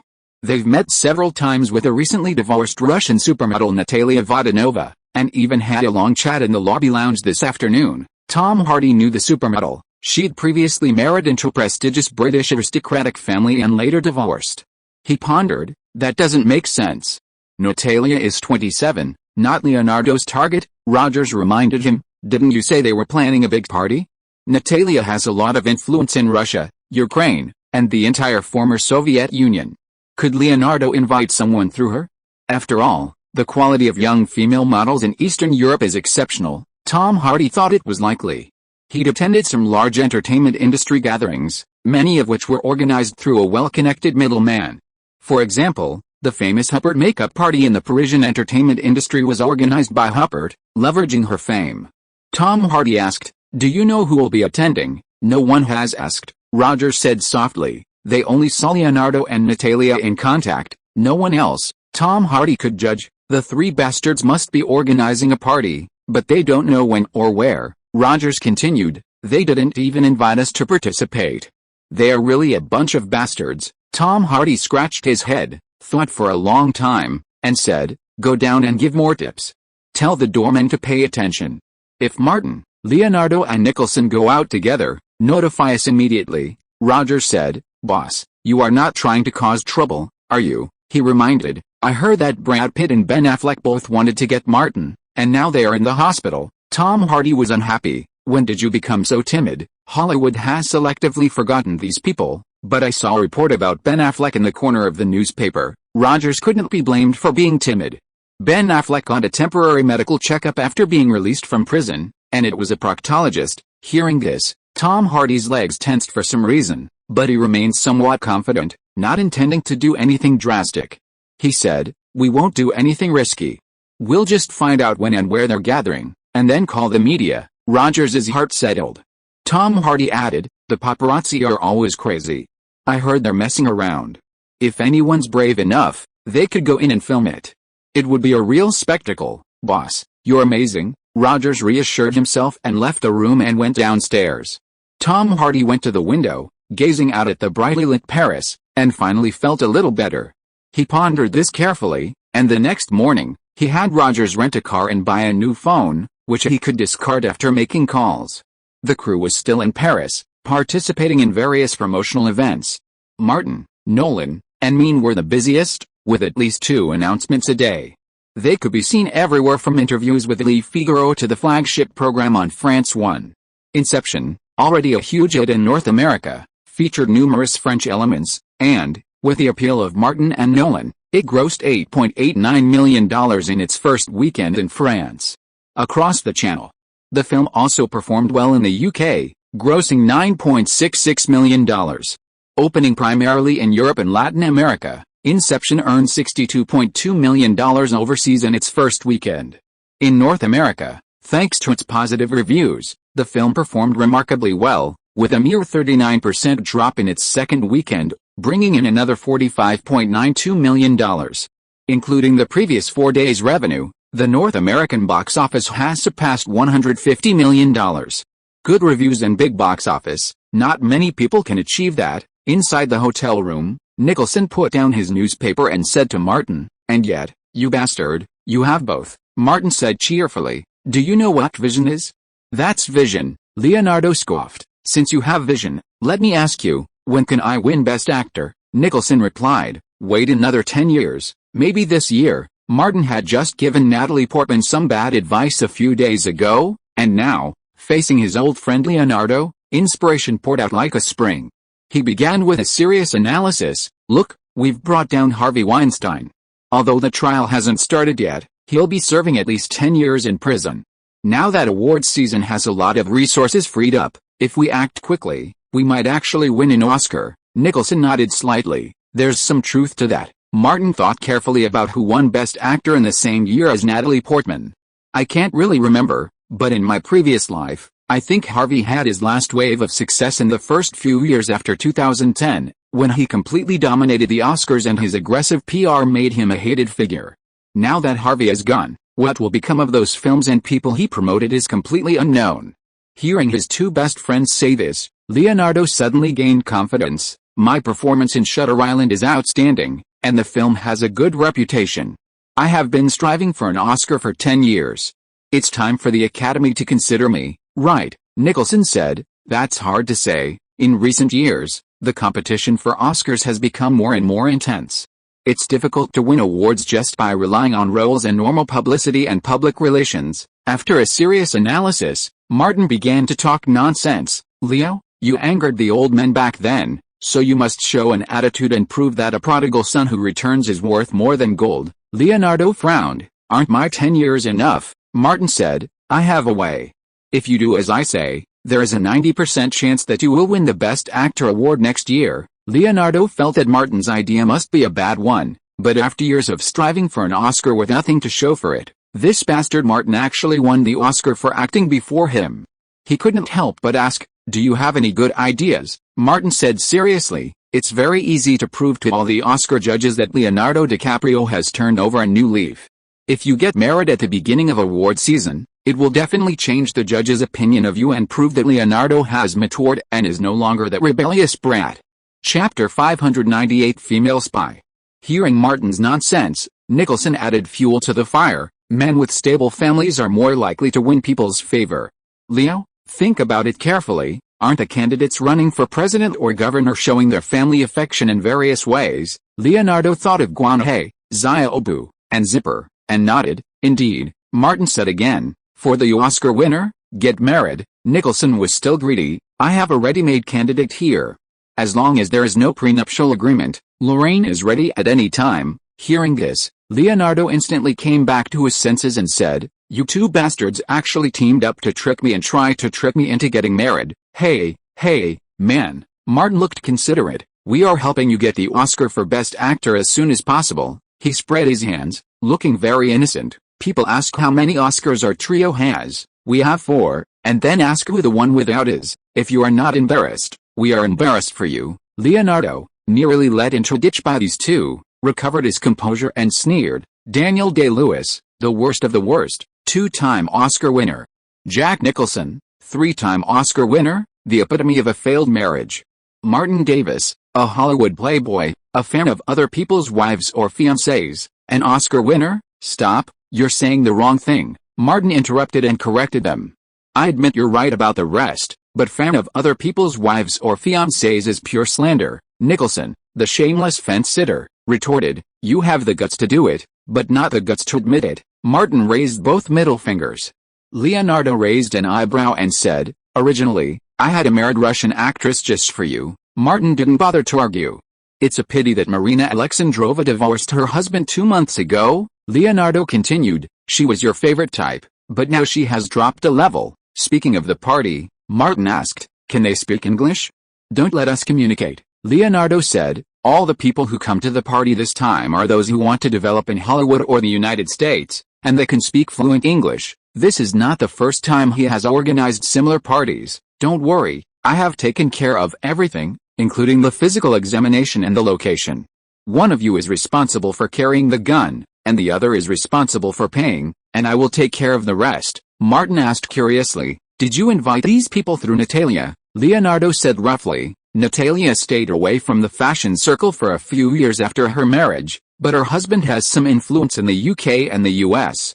Many models and actors from former Soviet republics who want to develop in Western Europe and the US will go through her channels, so she has accumulated a lot of connections. Martin always felt that the name was a little familiar. After asking carefully, he heard that the other party had just divorced this year. He thought it was another slander made by Leonardo. He was a man of integrity, so why would he go out of his way to steal someone else's girlfriend? Nicholson, however, was most interested in something else. Hopefully, there's a swallow in there, and we can capture it. We can see what it can handle. It's not easy to train a swallow, Martin said matter-of-factly. We're just entertainment stars. They can't possibly send us a highly trained swallow. Nicholson checked the time. Enough talk. Get some rest early. Get some rest for tomorrow night. Martin and Leonardo left Nicholson's room one after another. Returning to his own, Martin told Bruce, who had followed him, tomorrow night, the secret bodyguards will be with us on standby. Bruce nodded. They've been following us since we left Los Angeles. Reassured, Martin gave a few instructions and went to bed early. That morning, Natalia, newly divorced, was busy, giving everyone flying into Paris instructions. With ample funding and Leonardo's promise to introduce Hollywood crews, everyone who arrived said these weren't a problem. Natalia's career was interrupted by her marriage, and restarting it won't be easy. She hoped the bastard trio would help, and this time they would give it their all. She came out of the room of Sasha Ruth, a model who had just turned 18, and happened to see Marina leaving. She asked, "You're going out so late?" Marina smiled and said, "My uncle lives here, and he asked me to come over." Natalia urged, "Don't delay your afternoon. We'll leave at 4 o'clock sharp." Marina nodded, "I'll be back before noon." Natalia and Marina went downstairs together. When they reached the lobby, a Ukrainian actor approached them. He was about 30 years old, short, and had a serious expression. He approached Natalia and said, "We're old friends. Do me a favor and introduce me to someone in Hollywood." Natalia said, "Alexandro, this isn't the right time. I told you in Kiev I'd introduce you to Leonardo next time." Alexandrovich asked, "Why can the others go to the party, but I can't?" Natalia replied, "Because they're women, and you're a man." Alexandrovich understood, but he wasn't giving up. "Maybe someone out there prefers men. Please stop pestering me. I'll introduce you when I have the chance." Natalia was about to leave. "That's all." Alexandrovich stopped, carrying his briefcase to the glass wall, and watched Natalia get into a Mercedes-Benz van and leave. He had a comedy script about Napoleon in his bag. In it, Napoleon was portrayed as an infomaniac, and his route to conquer Europe was based on the breast sizes of European women. This would be a brilliant comedy. Alexandrovich was extremely confident, as he would play Napoleon. Alexandrovich was ambitious. As a Jew, he yearned for America and Hollywood, believing that if he went to Hollywood, he too could become a comedic master like Jim Carrey. The only thing he lacked was opportunity. Meanwhile, Marina entered her uncle's watch shop, greeted her aunt, and went with her uncle to the back of the shop. The following appears to be unrelated text and may be a separate topic. Arriving in front of a room, Her uncle nodded. Marina put down her bag, retrieved her phone, watch, and other belongings, placed them on the table, and then went into the storage room. The uncle closed the door and his expression became extremely serious. Marina Alexandrova, all your actions during your stay in Paris are under my command, Marina said. I received instructions from my superiors before I came. She asked directly, what is my mission tonight? You accepted special recruitment after your divorce was finalized in May, the uncle said in a declarative tone. You have only undergone less than 2 months of special training, and your experience and ability are seriously insufficient. What they valued was not Marina's ability, but her identity as a well-known actor. So, you don't need to do anything tonight, just make sure that Leonardo's party goes on normally. You can get close to Martin Davis, win his favor, and establish a good relationship with him. People in the entertainment industry, of course, understood what this meant. Marina responded, I will do my best. The uncle added, if he is willing to take you back to Los Angeles and develop in Hollywood, you must accept it. Marina nodded and continued to wait for instructions. Multiple sources indicate that Martin Davis's Coca-Cola cult is having an impact on American politics, and he himself has close ties with many figures in the Washington authorities. The uncle's tone has never changed. If you can stay with Martin Davis, you can influence Martin Davis through your relationship, and through him further influence the people in his network. Marina was slightly surprised. Is it that simple? After all, they were related by blood. After conveying the instructions from his superiors, his uncle softened his tone slightly, admonishing, you're incompetent. Don't act rashly. This could be a mission that will haunt you for the rest of your life. Marina asked softly, why did you choose Martin Davis? He's just an entertainer, the uncle replied. We've conducted a comprehensive analysis. Based on Martin Davis's developmental trajectory, he's likely to develop political ambitions like Arnold Schwarzenegger.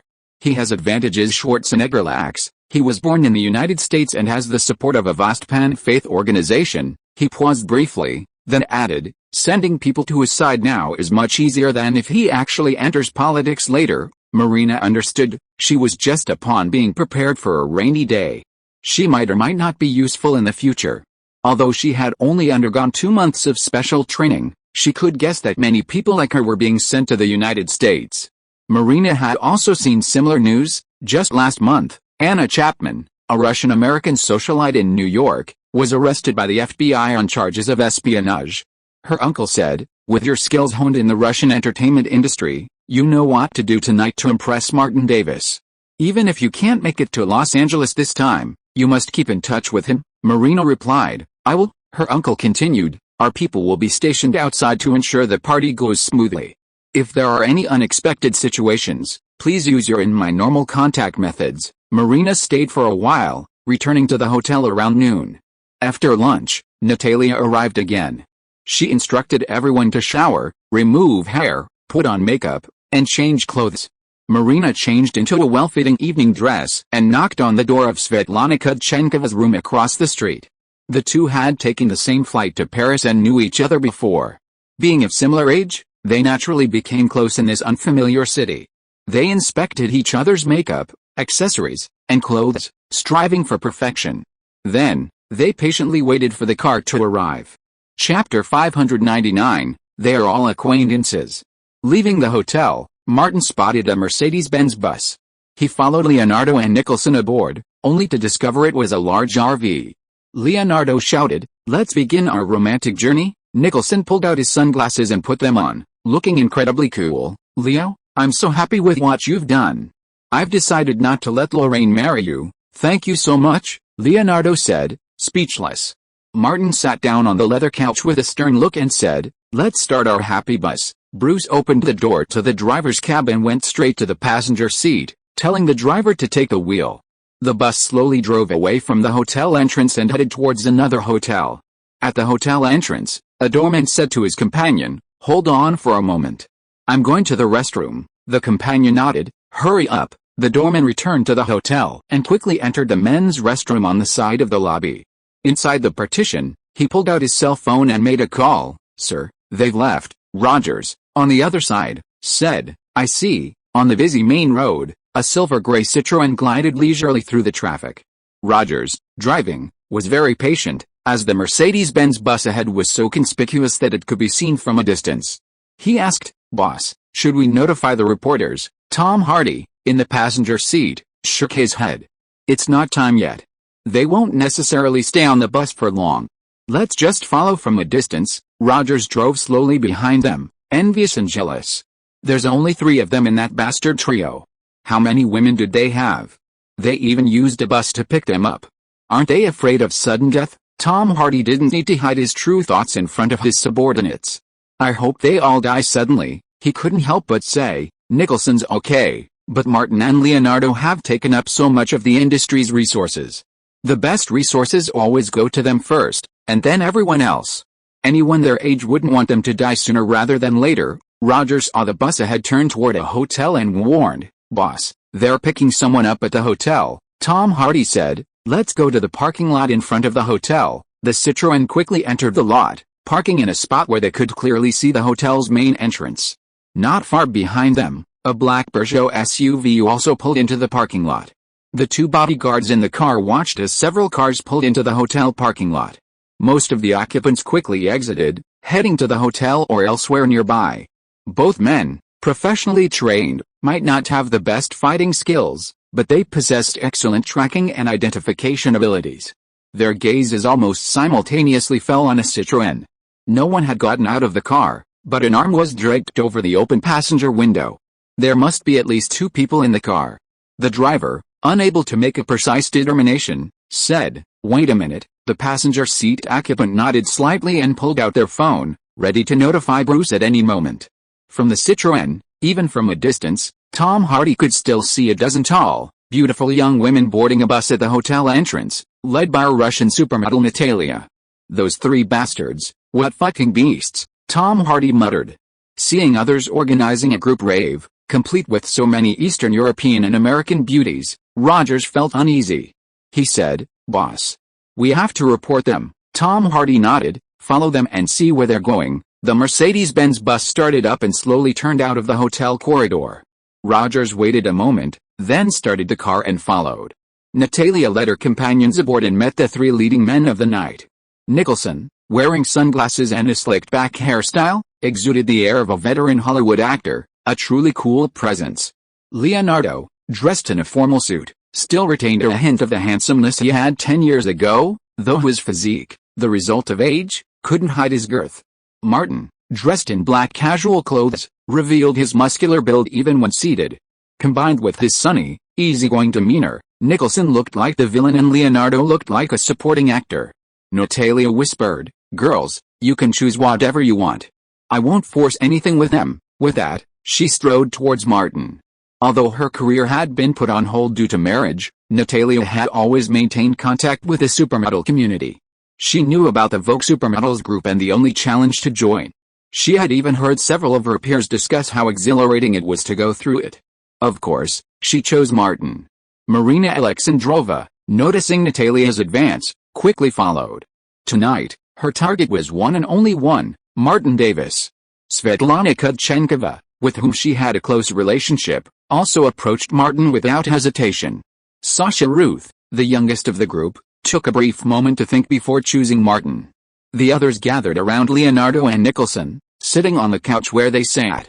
Martin extended his arms, one around Natalia and the other around Marina. Sasha Ruth and Svetlana also joined him. The 5 of them huddled together, bumping into each other as the bus swayed. Martin, recognizing their familiarity, asked each of their names. He'd known Natalia for a long time. KK and Natalie Polly had mentioned her. She was a Russian supermodel, but after seeing her, he had a vague impression of her. It seemed she was the crown princess of a certain group in a past life. Martin recognized Svetlana instantly. He'd forgotten all her other roles, but he remembered her as Madame Viper in Logan. She was a key figure in the ending of Logan. Although Sasha Luss looked very young, Martin still recognized her. She was the heroine of a Luc Besson hit film in a past life. As for Marina, she looked a lot like Catherine the Great, whom he'd seen countless times in short videos. Chatting with 4 people simultaneously, without ignoring any of them and even stirring up minor internal conflicts, was something Martin had honed through repeated battles. If he started a social media group chat now, Martin was sure it would quickly spawn a dozen subgroups. Martin even had time to glance over at Leonardo and Nicholson. The people on Leonardo's side looked unfamiliar to him, But they were all young, blonde, and long-legged. Nicholson spotted a familiar Russian model named Irina. Martin clapped his hands and said loudly, "Hey handsome men and beautiful women, we've traveled halfway around the world to meet here tonight. To commemorate and celebrate our reunion, I suggest we have a drink together." "Yes," Leonardo echoed. The others agreed. Without waiting for Martin to stand, Marina took the initiative to get some wine, specifically asking Martin's opinion. They poured each a glass of champagne. Everyone toasted and drank. Marina's seat next to Martin was taken by Sasha Ruth, who smiled at Martin and sat down to the side without making a fuss. The car wasn't as smooth as a train, stopping and starting. A cell phone rang. Natalia pulled out hers and set it to vibrate. "Excuse me," Martin waved his hand. "That's okay, they wouldn't mess around on the bus." There were no signal blocking devices or restrictions on cell phone use. Everyone just drank, talked and laughed, chatting like friends. Martin brought up the topic, and it was interesting to listen to the four women talk about their experiences and interesting stories. Natalia had the most experience. She currently lives in Paris and is still closely connected with a fashion circle. Marina lives in St. Petersburg and graduated from a regular art school. Sasha Ruth was discovered at a flea market in Moscow when she was a teenager and became a model. Svetlana is an actress who is determined to enter the Western market. Because Martin himself does not have many American prejudices against Russians, the five of them had a very happy chat. On the streets of Paris, after turning another corner, the Citroën was still not far behind the Mercedes-Benz bus. The two people in the Peugeot car were sure that this car had been following them all the way. "It might be French paparazzi," the person in the driver's seat said. The man in the passenger seat confirmed, "We must report whoever's following us." He dialed the number, waited for the call to connect, and said, "Bruce, there's a tailback. A silver gray Citroën, the license plate is." Bruce asked, "Are you sure it's paparazzi?" The man in the passenger seat replied, "No." He paused briefly. "Wait a moment." The drivers, in perfect sync, immediately stepped on the accelerator, and the Peugeot coupe passed the Citroën. The man in the passenger seat quickly glanced at the cars beside him. At the intersection ahead, heavy traffic in the lane pushed the Citroën past the sign. He looked again, then picked up his phone and said, "I don't see any cameras." "It's probably not paparazzi or reporters," Bruce said. "Keep watching them." The two bodyguards in the Peugeot coupe focused their attention on the Citroën. Not far behind them, several vehicles were following the car. One of them, a black business car, was occupied by Marina's uncle. Compared to the previous two vehicles, they were undoubtedly more professional, employing a multi-vehicle tracking strategy across different sections of the road. The uncle sat in a commercial vehicle far away, coordinating the arrangements to prevent any unexpected situations. On the one hand, he wanted to send Marina to Martin and keep her there as a possible hidden agent for a long time, so he had to ensure that the party tonight could go on normally. On the other hand, Martin Davis was not an ordinary person. If Marina encountered an emergency, he could send someone to rescue her as soon as possible. Although he was engaged in a shady profession, the uncle still cared about his family. In the Citroën, Roger saw the bus heading southwest and said, "They should be going to the 16th arrondissement. I think the destination is probably a luxurious manor in the suburbs," Tom Hardy said coldly. "I hope they will appear on the front page of tomorrow's French newspapers." Chapter 600 Robbery Collision. On the Mercedes-Benz bus, Bruce opened the door and emerged from the cockpit. The sudden movement froze the heated atmosphere inside, and everyone, including Marina and Natalia, turned to look at Bruce. "I have something to take care of," Martin said, standing up and heading over. Bruce glanced at the women and whispered, "There's someone following us all the way from the hotel. They don't look like paparazzi or reporters." Leonardo and Nicholson also arrived. The latter was most afraid of having nothing to do. Upon hearing Bruce's words, he became excited and whispered, "Is there really a swallow in the car?" Leonardo frowned. "I had someone do a background check. Everyone who came this time has at least 5 years of experience as an actor or model. They're not just a name only, they're very active in their respective circles." Martin thought for a moment and asked, "What about tail?" Bruce said, "A silver gray Citroën sedan with a license plate of, well, let's give it a try." "Leave it to me." Martin glanced outside and whispered, "If there really was a swallow in the car, why did she come? She must have come to the party and be close to us. So, I assume they'll make sure the party goes on normally." Leonardo and Nicholson both nodded. "How about this?" Martin whispered a few words. Leonardo agreed. "Okay, I'll listen to you." "You're the jerk with the worst ideas." Nicholson wanted to take over, but since Martin had come up with the idea, it wouldn't be easy to just take him over. He said, "If your plan doesn't work, I'll take over." Martin nodded. "Okay." Bruce returned to the cockpit and closed the aisle door. Martin grabbed the armrest and turned to look at everyone. Perhaps it was a bit long, and some people were bored fiddling with their phones. Natalia turned off her phone and asked, "What's going on?" Martin said bluntly, "Everyone might have to stay in the car for a while. We're being followed by someone, a Citroën, who's been following us since the hotel. I suspect they have ulterior motives." "Is it paparazzi?" Elena asked. "I hope it's just a reporter or paparazzi." Martin was cautious. "I've had some bad experiences, as I'm sure everyone has heard. They've made me assume the worst." Sasha Ruth laughed and shouted, "You're the Coke King." The women all laughed and shouted.